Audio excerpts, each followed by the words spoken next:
Ready to go on, Andy? I'd like to call this meeting to order.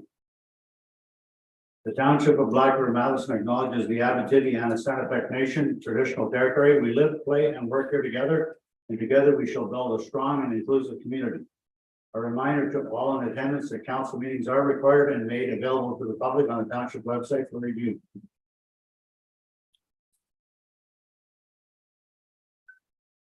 First item is confirmation of agenda. Any mover and a seconder? Moved by Councilor Brewer. Seconded by Councilor Gadry.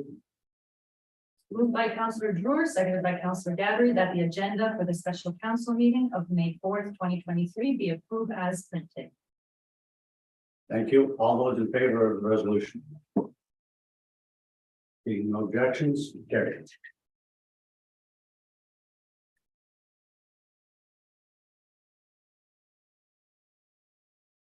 Is there any disclosures of pecuniary interest or general nature thereof?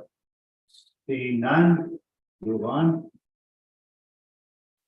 Minutes, and now we're moving into new business. Our first item on new business is our PowerPoint budget presentation for 2023. Turn the floor over to our treasurer.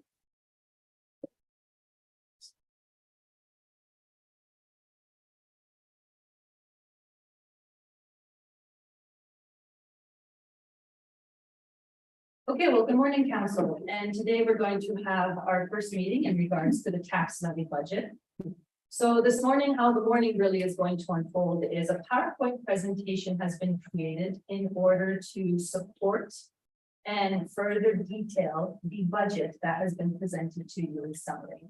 The budget that's been presented to you reflects 2023 budget figures and also projects forecasted figures for the next 5 years.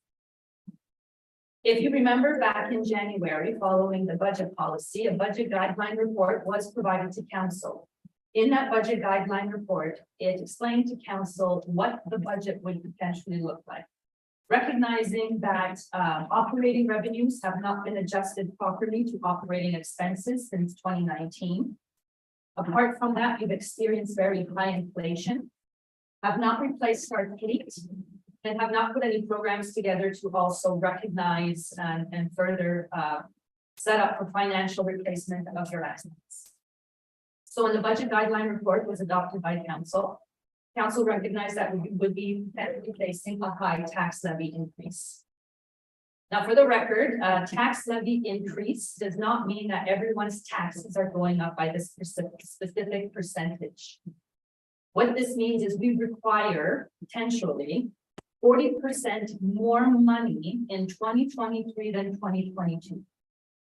So $2 million will not be collected from every household or every property, but collectively, each property has to financially put in for the municipality to collect an additional $2 million. And we'll get further into those details in this presentation. So before we begin, the municipal multi-year budget is one of council's most important financial documents and policy. The budget, it's a cash flow exercise. So it's not a financial statement, it's a cash flow exercise, which reflects the amount of money required to be raised in order to support the levels of service determined by council. So once completed, it sets out the intended roadmap for the current operating year and is intended to help position the municipality financially for upcoming budget years. So basically, council, when you make a decision, be it today or be it later on, you're not only making a decision again for this present year, you're setting yourself up for future years.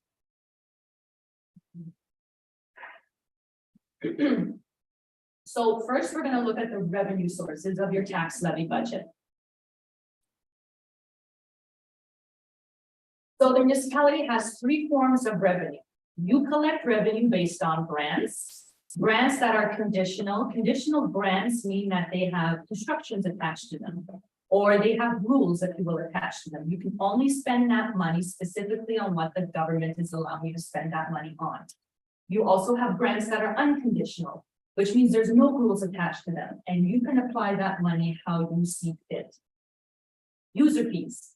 So these are fees collected from specific services that the municipality offers.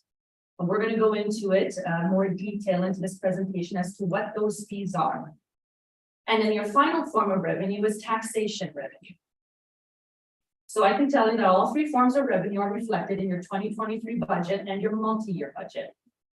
Again, the purpose of the budget exercise is to determine how much cash flow is required to continue operating based on the level of service council determines. So basically, once we apply all the user fees that we feel or that we forecast we're going to collect, and once we know all the grants that we can also anticipate to collect, that difference we need to collect via tax revenue.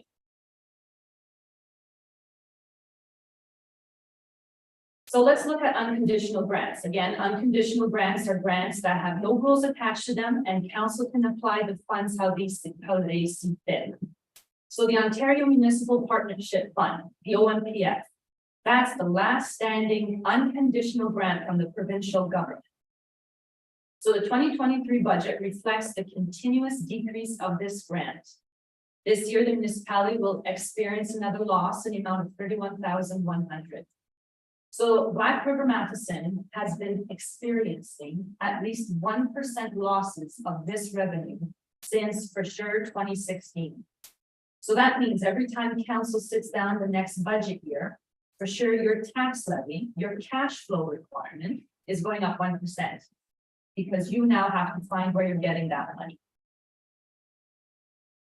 When we look at the multi-year budget, we're using the same trend. So what we've done for the multi-year is what with the information we know today and based on historical data, we're going to reflect that each year we're continuing to lose at least 1% of your budget. Conditional grants, again, grants that have rules attached to them. The 2023 budget reflects one-time funding for specific costs based on government agreements where certain conditions are met for projects or application-specific based submissions. We're going to go through what grants we're anticipating to receive and what we can use that money on for your budget. And then user fees. Again, user fees are imposed on specific service provided to a user who benefits solely to that service. And we'll go through that as well. So what this graph demonstrates is the different revenue sources. As you can see, for Black River Matheson, we highly rely on taxation revenue for our cash flow needs. In this year's budget, we can anticipate to receive $2.8 million in conditional grants to help move the municipality forward. Your unconditional grant, again, which is your Ontario Municipal Partnership Fund, we are receiving $1,296,100, which is again $31,100 less from last year. And then based on a forecasted anticipation of user fees and also using historical data, we anticipate we can generate approximately $881,388 in user fees. So again, I just wanted to have an opportunity to give more of a focus or more of a spotlight on the Ontario Municipal Partnership Fund and showing the consistent decline since 2017 with regards to that fund. So again, recognizing that each year council has sat down, they've had to adjust their tax levy, so their cash flow, to bring in that additional 1%. So now let's look at the different conditional grants that is reflected in your budget. Again, conditional grants are grants with rules. So the Canada Community Building Fund. Some members of council will recognize this as the gas tax fund. So Black River Matheson receives yearly contributions of $154,643. What you can spend this money on is detailed underneath. So you can spend this money on public transit, wastewater infrastructure, solid waste management, community energy systems, local roads and bridges, capacity building, highways, local and regional airports, short line rails, disaster mitigation, broadband and connectivity, brownfield redevelopment, culture, tourism, sport, recreation, and fireworks. So right now, Black River Matheson has a balance because if you don't use the funds, you can accumulate them. We have a current balance of $1,058,052. That's also with interest because we have invested in. In 2023, the budget reflects that we are going to use $960,423 of the $1,058,052. And we'll give a further breakdown of that. So in your budget, so this is not affecting taxpayers. These projects will be funded by the gas tax fund. The anticipation is we're going to do some hot patch work by the hospital on the main street of Matheson and Valbonne. The forecasted cost for that is $67,284. We want to do a culvert replacement project on the corner of 8th and 2nd in Matheson, which will cost approximately $71,000.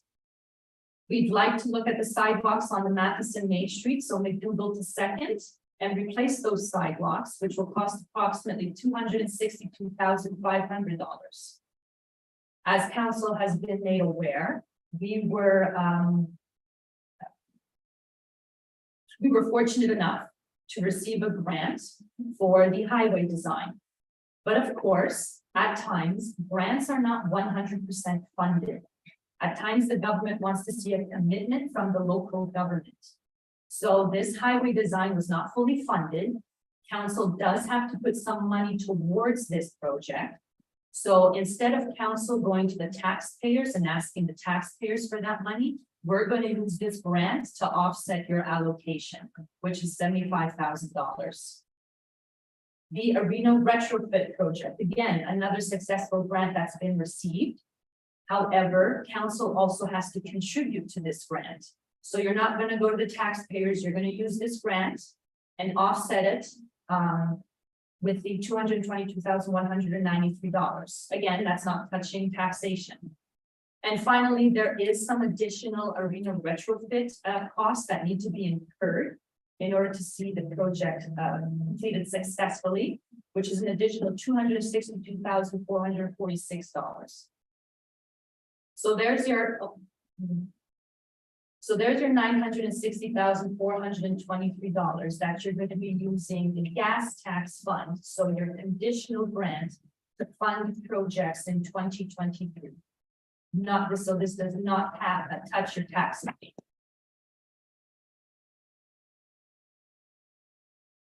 We're going to look at another conditional grant that council receives. It's called the Ontario Community Infrastructure Fund. So the acronym for it is OCIF. The municipality receives yearly contributions of $91,236. Based on the rules of the grant, you can use this money for capital construction on new core infrastructure to be owned by the recipient that addresses an existing health or safety issue. Capital maintenance for the renewal, rehabilitation, and replacement of core infrastructure owned by the recipient. Debt financing charges specifically associated with the capital construction and maintenance of core infrastructure. So right now, your balance of your OCIF fund is $23,371.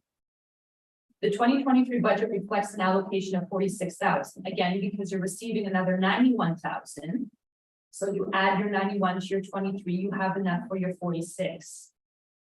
Council needs to understand that the previous council has been using this grant to fund the engineering report for the BG and Monahan Road.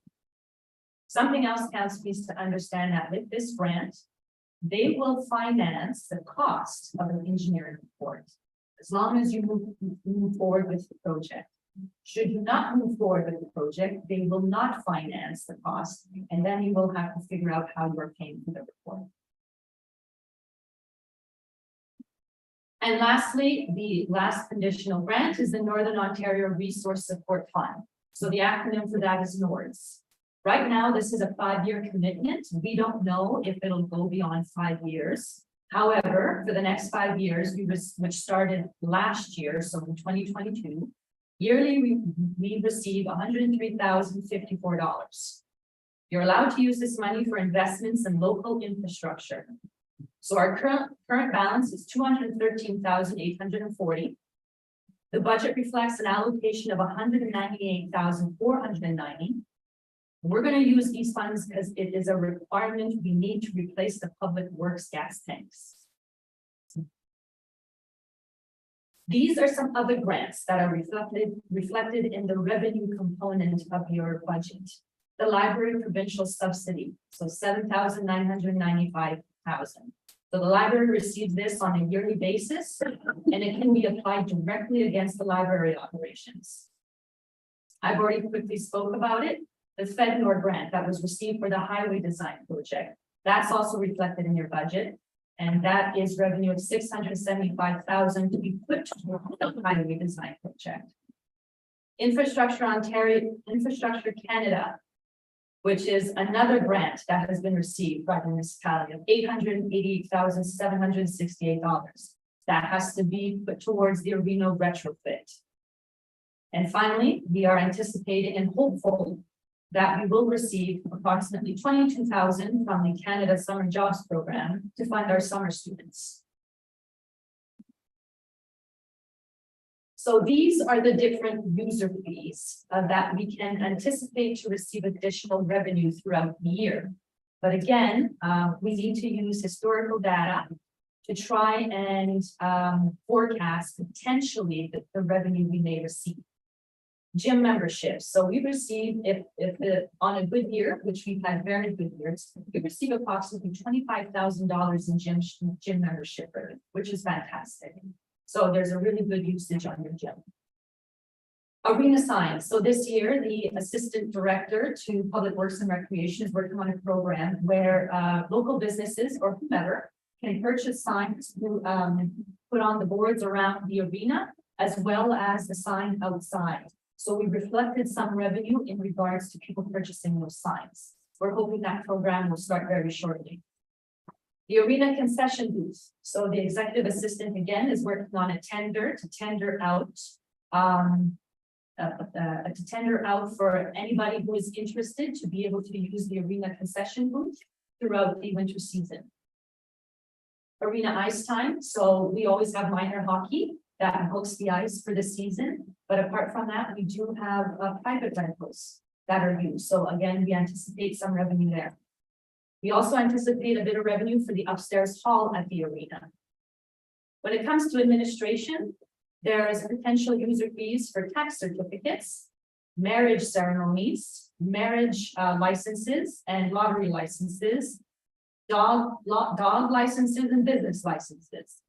Also planning fees, a tower rental, investment income. So the money, council, that you have in your investments, you receive investment interest income on those investments. We apply that directly to your operating budget, and we'll go through what that number is a little later on this morning.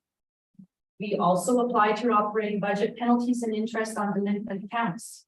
So there's money to be made when people don't pay their taxes. We're also reflecting this year a potential one-time sale of municipal property. So what we're reflecting is potential sales of land, as well as some of the items over in Public Works that are no longer needed and have been set aside. There's an opportunity there to make some revenue. When we look at the library, there's potential for user fee revenue to come in regards to rent. So the bottom of the basement at the library. Again, penalties and interest on books that are not returned, sales of books, admin fees, and donations that the library does receive. Should council reopen the museum, there is an opportunity for membership revenue, donation, and past practice has been that the museum is responsible for putting on fundraising, and those fundraising opportunities and revenue that's generated is applied directly against the museum operations. For fire, we receive revenue when it comes to fire permits, 911 signs, highway fire calls, fire charges, and an M&R brush agreement. Bylaw. So should council reinstate the bylaw position, we will receive revenue when it comes to, well, we're already receiving revenue for building permits in regards to the CBO. However, there'll be revenue to be captured when it comes to animal control penalties, parking tickets, and fines.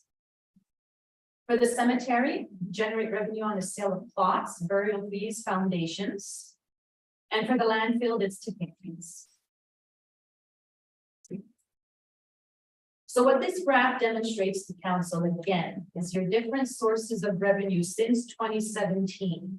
So the blue column represents your taxation revenue, and as you can see, each year that bar has gone up. So we are relying more and more on taxation revenue based on your operating expenses. The orange column is your unconditional grant, so your Ontario Municipal Partnership Fund. It's hard to see, but there is a slow decline in that revenue since 2017. Your grants, now that is all over the place, because really it depends on our success rates. Sometimes the grants will be great, other times we won't have received any, so you can't necessarily rely on it. You have to hope for the best. And finally, other, again, which are your user fees. And as you can see in 2023, we are trying to develop more user fees to impose on specific services to help with the burden of taxation revenue.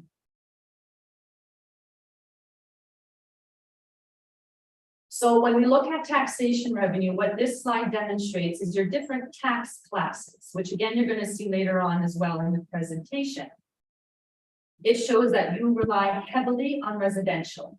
49% of the revenue you collect through taxation is from the residential class. The second class that you receive a lot of your taxation revenue is your pipeline. And finally, your commercial. So those are your three the three main tax classes where you receive the majority of your taxation.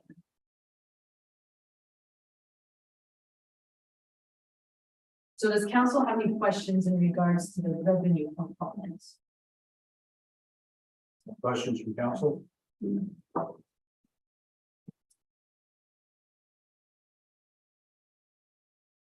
So before we get into the expenses, council should understand there's a difference between operating costs and capital costs. So operating expenses, they're continuous in nature. You see them, they constantly come back every year. It's the cost of operating or maintaining the municipality. Operating expenses includes the cost of transfer to reserves. So quickly, which I'll explain again, you have capital plans. Each department has a capital plan for replacement of specific assets. You transfer money into reserves to help finance internally some of those replacement costs. So that costs money to transfer money into your reserves. You have to collect it through taxation. Capital expenses, they're costs that provide a betterment to an existing asset. So that the cost that increases the municipal assets based on our financial policies, the threshold of $5,000 will dictate if it's a capital cost, keeping in mind at the same time, if it also provides a betterment to an existing asset.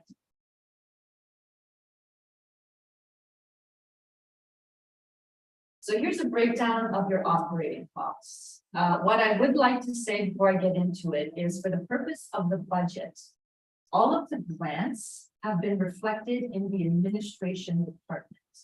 And that was just for simplicity for the treasurer.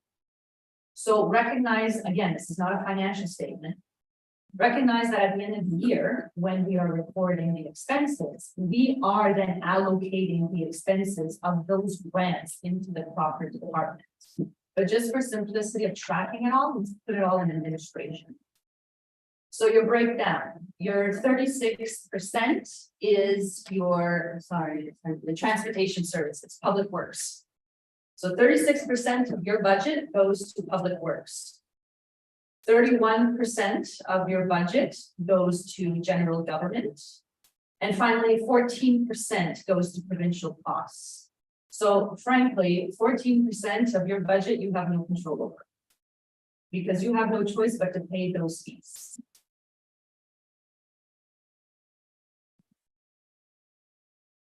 So this slide was just to provide a bit of information, if you will. So if the taxpayer who pays annual property taxes of $1,000, how is that $1,000 then broken up based on the expenses of the municipality.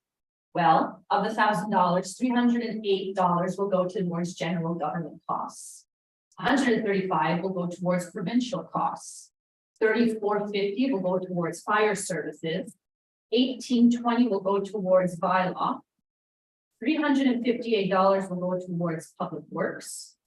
$18.60 will go towards environmental services. $4 will go towards health. $53.59 will go towards recreational and cultural services. $7 will go towards planning and development. And at this moment, $60 will go towards long-term debt. So now what we're going to do is a quick overview of each departmental operating budget. So general government, which is your administration. There's an overall increase from last year to this year in regards to general government of 24%. So the reason for the 24% increase is it contains 6.8% inflation. You also had an increase in your municipal insurance. There is a small increase in council and staff training budget. And your reserve transfer is reflected also in the general government budget. But your reserve transfer is not just for general government, it's for all your departments. Provincial costs. So there's an overall increase of 3.5%. Porcupine Health Unit has increased their expenses. Social housing, which is PSAB, has increased. There's been an increase in ambulance and social assistance. Your fire services, there's an overall increase from last year to this year of 8.8%. Again, part of it is inflation, the demolition of an old Ringmore Fire Hall, and the relocation of the communication tower. Protection services, we are reinstating potentially the CBO bylaw position. Public works, there's an overall increase of 50%. Part of that is 6.8 of its inflation. We are reflecting engineer drawings for a new public works building. We are reflecting the cost of a fleet study. Council, the maintenance cost has increased by 50%. So just really quickly, back in 2019, your maintenance costs on your fleet were $200,000. You are now looking at $500,000. So there is a cost to be absorbed when you don't replace your fleet at the proper useful life. Because now what you're doing is you're battling, trying to set money aside for those replacement costs. And you're also having to fund for the increase in your maintenance costs. There's an 82% increase in the gravel program for 1/3 of your roads. So again, council, you have 400 kilometers of roads. Majority of them are rural. The Public Works Department has set up a program where they've divided up your entire township into 3 sections. Fine, if council does a proper program for gravel and only does 1/3 of their urban roads, that costs you $887,000. Bridge report. So council, your bridges have been neglected for quite some time. I'd say since 2016. So you are required to have bridge reports done on all your bridges, which you have 30 of them, every second year, which means in between those years, you are to maintain your bridges. So you have to reflect those costs in your budget. That has not been done. And of course, then we have the purchase of culverts. Landfills, you're actually seeing a decrease in your landfills. The last council, what they chose to do is they chose to bring in the operations of the landfills in-house. So that has actually helped with operating costs.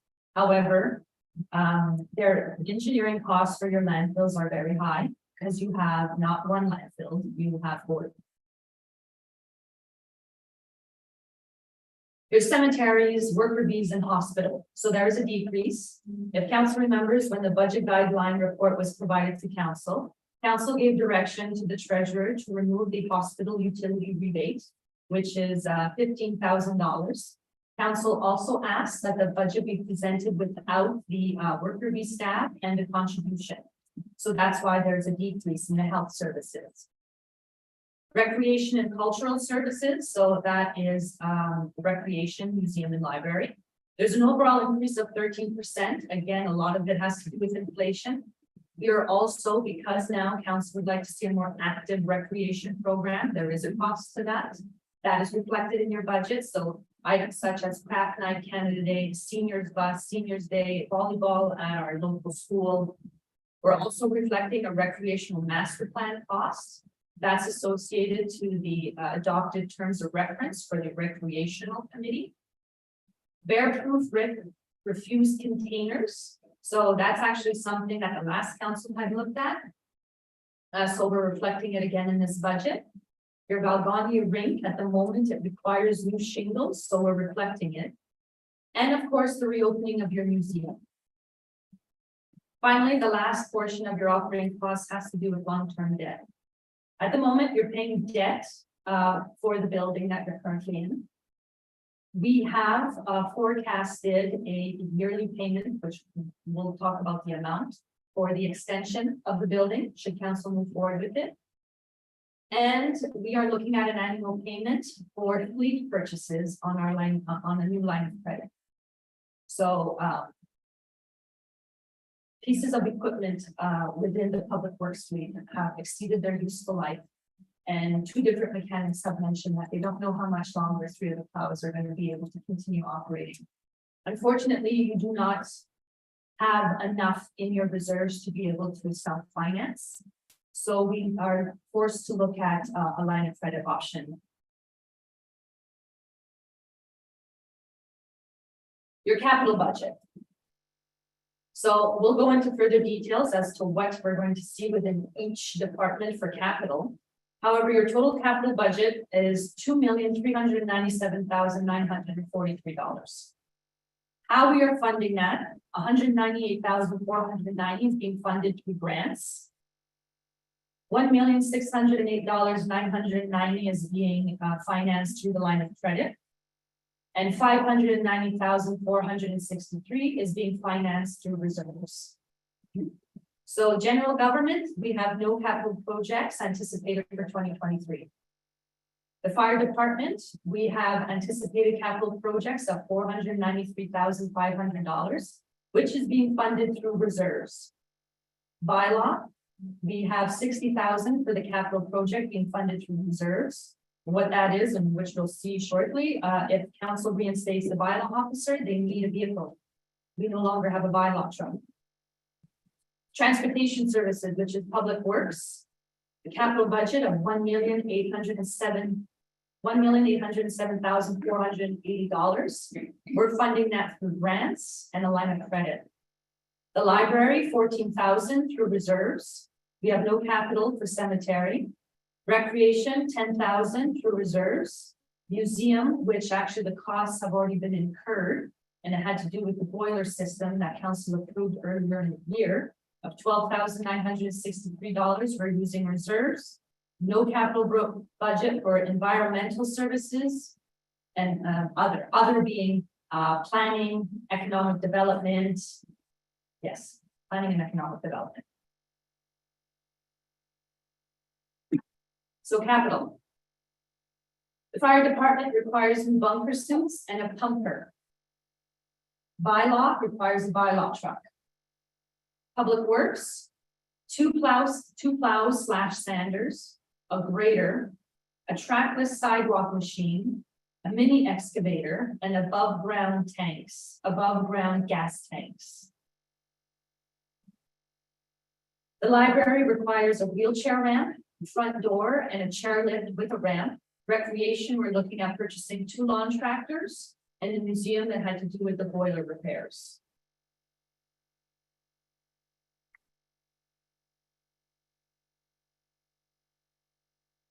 So we'll talk about your reserves, council. So the current reserve schedule, which you're going to see in the next slide, reflects discretionary reserve funds for each department. The reserve levels are dictated based on a 5-year capital forecast. So this model is no longer feasible due to several years of failing to transfer funds into these reserves and being forced to push out replacements of departmental assets. So if council were to keep the current reserve model, the reserve transfer would be close to $700,000, which is an additional increase on your 40% of 15%. So you'd be looking at 55% levy increase. So should council tolerate the proposed model, most capital items can be self-financed and the operating budget sustains 100,000 reserve transfer. So 100,000 instead of 700,000. So this is your current reserve schedule. As you can see, you have multiple reserve balances. Recognizing that you no longer have a balance in public works. That was depleted back in 2020. So if you were to keep the current model, if you look at the column that says reserve transfers, you see that the transfers, in order to try to maintain healthy reserve balances in correlation to your capital plan, would be 708,000. Even doing a transfer of 708,000, you can see in your 2023 ending balances that you still would be in a deficit for public works, fire, and bylaw.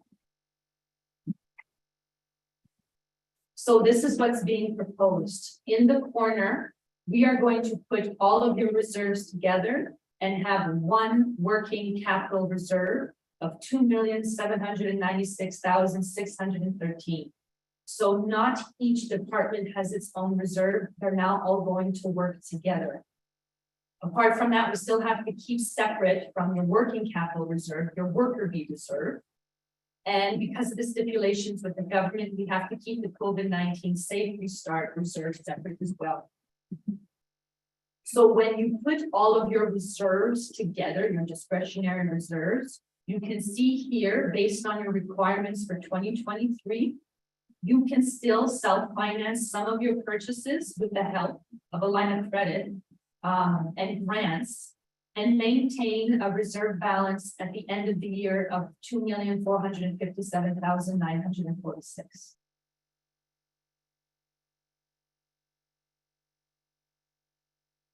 So should you move forward with a 40.5% increase, let's talk about how that impacts ratepayers of Black River Mass.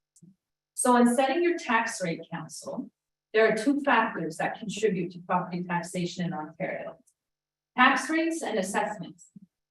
Council, you only control the setting of tax rates by determining the amount to be levied for municipal services. MPAC assesses classes of property and provides current value assessment to all properties that will be weighted against the property taxes. So the other thing that council is battling is you're still dealing with property assessments from 2016.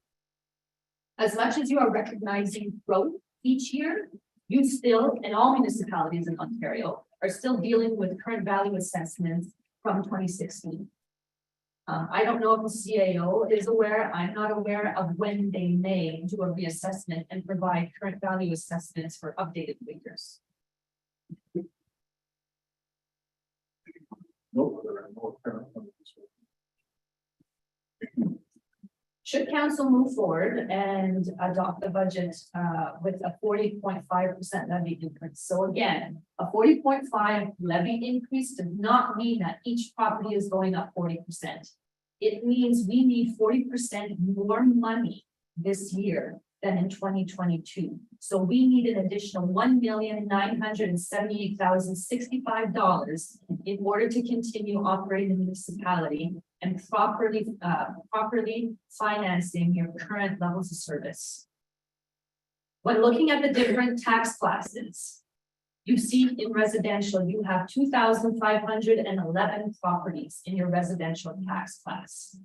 Should council move forward with this budget, on average, people within the residential tax class will see a change in their property taxes of $387. The lowest change taxpayers may see is $58. However, some of them may see a change as high as $4,002. And again, council, you have no control of that because that's based, again, you only control one side of the coin, which is the tax rate. They will then pay taxes based on the value, the assessment value of their property. So of the $1,978,065 that you are potentially going to collect, $972,133 comes from the residential tax class. Your multi-residential, which only has 5 properties, On average, they will see a change or an increase of $2,637. As low as $1,448 and as high as $3,879. Again, you would be collecting $13,186 from that specific tax class. So I'm not sure if council wants me to go through each tax class for the purpose of the presentation.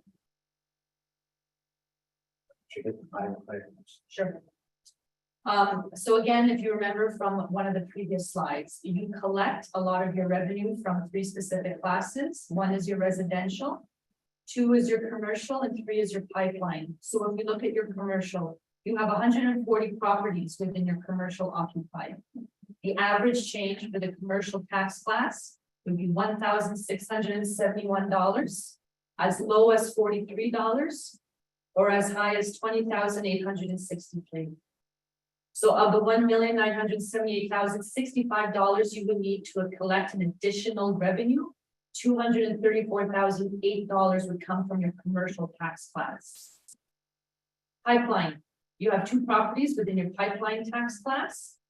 They're going to experience an average change of $309,881. So again, from the additional revenue you need to bring in of $1,978,065, $619,763 would come from your pipeline. So council, the province gives you tax tools, okay? So that you can use these tax tools to try and shift burden between each tax class. One of those tools are ratios. But you have to remember that when you remove the burden from one tax class, you're then shifting it to another tax class.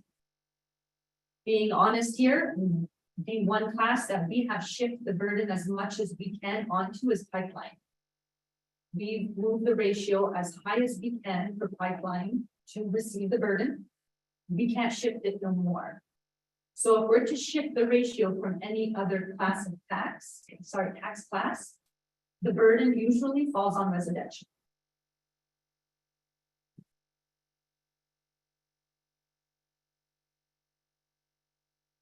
Yes, council. Thank you, Mr. Mayor. 2 questions. Can you give me an example of what commercial vacant land is? And then I'll ask the second question. Commercial land that has no buildings on it. So. Okay, fair enough. Second question is, can you explain the taxation on the Mennonites to alleviate confusion Absolutely. with regards to a house and an industry in the farmland, please? Okay, Mr. Mayor? Yes, please. So when it comes to individuals or ratepayers who own farmland, if the owner of the farm wants to be taxed at a farm rate, actually, let me restart.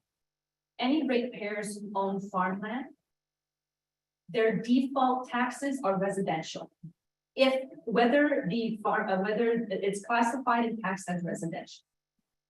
In order for the farmland to be taxed at a farm tax class, they have to apply through Agricorp, which is a provincial body. And they have to meet certain conditions when they apply to receive tax rate under the farm tax class. If they are successful, that section of that property is taxed at 25% of the residential tax rate. However, if that property has a house on it, has a commercial business on it, has an industrial operation on it, those components of the land are then taxed on that specific tax rate within that tax class. So potentially ratepayers of Black River Matheson, which I can attest, they do receive a tax bill with multiple tax rates on it. They're taxed at the commercial rate, they're taxed at the industrial rate, they're taxed at the residential rate, and if they were successful through Agricorp, they're taxed through the farm rates. Thank you, Council Brennan. Thank you, Mr. Mayor. So is it safe to say that if we didn't receive a windfall with the Mennonites moving here, obviously we didn't increase our tax revenue if they've all applied for a farm rebate? I know you have some percentages that you can actually throw out, please, Council. If I can, so I don't necessarily have percentages, but so we have done well with the Mennonites moving into the community. Because you have to recognize that a lot of the additional commercial taxes we have received is from the Mennonites. So yes, there are some farmland operations, 259 of them, but we also have a lot of the Mennonites who have commercial businesses, and we have received substantial revenue from those commercial businesses. Yes, but The other thing I just want to add to that is agricultural operations, by their very nature, are spread out. When that's spread out, to service those areas, for example, the road servicing and maintenance, is quite substantial. But we don't collect, you know, if you take it right down to, would not collect enough money from those agricultural developments to pay for the streets. So the other areas subsidize that. And that is a result of the change that was made with the province of Ontario probably more than 20 years. Because at one time agriculture was taxed much differently. They changed it such that if you have a farm, let's say it's 100 acres, and you have a house on it, you'll get taxed as the residential rate for the house plus 1 acre. And then the rest of it would be under the agricultural rate, and as someone has already explained, if there was a commercial or industrial operation, that would be shaved off and taxed. that cover your question, Councilor Banner? Yes, thank you.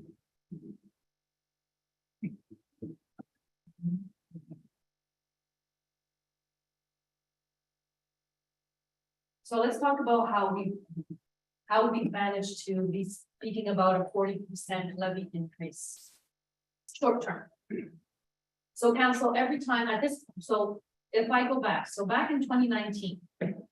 Every time that the budget was affected by $40,000, it would fluctuate by 1%. So you remove 40,000, it goes down 1%. You add 40,000, it goes up 1%. Today, that 1% is now 49,000. So every time you add 49,000 or remove 49,000 from your budget, it goes up or down by 1%. Temporary cuts to operating items that are continuous in nature resurface the following operating year. So council today, should you choose to not tolerate a 40% increase and you want to remove a temporary service from your budget, recognize that you're then going to have to deal with that temporary removal next year when you sit down again at the budget. So again, should council not tolerate a 40% increase? To save yourself from rehashing this year after year, you may need to start looking at permanent cuts. So the concept is the same. Should your operating items be funded with reserves? Hypothetically, you're at a 40% levy increase and you want to take $1 million out of your reserves to help offset the burden on your taxpayers. So next year, when you come and you do your budget, guess what? You know for sure you're starting off with $1 million you still need to adjust for, less money in your reserves, and again, an aging assets. When you deplete your reserves, you can't finance operating costs. So eventually you're going to have to either do tax levy increase, that's quite substantial, or do permanent cuts. We're at today. Yes, so failing to replace assets at the end of their useful life increases ongoing maintenance costs, and council, I can tell you, you're experiencing that. You're now battling high maintenance costs, and you have your plans actually don't even reflect replacements of your buildings, replacements of your roads, replacements of your water and sewer. So failing to follow internal plans, when we have plans like for the roads, ditching, gravel, winter control, bridges, culverts, hot and cold patching, you're only increasing the cost the following year along with the severity. So when you have a plan, you need to follow it. You're not doing yourself any favor by postponing it. Unfortunately, using affordability to set the tax rates instead of the level of service. Again, council, everyone has a different definition of affordability. What one person can afford is different from the other person. So the moment you try to figure out what's affordable, you're doing a disservice to your municipality and to your ratepayers. Where your tax rates need to be set is based on the level of service you want to provide to your ratepayers. And that comes with the price. Not taking into account inflation costs. Ignoring it doesn't mean it doesn't exist. And last point is setting a budget that looks good on paper, but does not reflect current reality.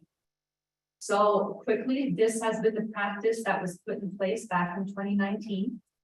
And of course, that's been compounded each year with inflation costs, anticipating expenses we did not know was coming. And here we are today.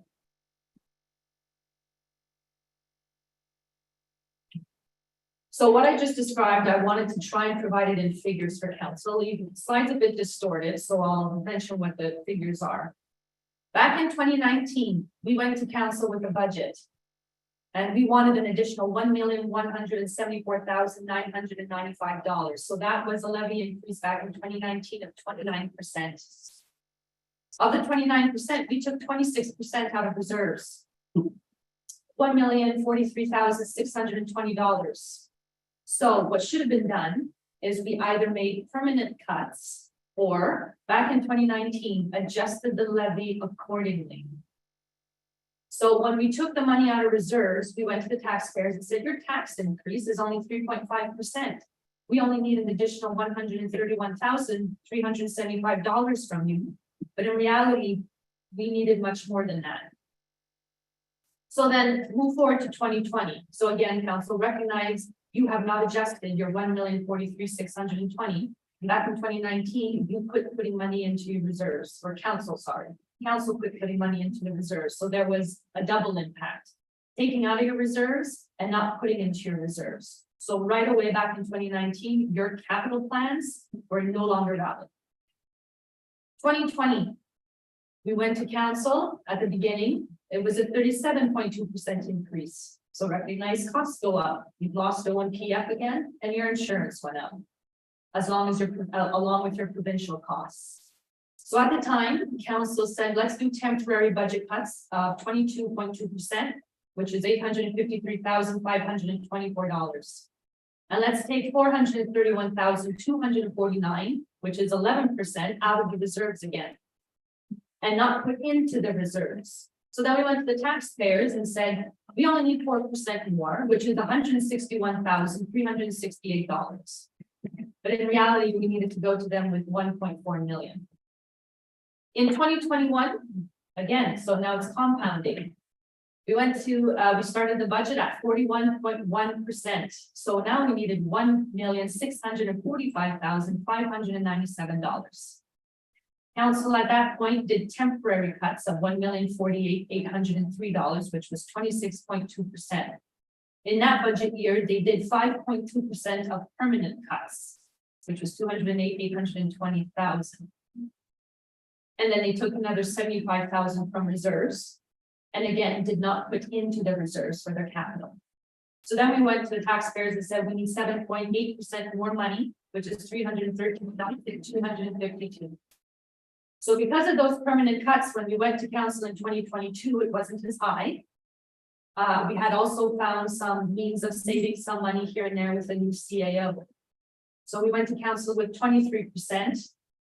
Again, council did temporary budget cuts of 13.3%, which is 600,000. And they took again from the reserves of 130,000 and did not put into the reserves.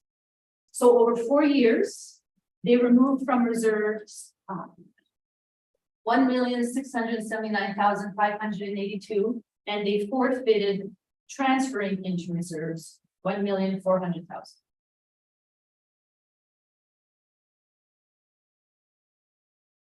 So what council and the ratepayers need to remember when council is facing their budget is Black River Matheson is quite unique. It's unique because we don't have one of something. We have multiple of something. And when you have multiple of something, it costs more money. It costs more money for the replacement of what it is you own, and it costs more money for the maintenance of what you own. Take, for instance, your own personal life. You own 10 vehicles. That's putting gas in 10 vehicles. That's maintenance on 10 vehicles. That's insurance on 10 vehicles. You need to save money, you get rid of those vehicles. So for instance, your roads, you have 400 kilometers of roads. 25 kilometers of urban roads, but 375 kilometers of rural roads. So your maintenance, which is your gravel, you can't fund that with a grant. you're funding that with tax revenue. Bridges, you have 29 of them. 29 of the bridges are large culverts, sorry, 9 of the bridges are considered large culverts, and the other 20 are bridges. And council, your bridges have not received any attentions for too long. It's becoming quite a risk.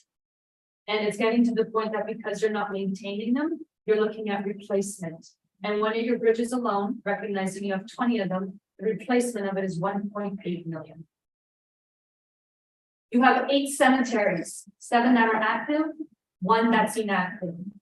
You have 4 water stations, a sewer plant, 3 lagoons, you have 4 landfills, 3 community halls, 3 fire halls, 3 outdoor rinks, 5 parks, 3 outdoor spaces, 21 other municipal buildings that you have no money set aside and no plan to replace. And then you have 30.3 kilometers of water and sewer lines. And for your fleet, you have 28 pieces of equipment in your public works, 9 in your fire department, and 3 in recreation.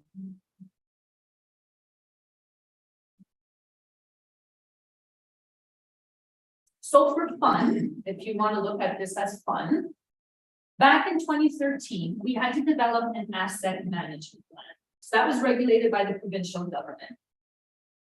And the purpose of it was actually to give council basically an overall view, if you will, of the assets that they own, but what they also cost you.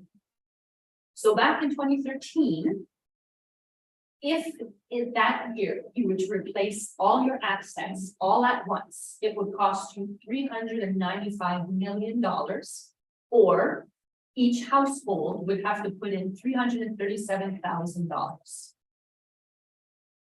Now, you can appreciate that assets also have maintenance. So if you were to use then the replacement of those assets and add in life cycle costs, it would then cost every household $978,968. So your required annual investment, really, for your assets. So each year you should be budgeting at least $875,000 for your assets. On your financial statements right now, your depreciation is $720,000, but your budget is only recognizing $100,000.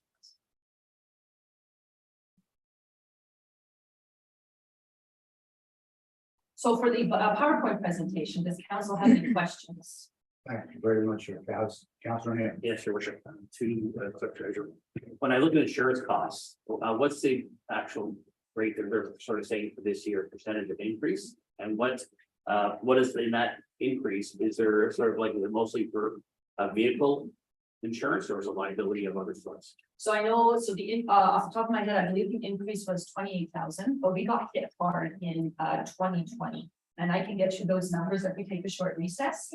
I would have to look to see exactly what policy within our insurance was the department of people that took the biggest hit of the 28,000 increase.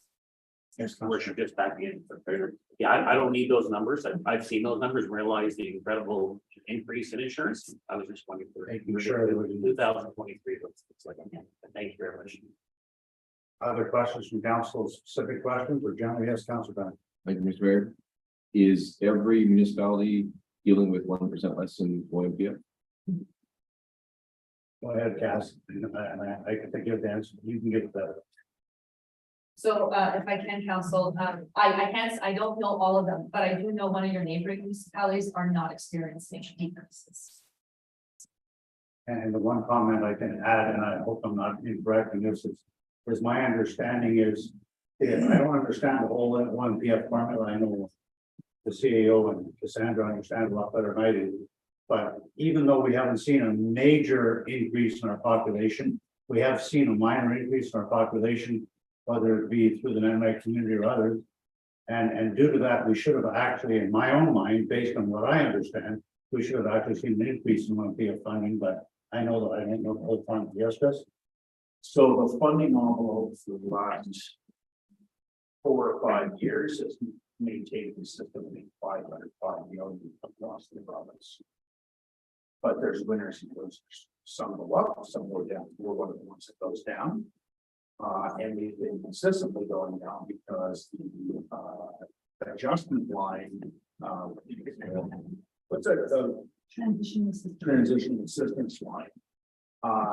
Goes down, it's transitional assistance, and here's what it says. We still have another $337,000 to be reduced.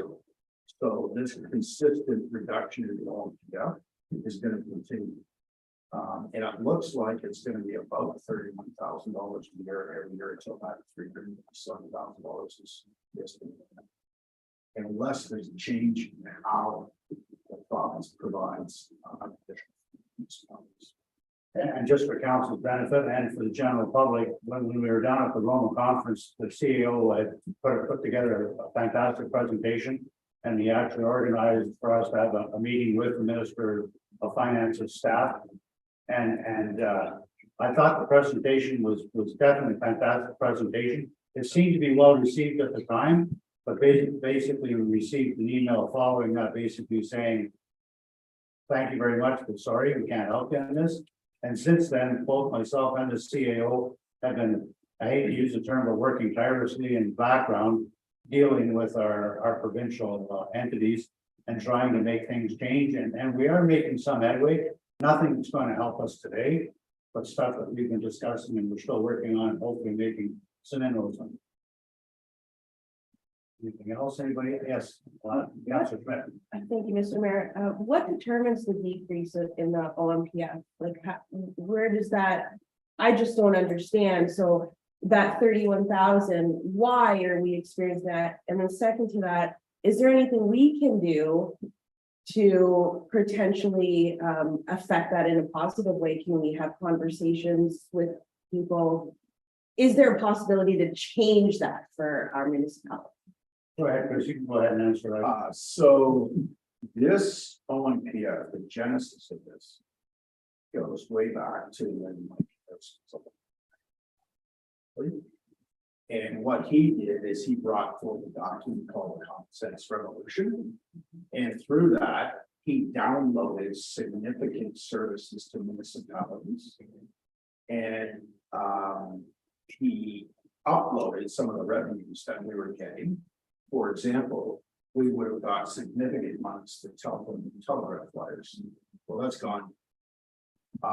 We would have got the tax system was much different than it was based on people talking about a mill rate.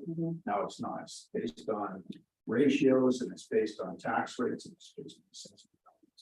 It's a very different system now than then.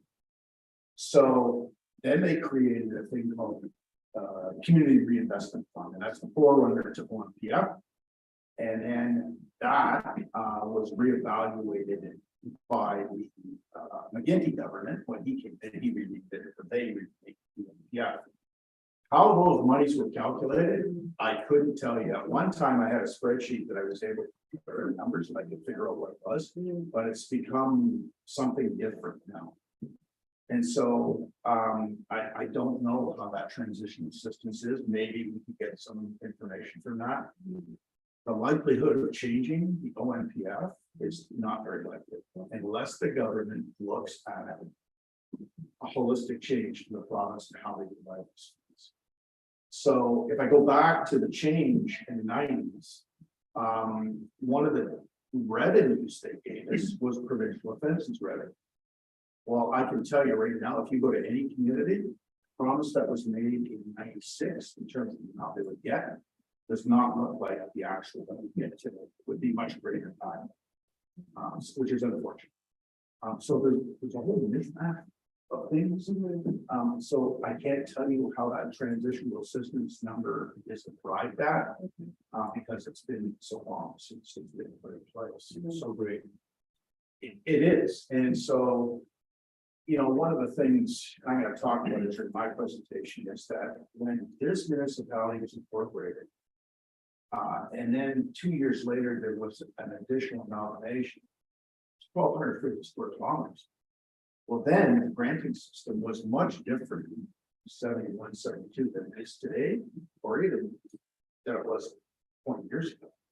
And so now we're into a different area, and I can't for the life of me, think that the people that did that in the sixties and seventies envisioned what is today. So for example, roads. Yeah. There was a specific road program where you put in for your funding your year based on your costs and that money came back and it's gone. They took that away. That was things that was uploaded to the government. The provincial government. So it's a whole bunch of things. The fact is that we have a situation that we're gonna have to try to do this.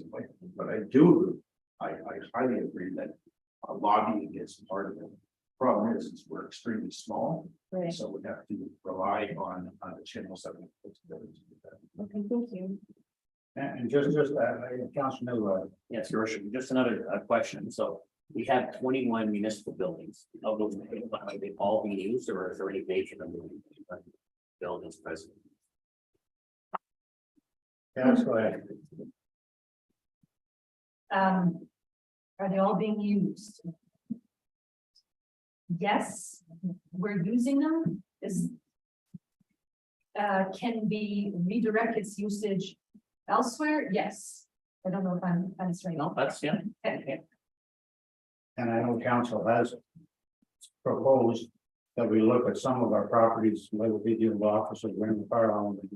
And to determine if we surplus properties that we can resell and instead of having costs associated to our operational budget, actually bring revenue back in, so. And those are very good questions. Yes, So for that, just to give you an example, so the old municipal office is the next example I can use. We don't need that office anymore, but we have about a third of the space downstairs, right in the basement, is full of records. So if you, let's just say you pull those and build it down, those records have to go somewhere. So the question is, where do they go? Well, part of that was tied in with the office expansion after the thing. So unless they have somewhere to go, they're gonna have to stay there. And then we have to keep it because you don't want to understand. yeah. Fine. Question, yes, Councilor. One more question. So just on, as far as the impact of taxes, when we look at the average change and the highest change for residential. When I look at this number, I'm just kind of thinking for public. They look at sort of where they're present, so I don't know if there could any be a model placed online where people could see if this is where your present taxes, this would be the impact. Just like round figure, so if you're paying $1,000 a year, this would be your increase. Just to let people know, because I think again, if they don't understand, if people see this, I think some people say, well, my 4,000 is the highest possible. Like, They want to know what they are. well, they don't, sometimes they'll think, well, am I gonna get hit with a $4,000 increase, or am I gonna get, so I just thought, based on what current taxes are for different sort of levels, not individual people, but just if you pay $1,500 or $2,000 a year, what could you expect with this levy that we're operating, just for communication's sake, we want to be transparent. And so if that could be communicated, that might take away some of the sort of misinformation people have. Yes, guys. Yeah, so that type of model could actually be done. At the same time, so when you look at also the lowest impact, the highest impact. Based on the program we use, it also actually tells you how many properties that is. Like, so we actually know how many properties are gonna be impacted at the highest. And at times it's only one. But of course, that's not reflected here. It is kind of left out for the people to guess. And of course, they will take that worst case scenario and think it's them. So the model could be done to also show not what properties, but just how many of those properties will experience it. Yeah. And just as a question, since I know a lot of people think that we're overstaffed, and I have actually seen and found out firsthand how understaffed we are in many areas. And when it comes to us getting information for council, just even developing reports, which are important. The reports take up a lot of time and all the rest of it. So would this be something that would be, again, onerous to add something to our website? Yes, Dan? No, like, so, if I can, Mr. Mayor, Yeah, no, this is important, because should council move forward with what's being proposed, it's extremely important for the ratepayers to understand how they are impacted and how this works. So this would be a priority, because it needs to be communicated properly. Okay, so we can have something like that done. That's good. Yes, Councilor Brad. Thank you, Mr. Mayor. One point we talked about, we had $1,000 pie chart for a long-term debt. In it was money put aside for the new office? Okay, of that 1,000, what do you foresee? So actually, we're not done talking about, it's just the PowerPoint, so I was gonna go into that further along in our day. So I can, Oh, wait, yes, because I will give you what those figures are for your long-term debt. Let's give us our talking points so we can actually get into the meat and potatoes. And is this a good time to take a recess or is there more questions?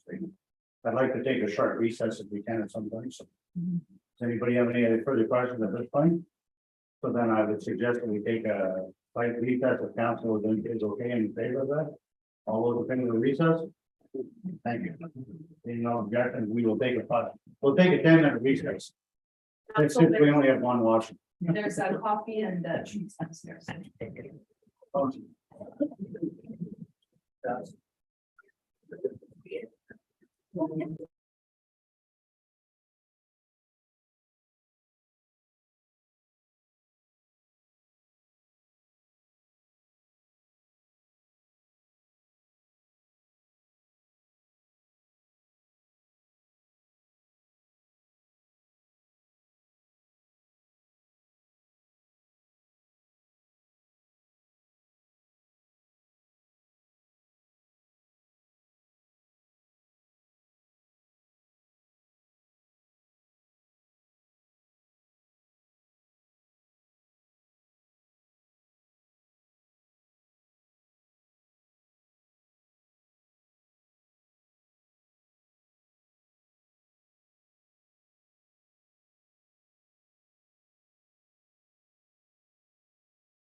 Okay, so now what do I do?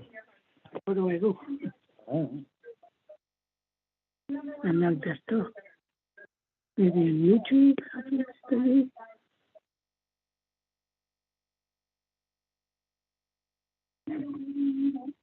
Well, that's YouTube.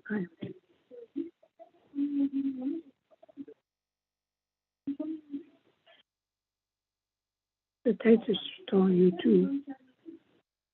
Okay. So where's my YouTube? I don't even have YouTube.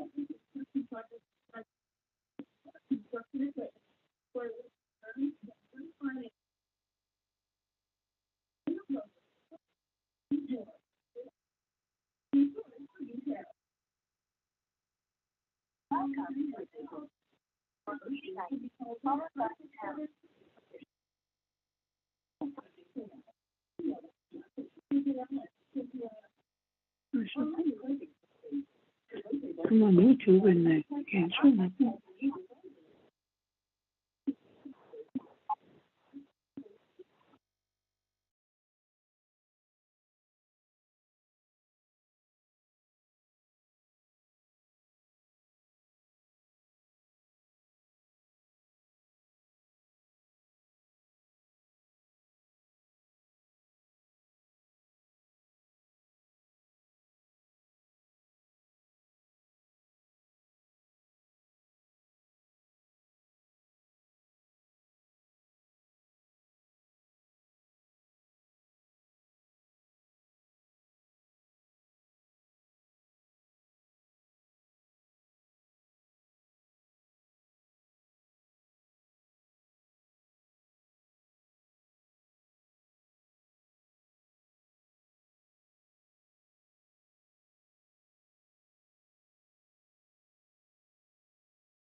follow through with our next presentation. I believe. Yes, Mr. Mayor, next presentation is from the CAO. So, council, I gotta stand up. If I see where it's. Hold the front there. All right. Sorry, Margaret. Okay, so what I want to do is put a little more context behind the clerk treasurer's presentation of that budget deficit of $1.9 million. And really, how did we get here? And this is an examination of past, right? This is like decades we're talking here. And it helps to understand why we are here today, so doing. So Cassandra's already explained this chart here, so I won't do that again, but I will note that if you see this significant revenue from the pipeline, if this was in the mid-90s, that number would be much higher. So straight roads don't necessarily make skillful drivers. And we should remember there's lots of quotes here, but the one red for sure don't make a permanent decision based on temporary circumstances. That's been part of the problem, actually. So, and also, can't solve problems by using the same kind of thinking we use to create them. So in other words, if we keep doing the same thing over and over again, that's the definition of insanity, or so it goes. So where's the responsibility with this? So, I do place at least 20% of the responsibility of solving the problems of Ontario. Having said that, the township had tools that it could use in order to defray some of that and also make things better. So we have to say that the township is sort of 80% responsible, right? So I've got a number of themes here I just want to go through and some potential solutions. So the first one is on tax levies and fees.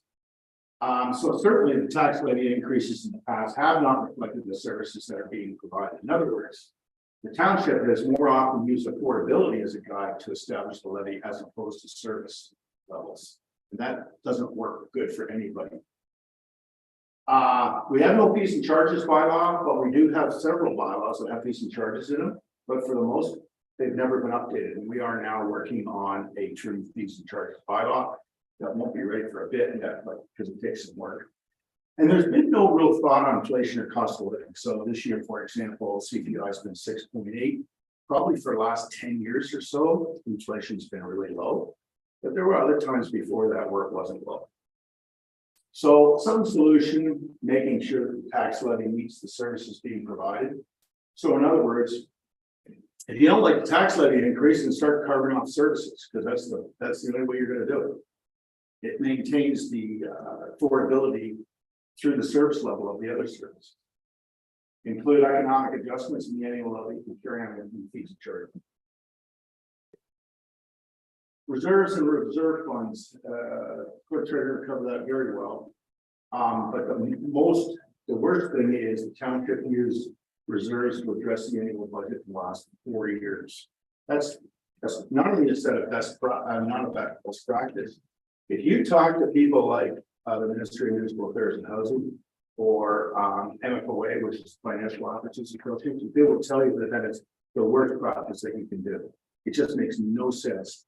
That's like you have a savings account, and so all of a sudden you keep taking out the savings account to pay for groceries and stuff. It just doesn't make sense after a while you have a savings account. Also, reserve contributions are not keeping pace with future requirements. And when you throw the replacement, when you throw the historical replacement cost in CPI, that number goes up. There was a tax stability reserve, and that was eaten up in 2020. It's now zero. And most municipalities will establish a tax stability reserve, put a little bit in each year, so that instead of having levy increases like this, it's more smooth out, right? And not identifying necessary reserve categories, which we're now sort of starting our whole reserve thing over again by having one working reserve. Hopefully in the future we can split that out where we were before. So clerk treasurer noted that public works reserve is zero now. So some solutions follow reserve policy, which we have. Don't use the reserve to fund budget deficit, reestablish the tax stability reserve. Ensure future contributions keep pace with project needs and CPI, and establish and project regular reserve categories. Staff.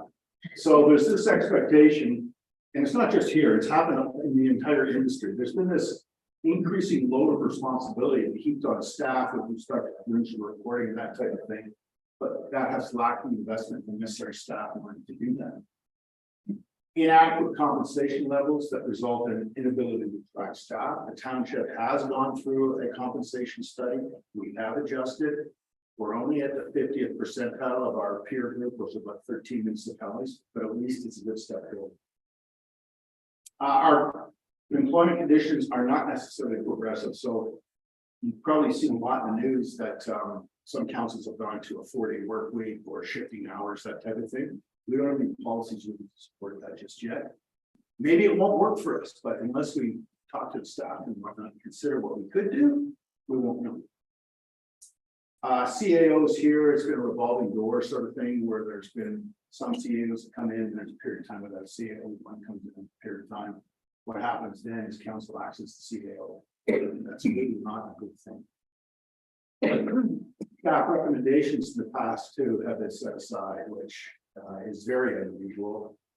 The staff, I mean, you would expect that might happen in 1 or 2 occasions because council will make political decisions. And they'll ignore the staff recommendations, but not on a regular basis. But I've seen since I've been here, it's been a regular basis. My understanding is that was what it was before as well. We don't have resources to do necessary modeling, which is key to our financial modeling for assessment and that type of thing. There was been no staff to complete grant applications. And in fact, the year before I got here, there was at least 3 guaranteed situations where we could have got money. All we had to do was ask. That didn't happen. And also using contractors instead of staff resources for maintenance. So I've seen since I've been here, and it's just part of the culture. Oh, yeah, the tap is loose. The taps are loose in the bathroom or whatever. Contractor gets called in to do that. And we have staff that are good. They can do that. And we've started to. So ensuring some of the solutions, ensuring established compensation plan stay in place, recognizing increasing workload of staff, increased expertise needed by staff, maintain the position of CAO. Ignoring staff recommendations should be an exception as opposed to the rule. And establishing a needed staff roles to meet the needs that we have within the office and outside the office, invest in staff training, of course. Potential is to close the office number of days to the public. Working remotely, those types of policies, and being an attractive employer. Okay, asset management. So we've had this lack of equipment maintenance that has resulted in premature aging of the equipment. So if you buy a car and you don't get maintenance on it, the car maybe is supposed to last 70 years, might last you 3, and then you buy a car. So it makes no sense to not do that. We don't replace failing equipment that adds unnecessarily costs. So the first thing, a lot of what's happened here is that, oh, this equipment should be replaced. Oh no, let's just fix it. Okay, great, you fix it, pay that cost. And then you have ongoing maintenance because the piece of equipment's aging. And then all of a sudden it breaks and it's no good before it becomes just in its life. We don't dispose of assets that are no longer being used. So, and that would include land as well. And I think this council's made some efforts towards looking at that at least. But also pieces of equipment too. If you have a public works here, there's stuff out there that we could sell. Because doing the rest of us, so it's money in the bank. Facility maintenance is not very good. We have dilapidated buildings. Public works, the old town office. You know, some of them I have some unsafe and unhealthy conditions. Failure to recognize significant issues with the water and sewer system. So you look at Raymore and Holtire, we have hot fire hydrants there, but we can't use them to put fires out because there's no pressure, right? So we just use them to clean up the water lines. So that's crazy. But in order to do that, you have to recognize you have a problem. We already have a problem with the well in Pull Tire. So the answer might be a new water treatment plant between the two towns, but that's in the future, right? In the meantime, we have to deal with that issue. And now just recently, we have this whole issue around the asbestos cement pipe. Nobody knows where that's gonna go. It's not looking very good, and that's not because the asbestos is soluble in the water. It's because pieces of it are breaking off in the pipe. People are swallowing it when they drink it, and it gets lodged into them, and of course gets into the body. But that's just a premise. There's no proof yet, but we do need to keep an eye on it.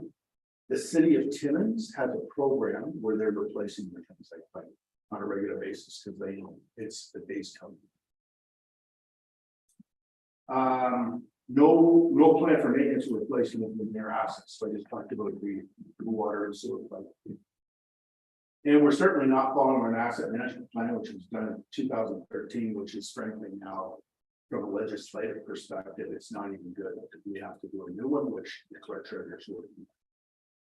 So some solutions. Using third parties to review the equipment inventory and establish the present situation and needs, which we placed in this year's budget. Replace failing equipment when needed instead of spending losing money on fixing it and then it breaks again.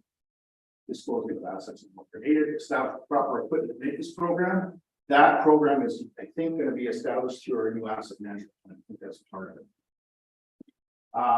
Work to replace and maintain unsafe or unhealthy buildings. Proper building maintenance as needed and establish list of issues for water and sewer system, starting with a leak detection study, which again is proposed in this year's budget. If we want to talk about things like water meters, you got to know where your meter's going. It's not all coming out of people's taps. I can almost guarantee you that your leak detection study is going to show a significant leaks within all the systems. And complete and follow the new regulation. Internal controls, we don't have a purchase order system or an inventory system. And so what that leads to is some kinds of purchase that may not be necessary. Or it could lead to, if you don't have an inventory system, it could lead to things like shovels, brakes, growing legs, even from even break-ins. And we also we have a lack of proper policies and procedures. We made a lot of, in the last couple of years, a lot of advancements with respect to our policies, some with respect to procedures, and the policy issues are long-term goals. So it will take a while. Sometime in the next couple of years, we're going to be looking at a new accounting system. We're not very happy with our current vendor. And that will include a purchase order and inventory system as well. But we've got a lot of time to look at that, and when the time comes, of course, council will put in a presentation. Continue to work on our policies and procedures, and identify the need for new controls as they arise. And actually, we've done a little bit of work in that.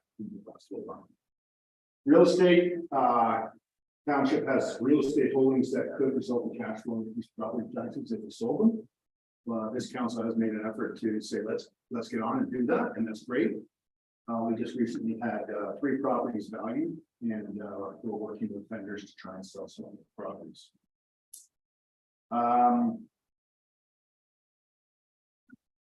So some of the higher value real estate, we may want to think what we want to do with it. So, for example, we have a need for an industrial park. We have a need maybe for some other park. People like parks, so we'll have to think about that as we go through the choices. And consider all the possible alternatives of the lower value real estate as well. Planning.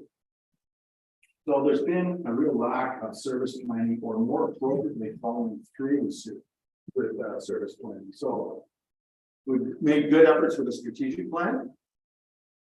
We don't have a roads plan. We don't have an equipment plan. We have an economic plan. But there's a whole pile of plans that we don't have. What are we doing with ditching? What about sidewalks? Where's your plan? Where's your snow control plan? We don't have any of this. No. Those things not only educate our ratepayers, but they're also excellent tools for council to follow, and they also feed into the annual budget. They're quite important. And a lack of using available data. So we have a very good geographic information system. We're now making efforts to put more data into that system so that we can use that.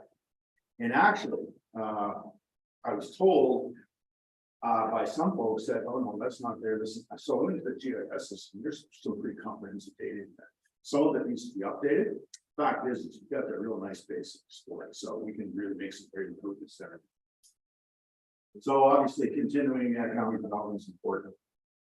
Establish an inventory of all plans that are available for the township to use, and as plans are added, we should dovetail all the plans together so that they talk to each other. Because it doesn't make sense that they don't, and they may not talk to each other 100%.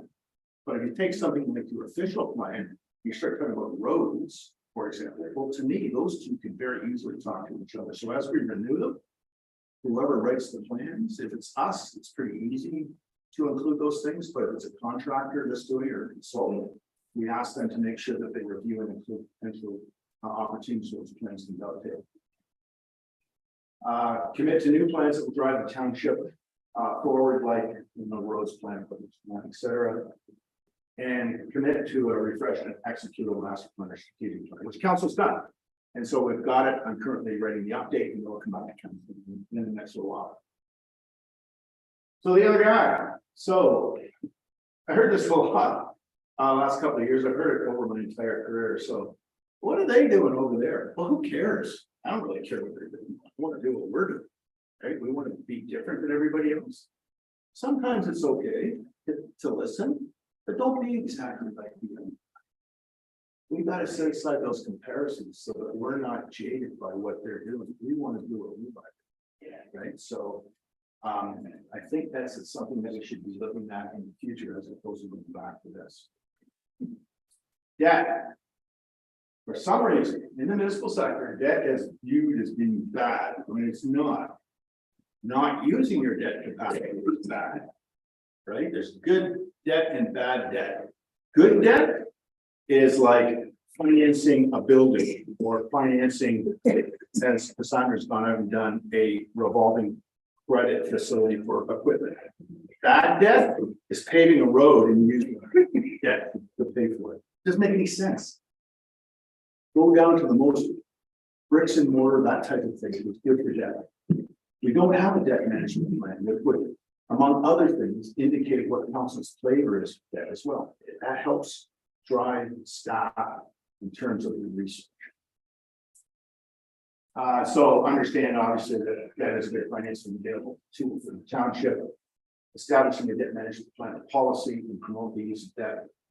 Good debt. Service levels. So there's been situations where service programs have been cut. They devalue the community. For example, until this year, we had virtually no recreation at all. Sure, you can go run ice, but that's it. There's no things for seniors or kids or whatever. And I think actually this year we've made some good strides. It's just the beginning. On service levels as well, the no community consultation on service levels. Part of the new asset management plans, you have to establish a service level. So I think we might be able to have a community consultation about that. So they don't get defined until we do that. Also, there's been situations where community groups have come back to council for monies after the budget has been passed. And those monies have been granted. So we have a policy for it. We should be following it, not setting it aside. And if council thinks the policy is not right, we can change it, whatever council wants, right? And technology has been largely ignored, but for the past 2 years, we've made a lot of great efforts in trying to improve our technology. And one of the things that we did this year is we changed our information technology manager, if you will, and that has proven to be not only cheaper, but the service level is much better for us as well. So obviously establishing legitimate service levels for all services is important. Consulting with the community for additions. And people need to understand, everybody needs to understand that shading a service back, you might as well not do that, just get rid of the whole thing all at the same time. Increasing services, adding a service costs money. Establish a policy, or that should probably say relooking at the policy for grant programs And committing to the use of technology, I think we've pretty much done that. And making sure that we're an all-inclusive community. Risk management, Councilor Neal had asked a question about insurance, and this is a thing on the top of mind of every municipality because of what's been happening. So 2 years ago, 3 years, we had 111% increase in the premium. That's nutty. We were probably the highest that I'm aware of in the province. But there's been other situations, the city of Ottawa, believe it or not. They could get insurance from Intact, which is our carrier. They had to go over the insurance, which is a lot of work to do. One of the areas that's really people are starting to look at is cyber.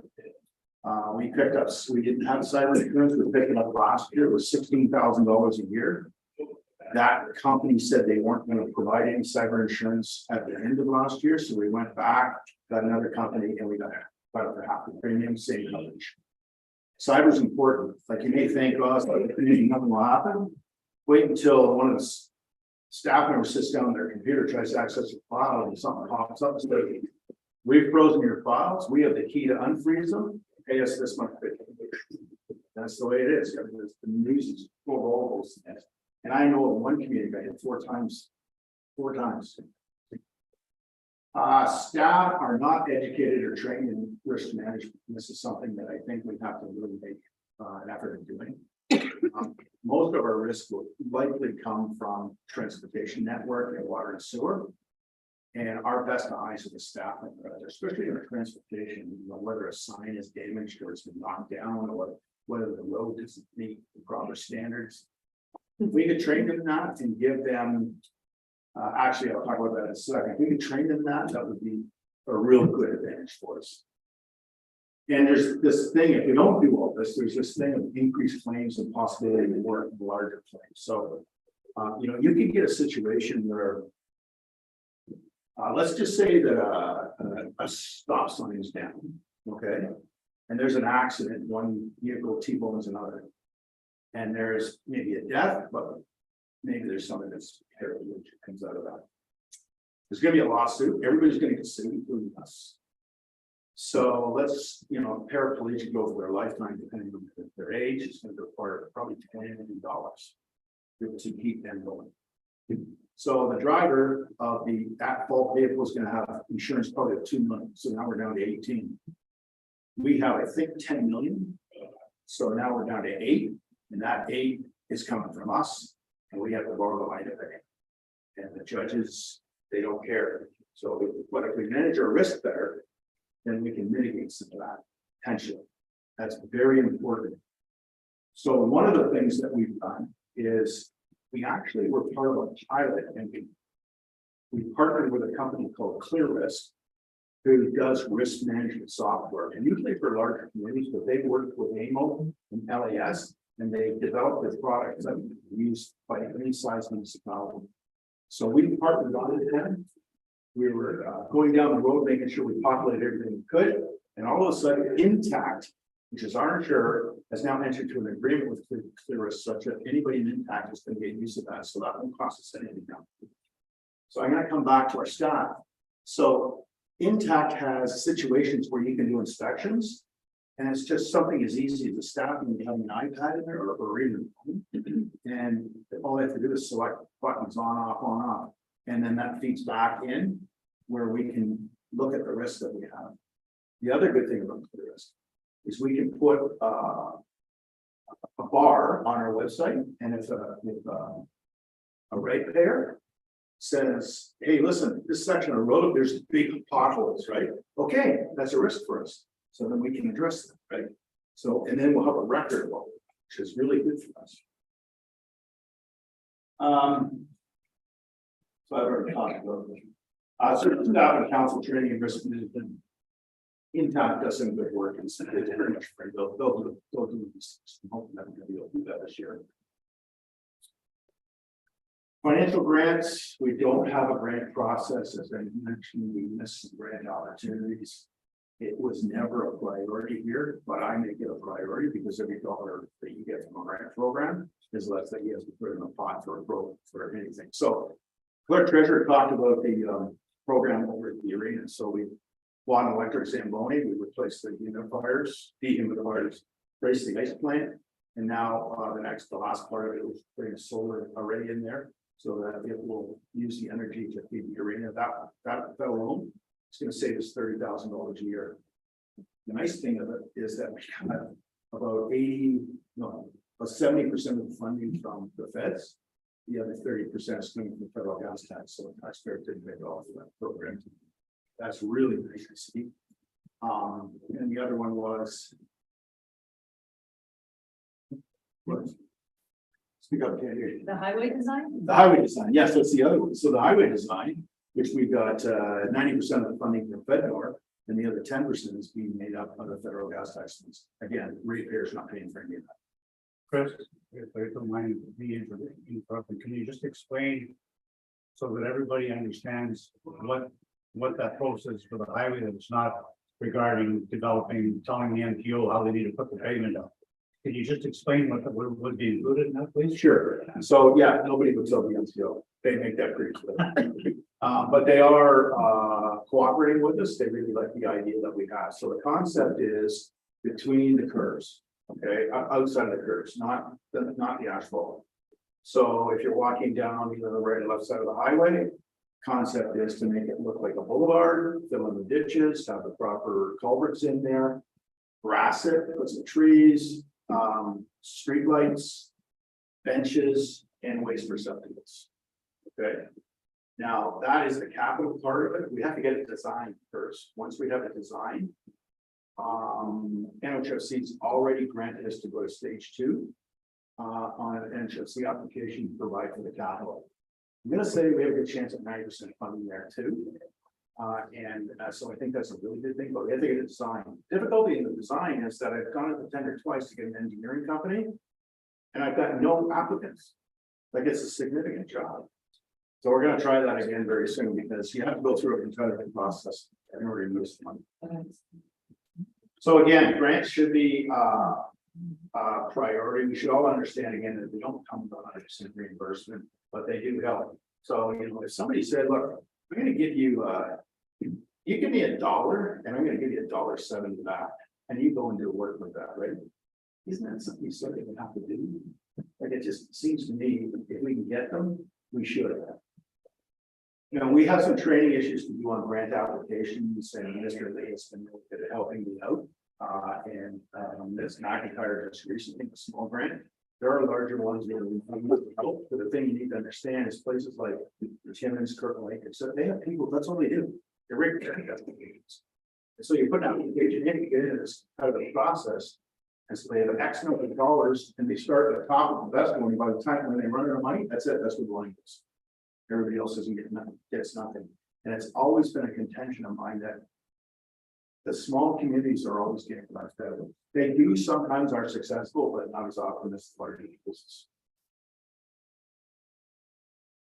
Okay, and the other thing is establish connections, relationship with people who make the decisions on this. And before you know it, you have a really good relationship with the person who's helping you out. I can tell you that Northern Development Alliance in Fairfield Falls is really good at giving us assistance. So, cost control programs, we didn't really embrace any of them. I think the best one that was embraced in the last couple of years was the streetlight program, which is going to save significant money.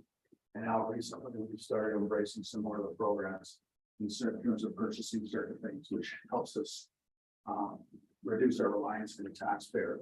And so we report on that through the reports. We also have to make sure that we don't fly on the cheap. And this has happened lots, too much in the past. And what happens then, if you fly on the cheap, so you need it, for example, but if you need a Cadillac and you buy a Volkswagen, you're gonna have to buy many Volkswagens before that Cadillac runs it, right? And so we can't fly on the cheap. We need to keep the taxpayers' money in mind, but we also need to make sure that quality is kept in mind as well. The Vinny Ridge drain, for example, had to be done twice because we wanted to do it on the cheap. So that was money we can't recapture. And again, we have an internal program for cost control program. So for example, Perhaps we have a little contest where the staff can be, given a dinner out somewhere, they come up with a good program that might save us $1,000 or $2,000. Because as Eddie Shack once said, if you look after the nickels and dimes, you always look after yourself. For anybody who's ever frequented a pop shop. Outside collaboration, to me, this is one of the most important things that we can do. The lone wolf mentality won't work. You have to collaborate. The mayor and I met with Cochrane and Iroquois Falls this week. I believe that there is a genuine want to cooperate together in those three communities, and we need to foster that relationship. But it goes beyond that. That's just region. It goes on to the province and the visa. We don't really have a profile, but we got to build one. So these letters that are going up, builds a profile. Media starts calling, they want to interview Doug, or they want to talk to me, whatever it might be. This is good. This is really good for us. I mean, I had a good discussion last night with the fellow from CTV, Sergio, and I'm hoping it's going to make the thing. It was lengthy, so I'm not so sure. He need to cut it off, but we'll see. And so when you do that, you build and lobbying, speaking of ministers, right? I mean, we might be small, but if they see you all the time, they start getting it. And with respect to the DSAB, in my opinion, we need to change. Timmins has the majority of seats, which means whatever Timmins wants, Timmins gets. And good projects that might be pitched by the other municipalities get turned down all too often. But express that concern to his worship. And I will tell you that Mayor Peter Politis in Cochrane, if you remember the last time he was mayor, he made a big deal of that. He got into actually quite a big argument with Steve Black and Timmins. He was the mayor at the time, so I think we need to do that, but in a very quiet way. Building our profile, that's important. Good relationships, very speaking outlets, because then they'll start calling you, right? For both being professional and a leader, and all for one and one for all mentality. That needs to be right up front. So nobody would think, like, for example, when I was with Volvo, we were building booths, wall booths.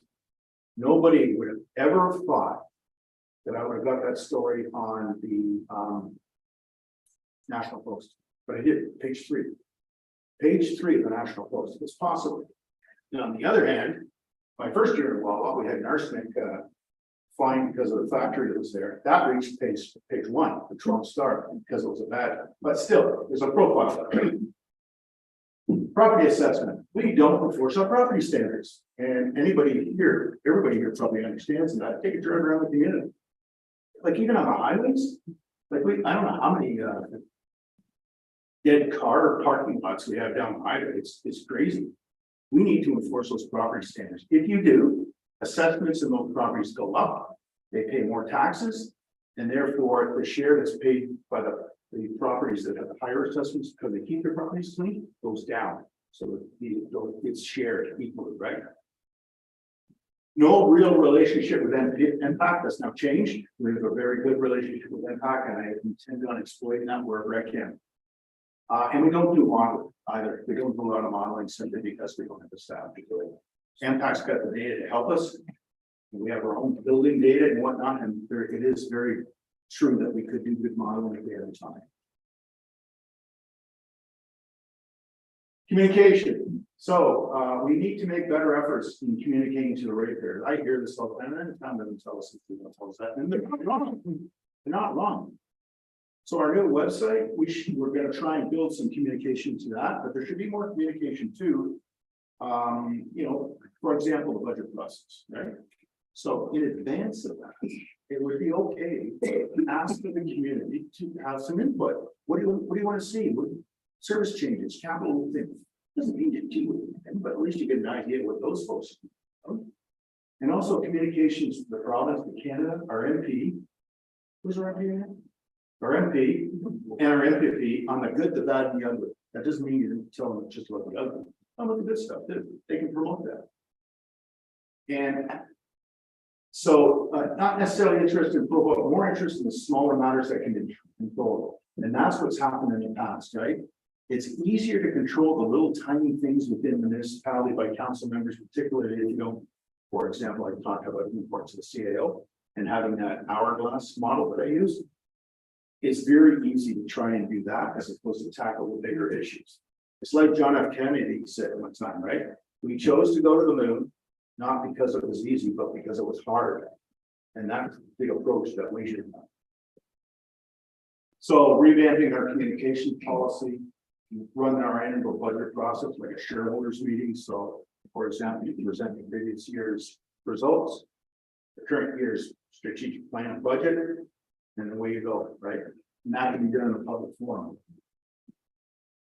Ask for input in the budget events and mention that. Establish a statement of commitment, perhaps through the renewed master plan. So that would be something as simple as of our health and safety statement that we do, similar type of thing. It's just a sort of statement by council and our commitment to the community. And educate some more, right? Because as you know, educating ratepayers, sometimes it's good in the moment, but a year from now, they don't remember. And that's not a critique of them, that's just the way people are. So you have to repeat the message all the time. Cool. So that's it. That's all the ones that anybody has any questions, more than happy to answer. It's really for informational purposes and context. Thank you, Chris. I know you have a lot more information in your desk regarding that, but thank you very much. Council, have any questions, Chris? None?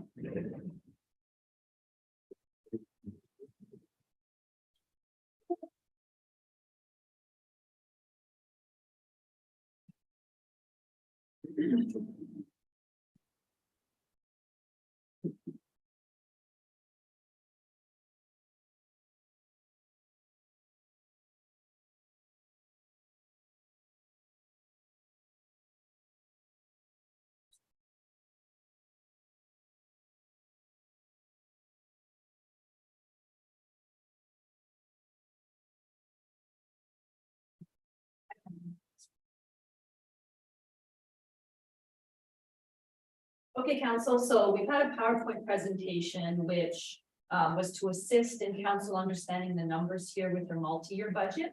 But now we're going to take a deeper dive, if you will, in regards to your budget for 2023. So we'll look at what we need to tackle for this year, and then we can look at what's forecasted for upcoming years. So let's break it down between revenues and expenses.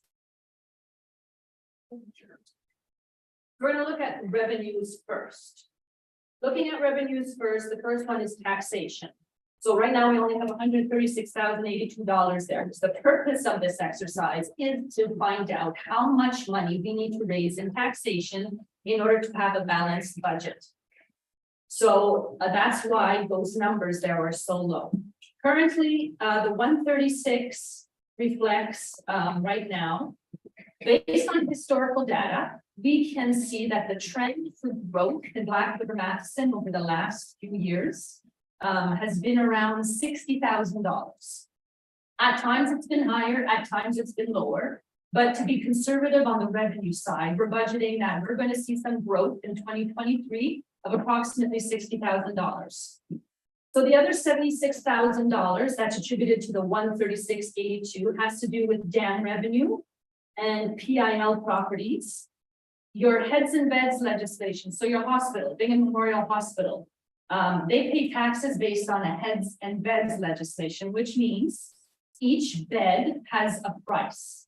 So in Black River Matheson, there are 40 beds, and the most that you can charge per bed based on legislation is $75. So we received $3,000 from Bingham Memorial Hospital. And then finally, we received what's called right-of-way acreage of 13,000 from Hydro and ONR. So as of right now, that's all we can reflect in the taxation portion of your budget, because again, the plug, if you want to call it that, is how much money we need to raise in taxation.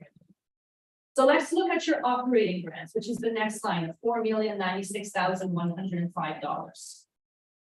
What that reflects is one is your Ontario Municipal Partnership Fund grant. So council, you take your OMPF money and you apply it directly to your operating budget. Your OMPF funding is $1,296,100. Along with that is money from Provincial Offenses Act of $1,319.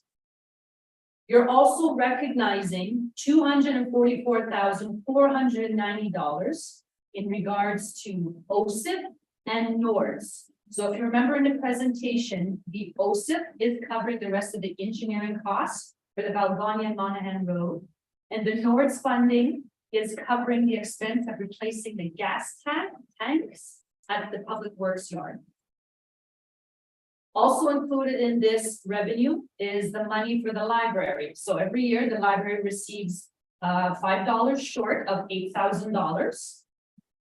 We're also reflecting the federal grant for Canada Summer Jobs. That is your summer student program, the highway design, and council portion of the highway design. So that's $752,170. You're also collecting revenue from your gas tax of $400,784. That has to cover the work for the hot patching, culvert replacement, and sidewalk project. And finally, you're also recognizing revenue for the recreation, which is $1,393,247. That has to do with the arena and the additional cost to the arena. When I say additional cost to the arena, I'm talking about the additional cost to the project of the arena. So all in all, that's $4 million, that's $4,096,105 in regards to operating grants to help offset projects that council will want to do in 2023. Let's look at the user fees. So your user fees are anticipated at $97,000. And again, council, that can fluctuate. We're just looking at historical data, recognizing what's in front of us in 2023 and trying to gauge what we're going to receive in revenue. And I can tell you, when we do the revenue aspect of your budget, we are conservative. We'd rather go in a little lower and then anticipate greater results. So part of your $97,000, you're recognizing revenue for your gym memberships. So we're recognizing and anticipating $25,000 in gym memberships. As I mentioned earlier today, you do really well with your gym. We're recognizing some revenue with the signs at the arena, that's $2,000. Tax certificates. So every time someone asks for a tax certificate, there's money to be made there. We're anticipating $5,000 for that. Marriage ceremony fees of $500. Tipping fees at your landfill of $25,000. Last year, council, just so you know, you made $50,000 on your tipping fees. The year prior to that, you made $25,000. So again, you can see it fluctuates. So that's why we're a little bit more conservative when we budget for user fees. In cemeteries, we're anticipating $19,500. And again, it's the reality of where we live. We do live with a higher senior population, so we can anticipate that the revenue will increase. Planning fees. So you have a lot of activity, especially in your agricultural area, and people are coming in for consent applications, zoning amendments, minor variances. So we're anticipating, actually last year you made $20,000 with your planning applications. So this year we've also budgeted an additional $20,000. Looking at your licenses, permits, and rents, we're anticipating to generate $87,264. So what that has to do with is lottery licenses, marriage licenses, dogs and businesses. We're anticipating to make about $5,000 there. Permits, anticipating to make about $63,000. A large chunk of that has to do with building permits. Last year, council, you made $100,000 with your building permits. So the more the activity, the more revenue coming through the door. Rent. I already mentioned it in the presentation, but you have an opportunity to make about $20,000 in rents. That has to do with the hall at the arena, the tower rental, the concession booth at the arena, ice time, and rent at the library. Other forms of revenue, which is anticipated at $697,123. So your investments. The money you have invested with one investment fund, based on the returns right now, and what you're gonna have to take out of your reserves. We've budgeted that you'll make about 200,000 in your interest. Now, that is a little bit on the lower end, but again, we want to be a tad conservative. You're gonna potentially make $57,000 on penalties and interest on taxes. So it's the reality, people with delinquent accounts, there's an opportunity to make some interest revenue on them, and you can apply it directly to your operating budget. So as council is aware, we deal with a matter in close. It's a legal matter. We are reimbursed for some of those expenses. So we recognize the reimbursement of some of those legal costs on your operating budget to offset your legal expenses. We've also budgeted for the sale of municipal property. So you heard the CAO mention earlier that there's an opportunity to sell some of the fleet at Public Works. So we sat down with the mechanic and the working foreman to gauge, what can we anticipate money? They're thinking about $35,000. That's close to 1% of your budget. So we will be doing that as soon as council passes the budget.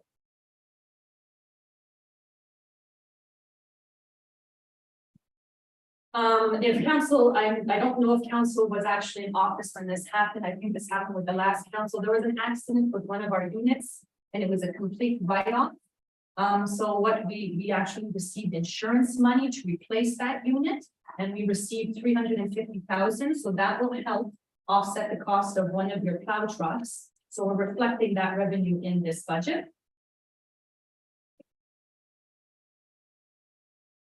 Okay, so that's the revenue section of it. A lot of it is straightforward. It's driven based on historical data. There's not a lot of room to increase your revenue to try and show a better picture of your levy increase. It's always best to approach your revenue a bit conservatively, because if you do well with your revenue section based on licenses, permits, or user fees, if you happen to generate a surplus, you can now reestablish your tax stabilization reserve. So it's never a loss. I don't know if council has any questions before we look at the expenses. Any questions from council? Thank you, council. So general government, your general government right now is $3,679,762. Now, as I mentioned earlier, that's where we are recognizing all the grant expenses. We're just putting it all in one place. So in this account, or in this section of your budget, this is where we reflect council budget. Council budget is $130,820. What that reflects is your honorariums, insurance, mayor's cell phone, and your training and mileage and meals.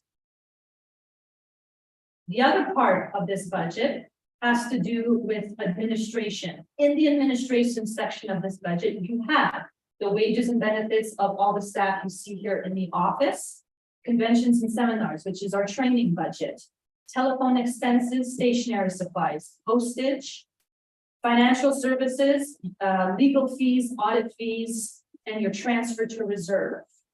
So that all comes up to and the expenses of your grants. So your grant expenses of the $3,679,000 come to $2,135,657.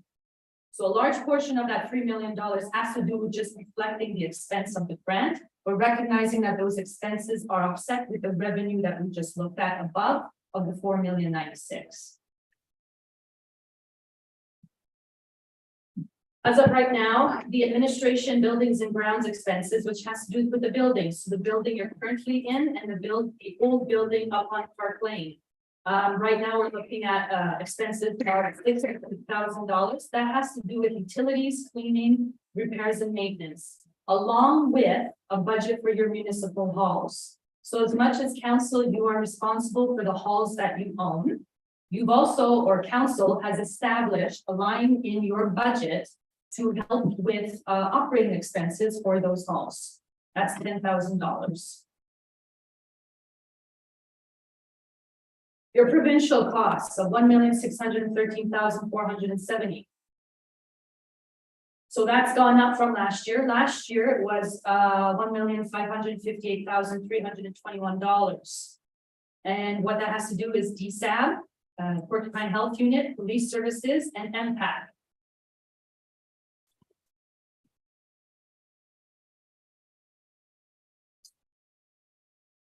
Fire services. So this year we're budgeting 412,484. What's part of that is, again, the honorarium for your firefighters, clothing and uniforms for them, training, mileage, telephone, some material. The buildings, we have to, so again, you have 3 fire departments, so you're paying the utilities, repairs and maintenance on 3 of your buildings. Your repairs and maintenance for your fleet for the fire department has gone up by $10,000. So last year it was 20,000. This year we're anticipating 30,000.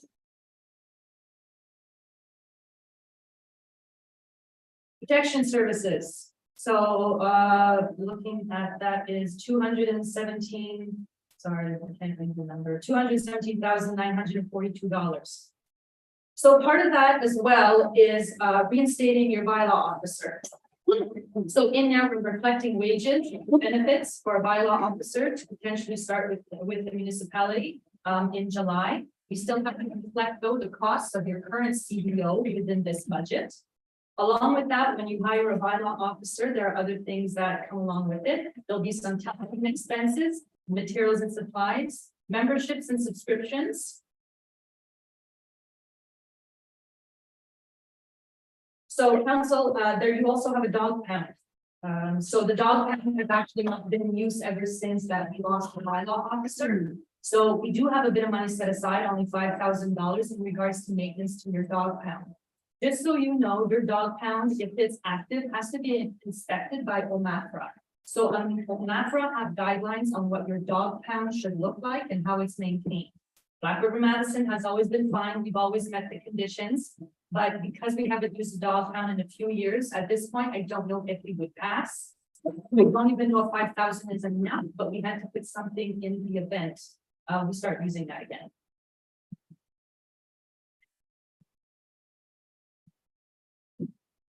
Drainage. So council, under the Drainage Act, if there are petitioners who petition that they would like a municipal drain installed due to the flow of the water from their property, you have no choice but to participate in that program. So actually, we have petitioners that have put in a petition. I want to say it was last year, and it's the Reach drain. So the moment that a petitioner puts in a petition and they would like a drain, council, when you bring in your engineer, 9 times out of 10, you're on with some costs. So this year, due to the Reach drain and the fact that residents would like a new drain, which is called the Reach drain, your engineering costs for that are $60,000, which is reflected in this section. And you have no control of that. It's legislation. And everybody that gains benefit from that has to pay their share, correct? Yes. Yes. Okay, Public Works.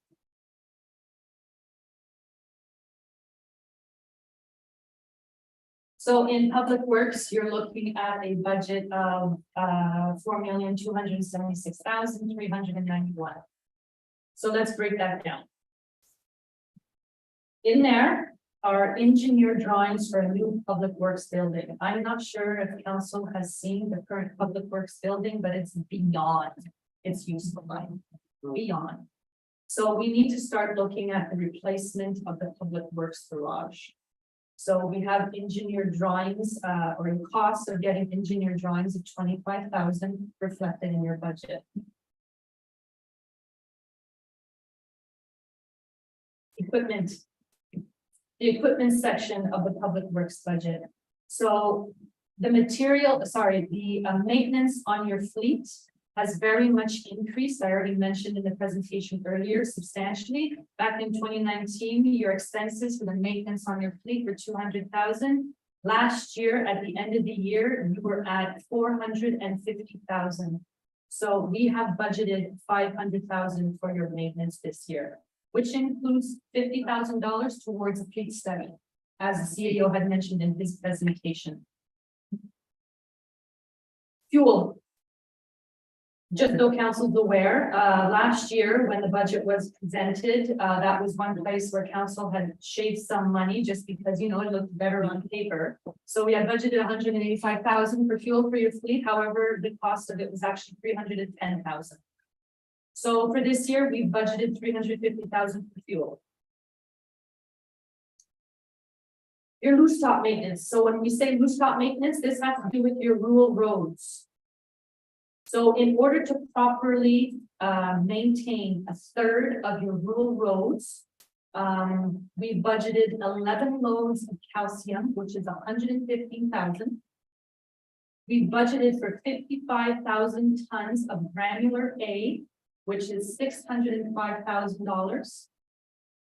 And along with that, stockpiling 15,000 tons of 165,000. So that stockpile will actually become inventory and will help you next year in 2024. However, it's important for council to understand, if you want to maintain your rural roads properly and continue with this current plan of doing 1/3 of your township each year, this is the cost to do so. And just remember, when you adjust your levy accordingly, it's a one-time adjustment. So next year, when we come back to the budget, the only thing that's going to change is not necessarily the amount of tonnage that we need. It could just be the price. So the difference will not be as big as it is this year, if that makes any sense.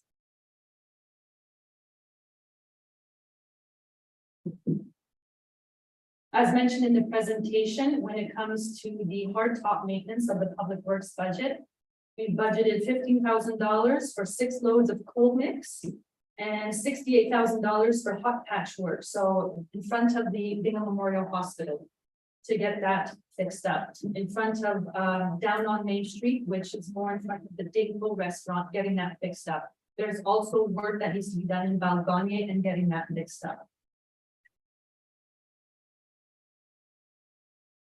Your winter sand and your salt, that cost the municipality approximately $85,000. So that's also budgeted for.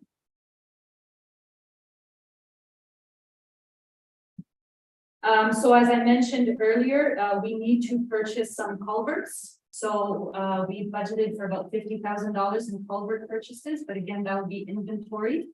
And then the need may not be there this year, but we require the funds to purchase them this year. The engineering report I mentioned to council in regards to the bridges. So that report costs $40,000. So the budget doesn't reflect any maintenance work on your bridges. It only reflects the report that dictates what the work will be on your bridges, which you'll have to deal with next year. One of the projects, again, that was already mentioned is the culvert replacement in Matheson on 8th and 2nd Street. And again, the rest of the expenses for the engineering report on Valganye and Monahan Road. And finally, one of the larger projects is the sidewalk replacement on the one half of Main Street between the Case Populaire and the other side of the street. So actually completely redoing the sidewalks on both sides. That'll cost about $263,000.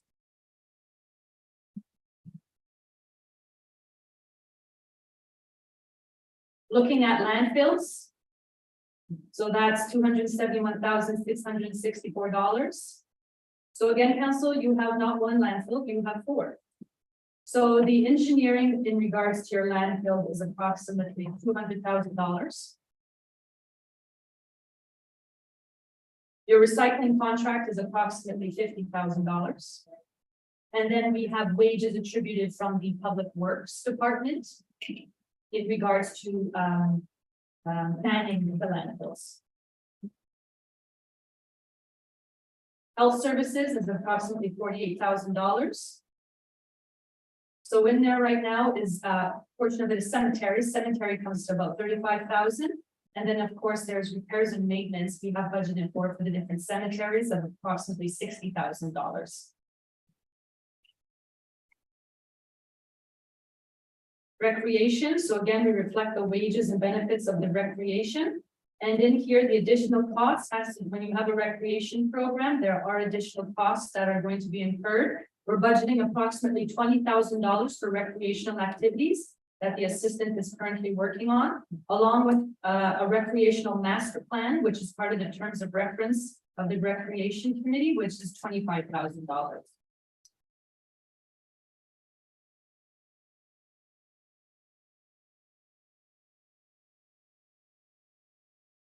The arena, the actual arena operations. So in there, that actually cost the municipality $178,000. One of the largest expenses of that particular section of the budget, council can appreciate, are the utilities. In the same budget, we have for parks, 45,000. And again, a large portion of that has to do actually with wages. We also have in here this year, the bear-proof containers. So purchasing 6 of them actually costs $20,000. However, that's not coming from your tax levy. That's coming actually from one of the grants, which I had mentioned earlier on in the presentation. But 6 of those cost $20,000. Your outdoor rinks, we budgeted approximately $27,000 for your outdoor rinks. Again, you have utilities, and of course, you have maintenance and repairs on the buildings, and mentioned in the presentation for sure, your VG rink needs shingles. The boat launch, so the boat launch is right now only $11,736. That has to do, again, the breakdown is utilities and maintenance on the building. The library, your total library budget is about $107,000. So in there again are the wages, purchases of books, which is approximately $11,000. And you have some memberships and subscriptions, stationery supplies, and telephone expenses. Approximately $16,000 on the building of the library, which has to do again with utilities and repairs and maintenance on your building. Should council choose to reopen the museum? Yeah, should council choose to reopen the museum, that would cost actually right now about $10,000 to do so. Now, recognizing it won't be a full season. If you were to open it up, you would probably have to wait until July in order to open it up, and it would be manned right now by just a summer student.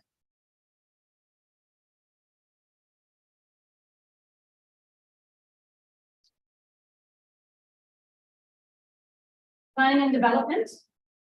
So your planning and development is approximately $90,000. This is where we reflect actually the cost from the city of Timmins for the CBO to also do some of their, this is where we reflect the cost of the planner to help out with the municipality when it comes to different planning activities such as consent application, minor variances, zonings. So we actually have them on contract. That's approximately $40,000. Along with our CGIS system that the CAO had mentioned earlier this morning. Economic development, so that budget's about $42,000. We budgeted $10,000 for works this year.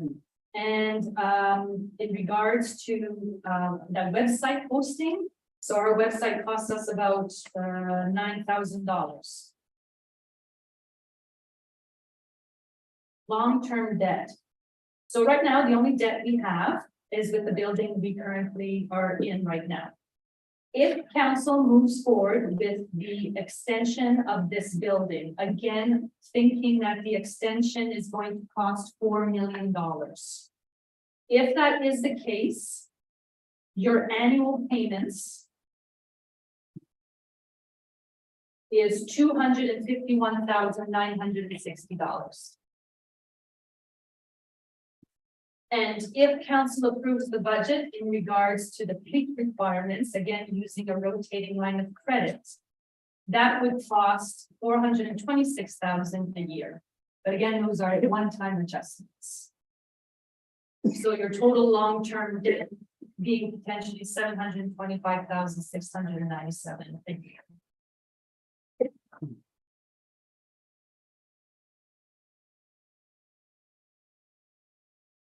So I've just thrown a lot of numbers at you. I'm not sure if council has any questions at the moment or want me to go through something again. Questions, comments? Yes, Councilor. Yes, your worship.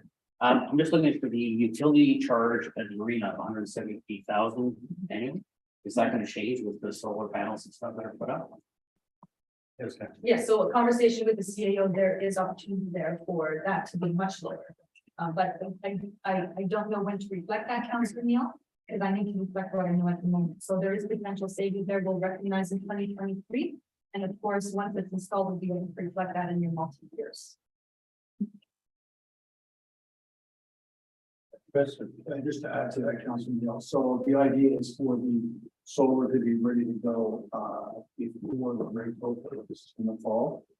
So that stub period traditionally is gonna be one of lower production. And then we're gonna make arrangements for some of include the solar engineers off in electric.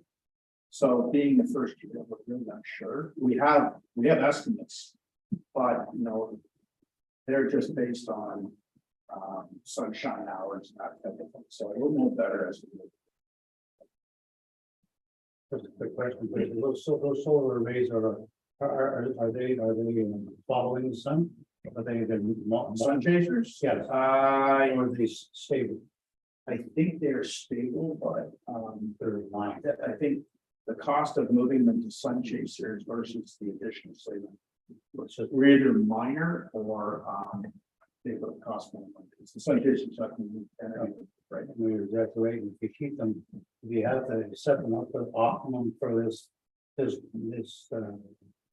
our position in the road. And you keep the snow off, and you'll do very well in the winter. That's your best months of solar, actually. Solar production. Yeah, If you keep them clear. if you keep them clear, otherwise you get longer hours from the sun. And either way, we're gonna see some. How's it going? Thank you, Ms. Mayor. I have a bunch of questions. I don't know if you want to limit me one at a time or not, but I'll do my best. We'll let you start with your first, and somebody else has Okay. another question, we'll just let you Okay. take your turn. Keep looking over here. The tax levy budget spreadsheet. Would we be safe in saying that the revenues are low by $100,000, like when you're being conservative? We say we're low by $100,000, so you're talking about user fees were down by a bit and licenses, permits, please, could we just guess that we're low by 100 grand? How much for lower than last year or anything like that? Might be a safer bet. Yeah, well, I know we're conservative, but how conservative are we? I don't know if I'd be comfortable enough using a number. All I can say is that we're definitely budgeting lower. If council definitely wants a number, I would like time to look at it, to be comfortable with the number I'm gonna provide council. No other questions from the other side of the table? Yes, Councilman Byrd? Thank you, your worship. The building on the waterfront, we have discussed before about leasing it out. Are we going to even entertain that idea for the summer? Put it out there for tenders to lease it and maybe make some money off of that? Is there a possibility to do that? Yes, we're looking at that and the canteen agreement as well. In fact, the canteen agreement is going to our people going to go for that. There is local interest. The one down at the water. There's no deep fryer there. So, and in fact, there's no deep fryer in Green either. In order to put a deep fryer in the building, probably to expand the building, but that doesn't mean somebody might not be interested. I think it's something that our field will see. There is also something locally that has a, I'm gonna call it some kind of food truck, right? And they might be interested in accessing space down there, which they would have to pay us rent instead. So, this is recommendation that is working with all three of those ideas as we speak. They are not reflected in the budget as we discussed. Good question. Yes, Councilman. Yes, your worship, just a question that again, and I want to say thank you to the clerk treasurer for giving me some information early on when I requested about pie charts about the past 5 years. I just have one question and had people, individuals call me about the amount, the budget from up to the 3.679. So in 2019, that general government was 886,553. And proposed this year is 3.679. So one issue that I was thinking for that 3.679, which you have multiple things included in there that is separate from the other one. But last year in the general government, based on the information you gave me, was 1.8. That went up to 1.2 the year before. So I'm just wondering, when I've asked questions, can you sort of help inform us on where the big increases came from? Yes, guys. Okay, that's a great question. So fluctuation comes from the grant components. So remember how I mentioned earlier today that every time you get a grant and put it in the general government section of it, that's why you're seeing inconsistencies at times between each year. Because some years you've received more grants than others. So when you're jumping from 3 million, 1 million, whatever, it has to do with the grants. That's why you see that fluctuation. Thank you, yes. Oh, sorry. Yes, motion to the clerk treasurer. Is there any way that again can be just sort of separated and itemized issues so people that are looking at this can see exactly that point? I just think they realize that grant money is in that total money, that could clarify things that people are thinking. Yeah, well, wages and salaries and. Well, just what the grant money is in that total amount, what we're proposing this year. Based on that explanation, which is great, that there's grant money being put there. But I just think if that's actually shown, we don't have to go to individual people's things, just I'm looking at more of an itemized issue. Or an itemized list, so that people can see it more clearly. So what could be done is, for potentially the next time that we speak to the public. So the general government section of the budget, what I would do from back in 2021 is break out the grant component.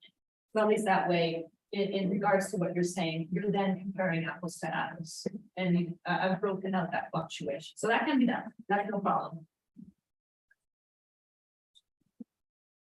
Your worship. Yes. Just again, so I think that some of the time when I think some of the people, when they see our budget, think that there's this massive increase in salaries in this office. That's why I think if we can communicate where the breakdowns are appropriately, that can get rid of that false information that people are seeing. We'll get rid of some of it anyway. It's not for sure. Yes, go ahead and respond, please, Pat. If on that basis, we're audited yearly. So just on that basis alone, where taxpayers think that money is being mismanaged or people are getting increases that are unapproved or whatever. We're audited, and when the audit is done with regards to the wages and benefits, we have to show to the auditor.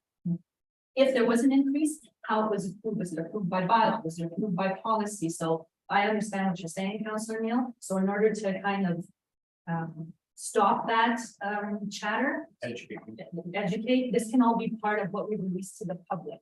Good point, Councillor. Thank you. Councillor Diane? Oh, sorry. Chris, you want to say? One-third of the budget is salaries and benefits, so the auditors pay particular attention to that.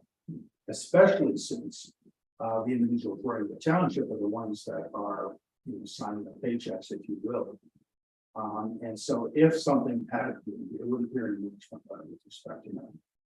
There was some comment 2 years ago that some increases that were provided to staff members were inappropriately given. And that was an unfortunate comment because of the tax integrity of the individuals in charge. And indeed, the audit did specify that things were proper. So this is a regular thing that we hear, it's just not happening.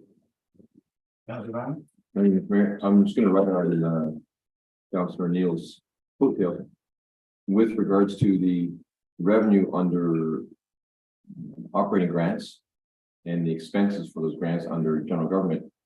Can we also show if it's revenue neutral or if it's costing us money? Because if we're getting $1 million in grants, but we have to put in $200,000 of our own money, we're spending money on a project, right? And the public needs to know what that money is being spent on. Absolutely, that can be done. That can be done in a separate worksheet. Okay. Absolutely. And like I had already mentioned earlier in the presentation, some grants are 100% funded, and Yeah. like you mentioned, Councillor Diamond, some grants are not. In this specific budget, all of the council portion that you had to provide, it's been then subsidized with those other grants. So the OSIP, your gas tax, or NORS, we're using those conditional grants to offset your portion. But that can all be displayed in another little report. Another nice piece of education. Yes, Councillor. Yes, your worship, to here again. In the fire services budget, that doesn't include the price of the pumper truck. That's not included in that amount. So, because we're strictly just looking at the operating right now, Councillor Neil, so we still have to look at your capital, which includes the pumper truck. Yes. Further questions? Councillor Diamond, you look at one more. One more. Thank you, Mr. Mayor. Under protection to persons and property, we have the bylaw officer. Yes, Did I miss how much you said that was worth? You did say, it, I can't remember. So I remember the vehicle, but I don't remember what. so, okay. Compensation. Yeah. Compensation is wages and benefits. Mhm. And again, recognizing this is only half the year. Yeah. 31,000.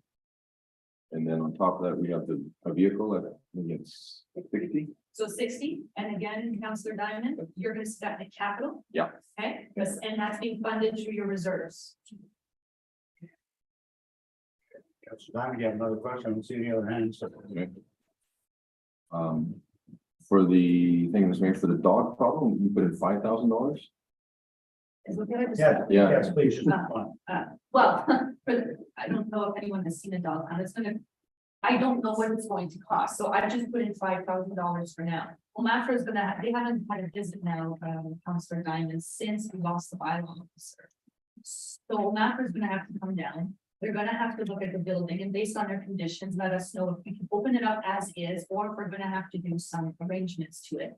I don't want to put a ridiculous number and increase your levy even, so at 5,000, I feel like maybe we can do something to just be in compliance. We may have to look at something further later on in further budget years.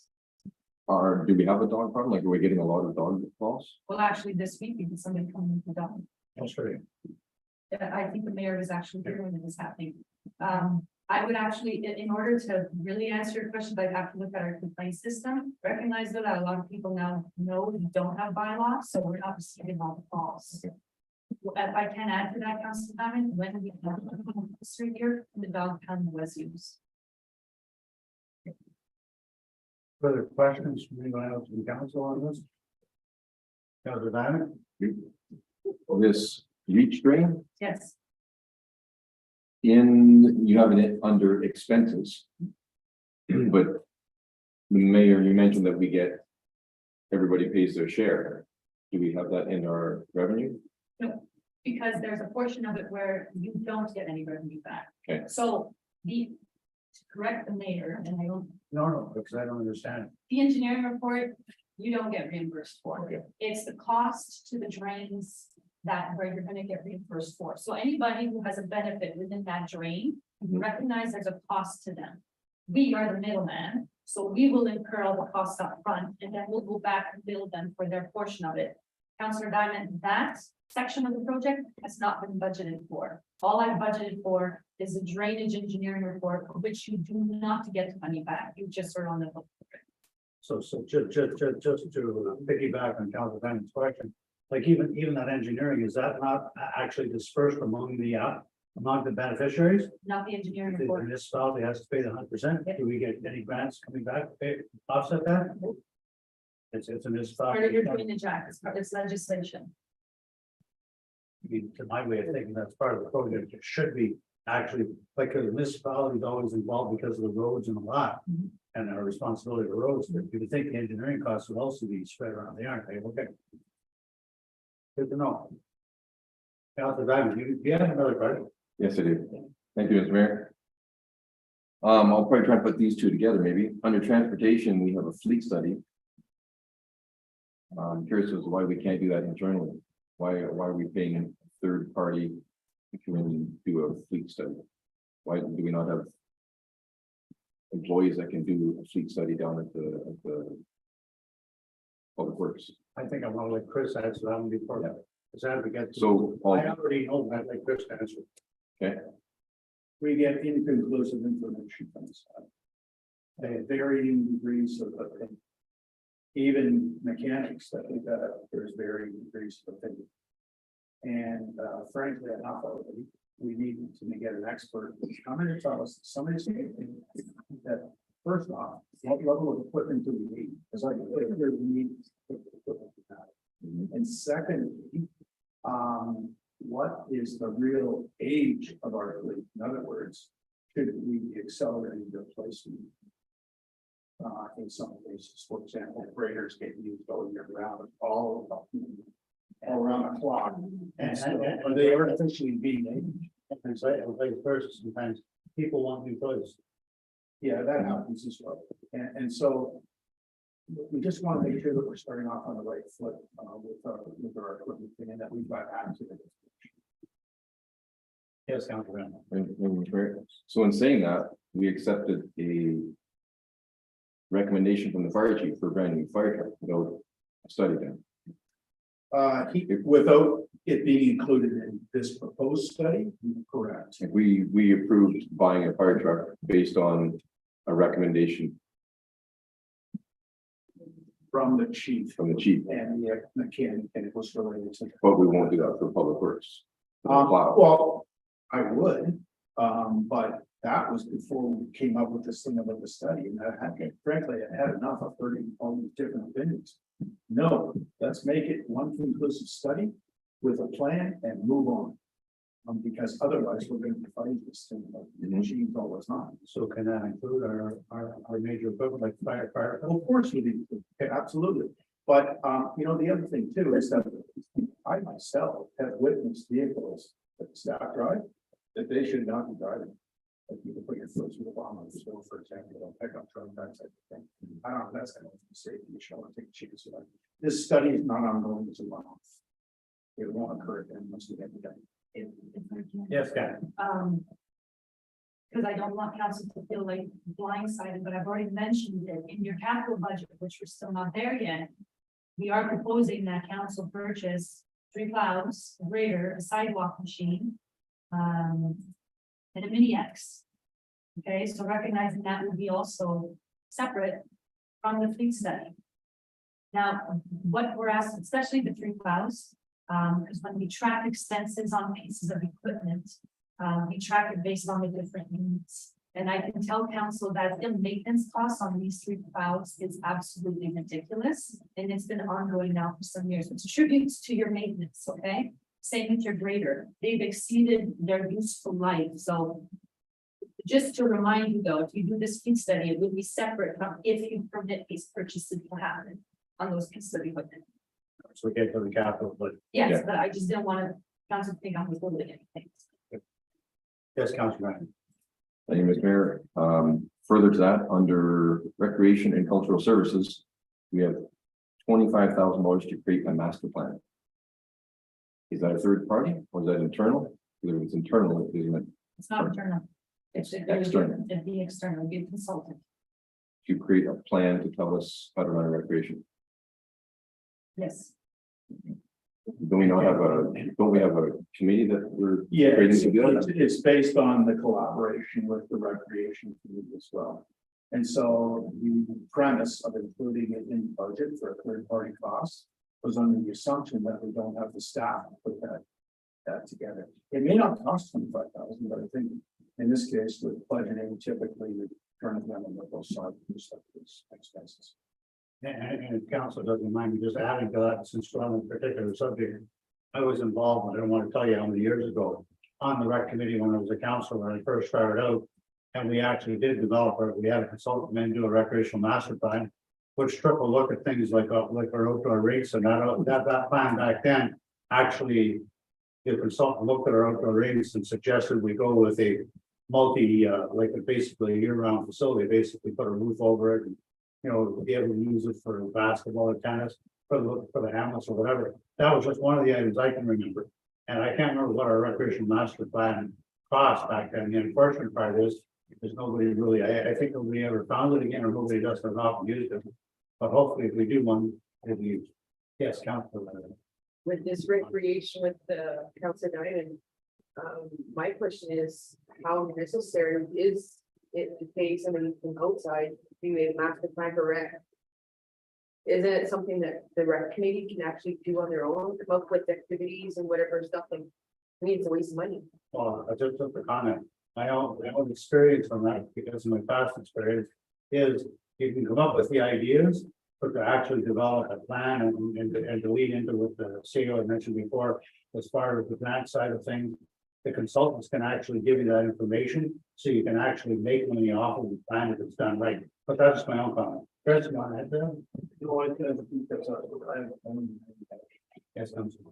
I understand all of that, but I mean, like you just said, like they when you were on it years ago, when you had a master plan committee where that agency that did it, but you know, we should have put roofs over top of these rates and all that. But that was. But what, you guys pay for a plan and didn't do it.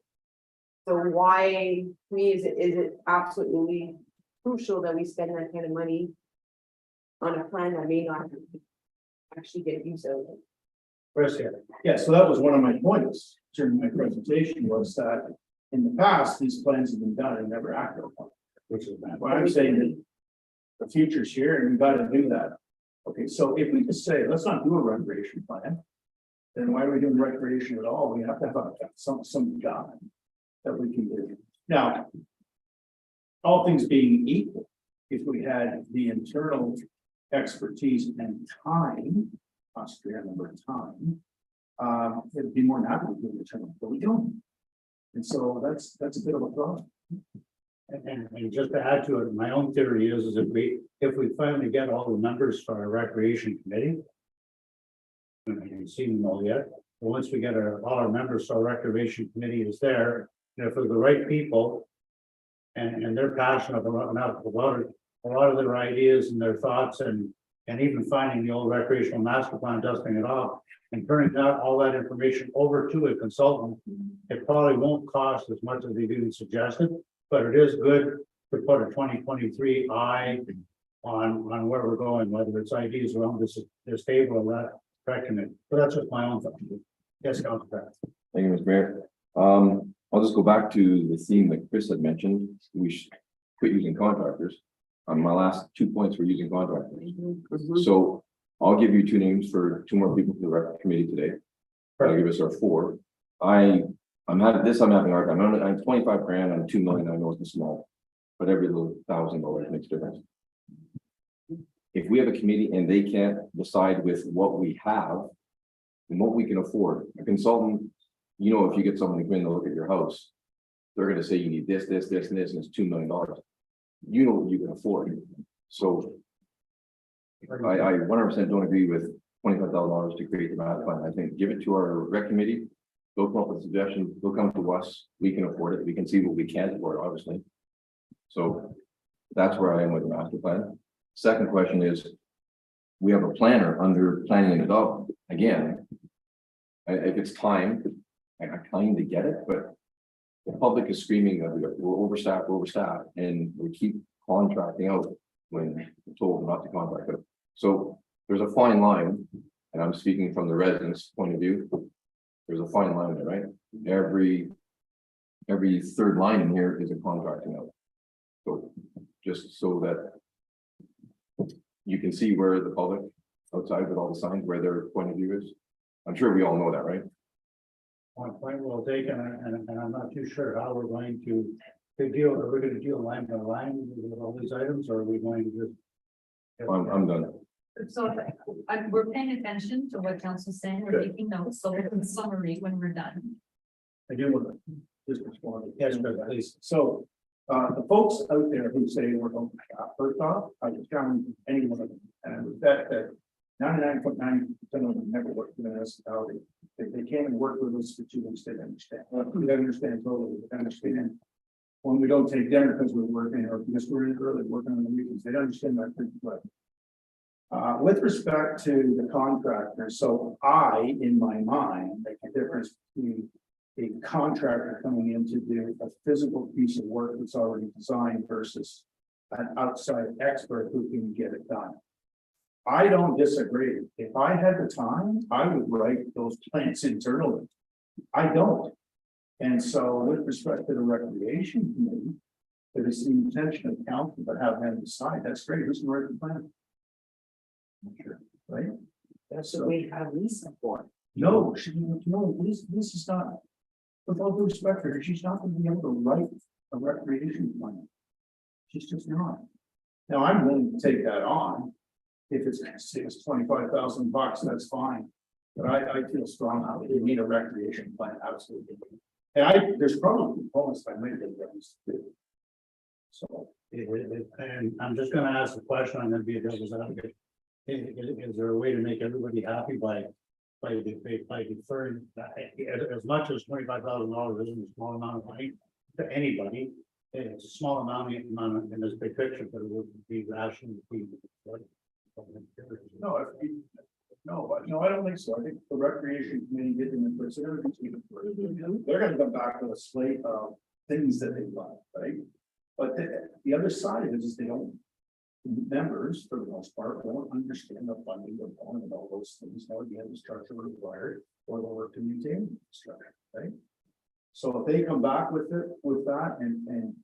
You know, maybe what we do is internally we can see how we can do a write a plan. If it doesn't make any sense, then we can move forward with it.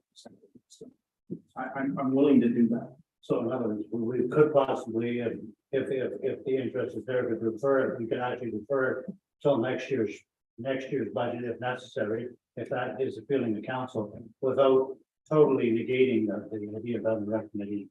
Oh, no, we engage the committee. I think the committee is important, but what I'm saying is, let me have a crack working before they come up with a draft and we'll see. And if it goes, and if we have to go to a professional next year, we can do it next year. Okay, yeah, Councilor Rondo. Just going back all these years, like maybe even 50 years, was that a common practice? To have a master plan done direct? There was only one recreation master plan ever done, and that was done back around 1980. So why is it necessary to do it then? Again. Because it was ignored the first No, time. no, I mean like at all, if it's only been done once.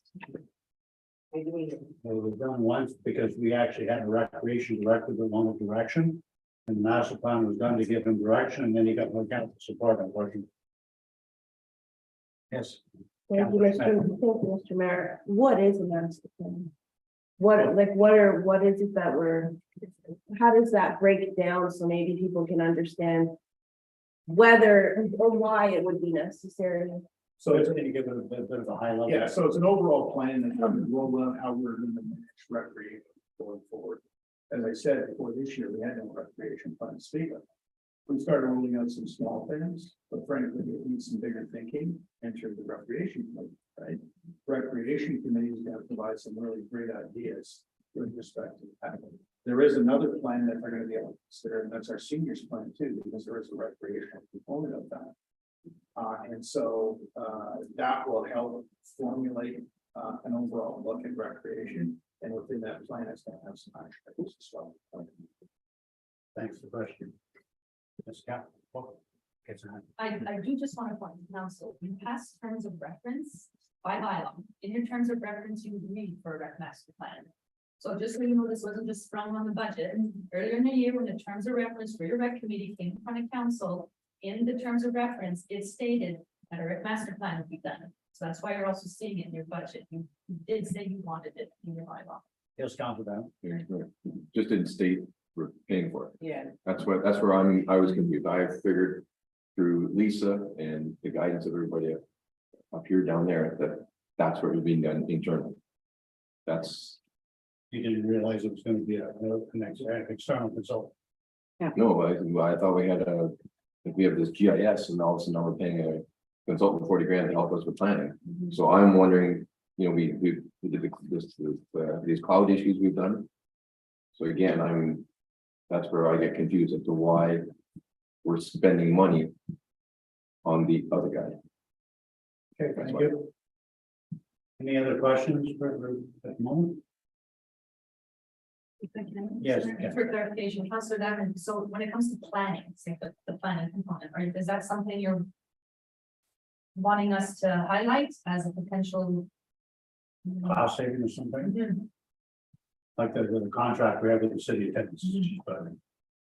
As a cost savings. Because I do believe you brought that up, right? You Yes. brought up the contract we have with the city Yeah. of Texas that has to do with planning. Is that something that you're wanting us to highlight as a, No, I just didn't know why we were paying a outsourcing. okay, It's because we don't have time. Or expertise. Yes, so if I can, I'll speak to it from just the clerk treasurer's perspective. So prior to the CAO coming on board, it was the responsibility of the clerk to manage planning. So you can appreciate that when all the Mennonites are coming in and then they're putting in all these consent applications, one, it's time consuming. There's also a timeline when you submit an application. So prior to me becoming clerk treasurer, this practice was already put in place because there's expertise that comes with planning. So the city of Timmins being our big sister would also charge us, would then provide us with their professional planner, and any of these applications coming in, I would send them to her, she'd draft the report, and all I had to do was send the meetings. Okay, now recognize too, that as the clerk, I was not familiar with the Planning Act, because these consent applications, zoning minor variance, that has nothing to do with the municipal act, that's a completely separate piece of legislation. And of course, to avoid any risk, I'm not an expert planner, so that's why we had the city of Timmins. And that's been the practice ever since I became the clerk treasurer. Now I know with the CAO coming on board, he has much more experience with the Planning Act than I do. So I don't know if Chris wants to speak to the contract services of the city of Timmins from his perspective. Yeah, so, yeah, so, for most, consents minor variances, I'm quite comfortable doing those in-house myself. Because they are, as they indicate, minor, right? Sometimes consents might get a bit involved, in which case I would defer to, Timmins and I would have a conversation. Rezoning, I would prefer that the city of Timmins did it, simply because I'm not that well versed in the planning act, I know some simple things. But my goal really, should be looking at engaging a planning firm to do that function.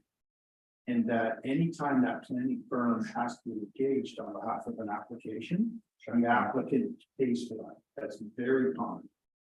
And so, right now, I can't remember where a contract was, it's not very much. But I think that the applicants should be paying for that cost, and it's allowed under the act, and only when it's on your application. So they use it. It is, yeah, except we don't make money. No, it's just $15. And that gives the applicant also the planner on our back. And the planner is looking after our best interest too. Speaking of that, we're going to have to redo our official plan and there's only bylaw coming up. So if we've got a planner already engaged, that's probably going to save us some money in terms of having that plan to those two things, which can be expensive. Yes, Councilor Schmidt. Thank you, Mr. Mayor. What is the importance of the planner? Like, if you could just clearly specify why is it important to outsource a professional planner as opposed to doing it in-house? What risks are we avoiding or, you know, essentially eliminating by bringing in the other guy? Well, it would be not like not having a lawyer.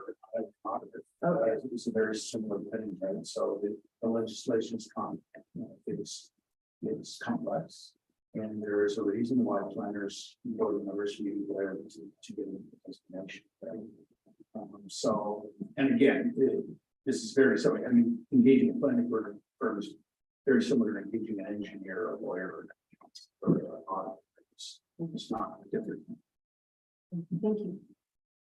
Thank you. And I think Councilor Van has his hand. I think, Mr. Mayor, so do we make money on the planning and all those? Once you take the applications in and the expenses, or Their planning fees, so we budgeted $20,000 in planning fees, so last year you made 50,000. okay, So there is money to be made to offset then the expense, okay, yes, and but minus some of the internal yes. expense we'll have for the counter and stuff, yeah. Okay. Further questions? Good. So council, at this point in the meeting, because I want to keep capital and operating separate, although they are together. Is not that I want to approach it this way, but are you wanting to have a potential discussion as to what could be removed from your budget? That's not what I'm recommending, but you want to have that conversation. Fine, yes, Councilor Neil, I think we have to look at something here. Councilor Rondo, yes. And I tend to agree that we should at least have the opportunity to discuss it and I don't want to spend hours and hours and hours looking at every last item. But if there's significant items that need to be looked at, I think we should. We owe that responsibility to our taxpayers. Okay, so Unfortunately, for the purpose of this meeting, I didn't put anything together to see on screen. Which I would actually like the council to get a visual of what I'm going to say, so I'm going to put up an Excel sheet. And as I'm mentioning, what we could look at, are the down. Now, again, council, for the purpose of this exercise, you're dealing with large numbers, so obviously in order to take impact, you're gonna have to look at large numbers. Majority of your large numbers are in public works. So just so you know, recognizing that these potential cuts are affecting your public works, you're now dealing with, Certainly not. yes, you're now dealing with big numbers. Yes, this is just so council can track kind of what has been. Should we want to do a bit of we'll wait for first get back here and then start doing that one. No, we can, I know that there's one item there's one item I would like us to review. But I'm gonna allow council to have it in me first. Well, maybe part of the exercise, once we define what the list looks like, we should look at then the risks of moving it. Yes. Right, because there's implications. Well, that- obviously, we didn't expect it just together for us to tear it apart because it doesn't make, we know it makes sense. It's just a matter of whether we handle it politically or not. And it's just a matter of having given council's opportunity at least to work. Yes, or maybe something that we can adjust. And you're absolutely right. Even though 1% is $49,000, it may be a few of those $49,000 in there. Give me 1 minute. So, Mr. Want to take a Mayor, break? suggest we go recess. Well, let's do a recess. It's probably a good time for recess and everybody can do their bio breaks or whatever else they want to do. So we'll strictly take a recess at this moment. Well, recess with the planning, right? Hey, you wanna go play? Recess, go play. Yeah.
Yeah, but I should be able to see them on screen, right?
batting people,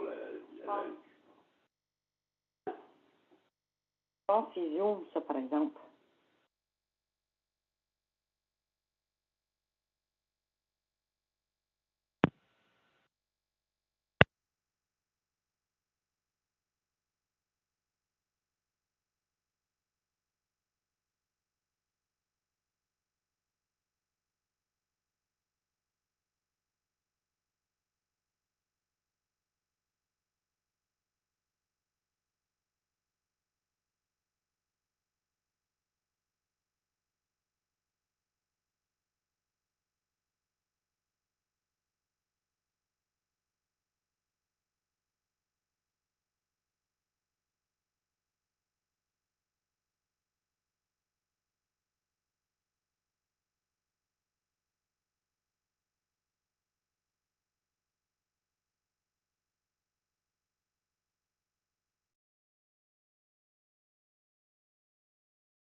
So now the next stage we were at, basically at, is I think we're gonna put some items on the list to look at, is that what the whole idea was? Yeah, so we'll do an exercise together, council. We'll start talking about what you can look at in order to try and Or what you would like to look at, and then the clerk and the CEO can tell us whether we're completely out to lunch or partially out to lunch. If it's possible, impossible, at least we've done our jobs, right? okay, so recognize right now, so you're dealing with large numbers, so obviously, when you're dealing with large numbers, you gotta look at large items. One of your biggest budgets is public works, so again, this is just an exercise, we're gonna put these numbers up here, and then we can have a more wholesome discussion. Apart from public works, though, we could start off by just saying. You could remove your reserve transfer of $100,000. No. It's an exercise, council. I don't recommend any of this. Why, let's put it up there and let's do a little bit of a round table, so. Yeah, Our recommendations. If council wanted to. this is super, and then we can understand. well, and not necessarily just items that don't matter, they're just items that are large enough to be worth discussing. Correct. Well, it's more to get an idea that, you're gonna see there's not many options, but it's the idea that you try this exercise. Yes, Okay, so That's like our job. the CAO said, this is not my recommendation, this is an exercise. My recommendation, as much as I know it is not popular, it is to do a tax levy of 40.5. Okay, so you could remove your reserve transfer. You could potentially remove the engineer drawings for a new public works building, which is $25,000.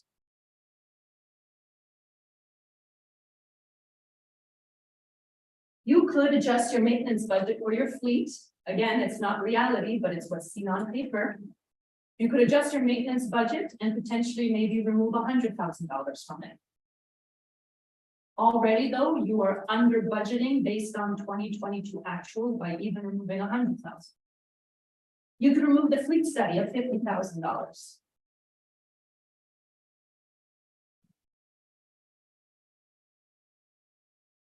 Then the next two items, if you want to keep them separate, Hanja, if you want to write in calcium, and underneath that, if you want to put granular hay.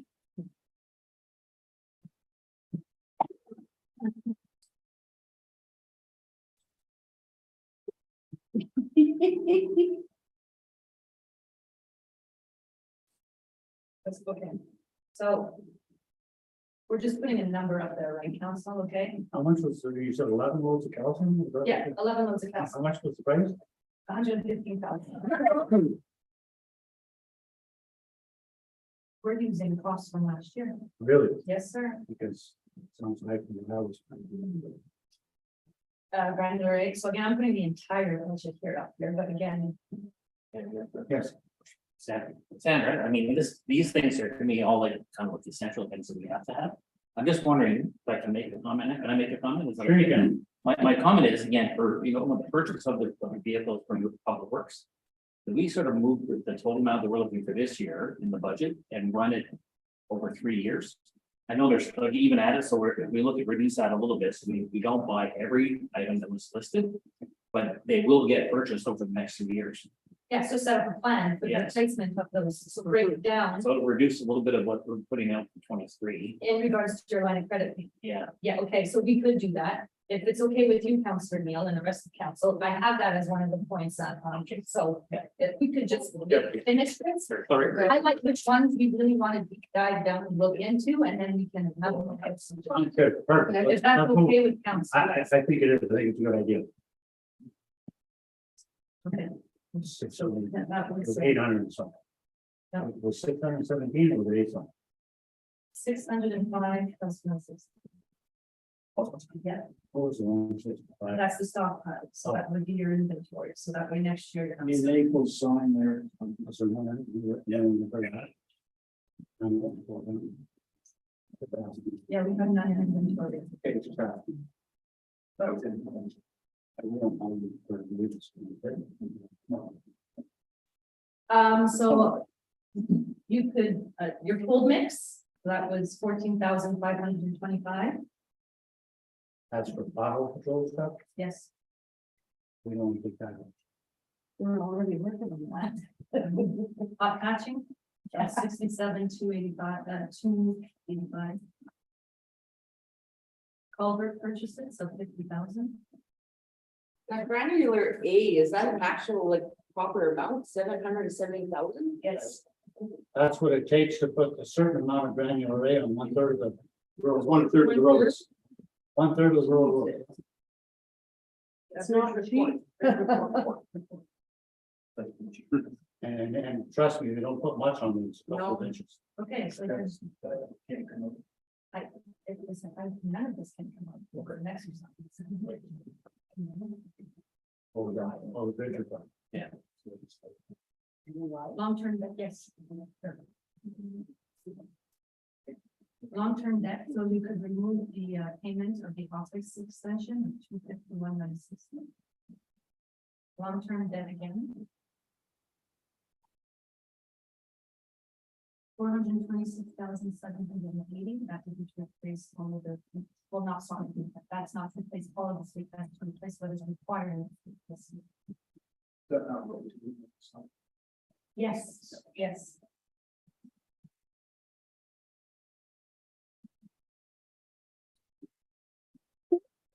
You can actually add in your recreation master plan. Just 25,000. Again, I love the service, you can remove your crossing guards. 12,000. You could remove all your rec activities, so that's 18,000. You could.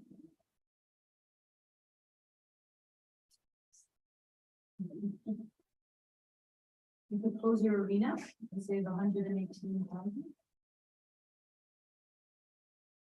You could not operate your outdoor rinks and save 20,600.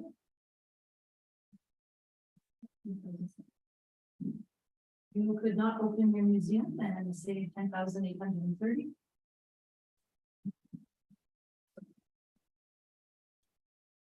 Yeah.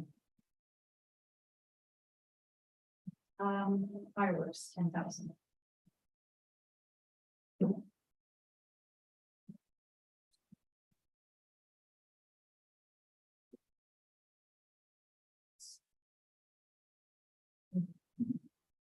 That's the list.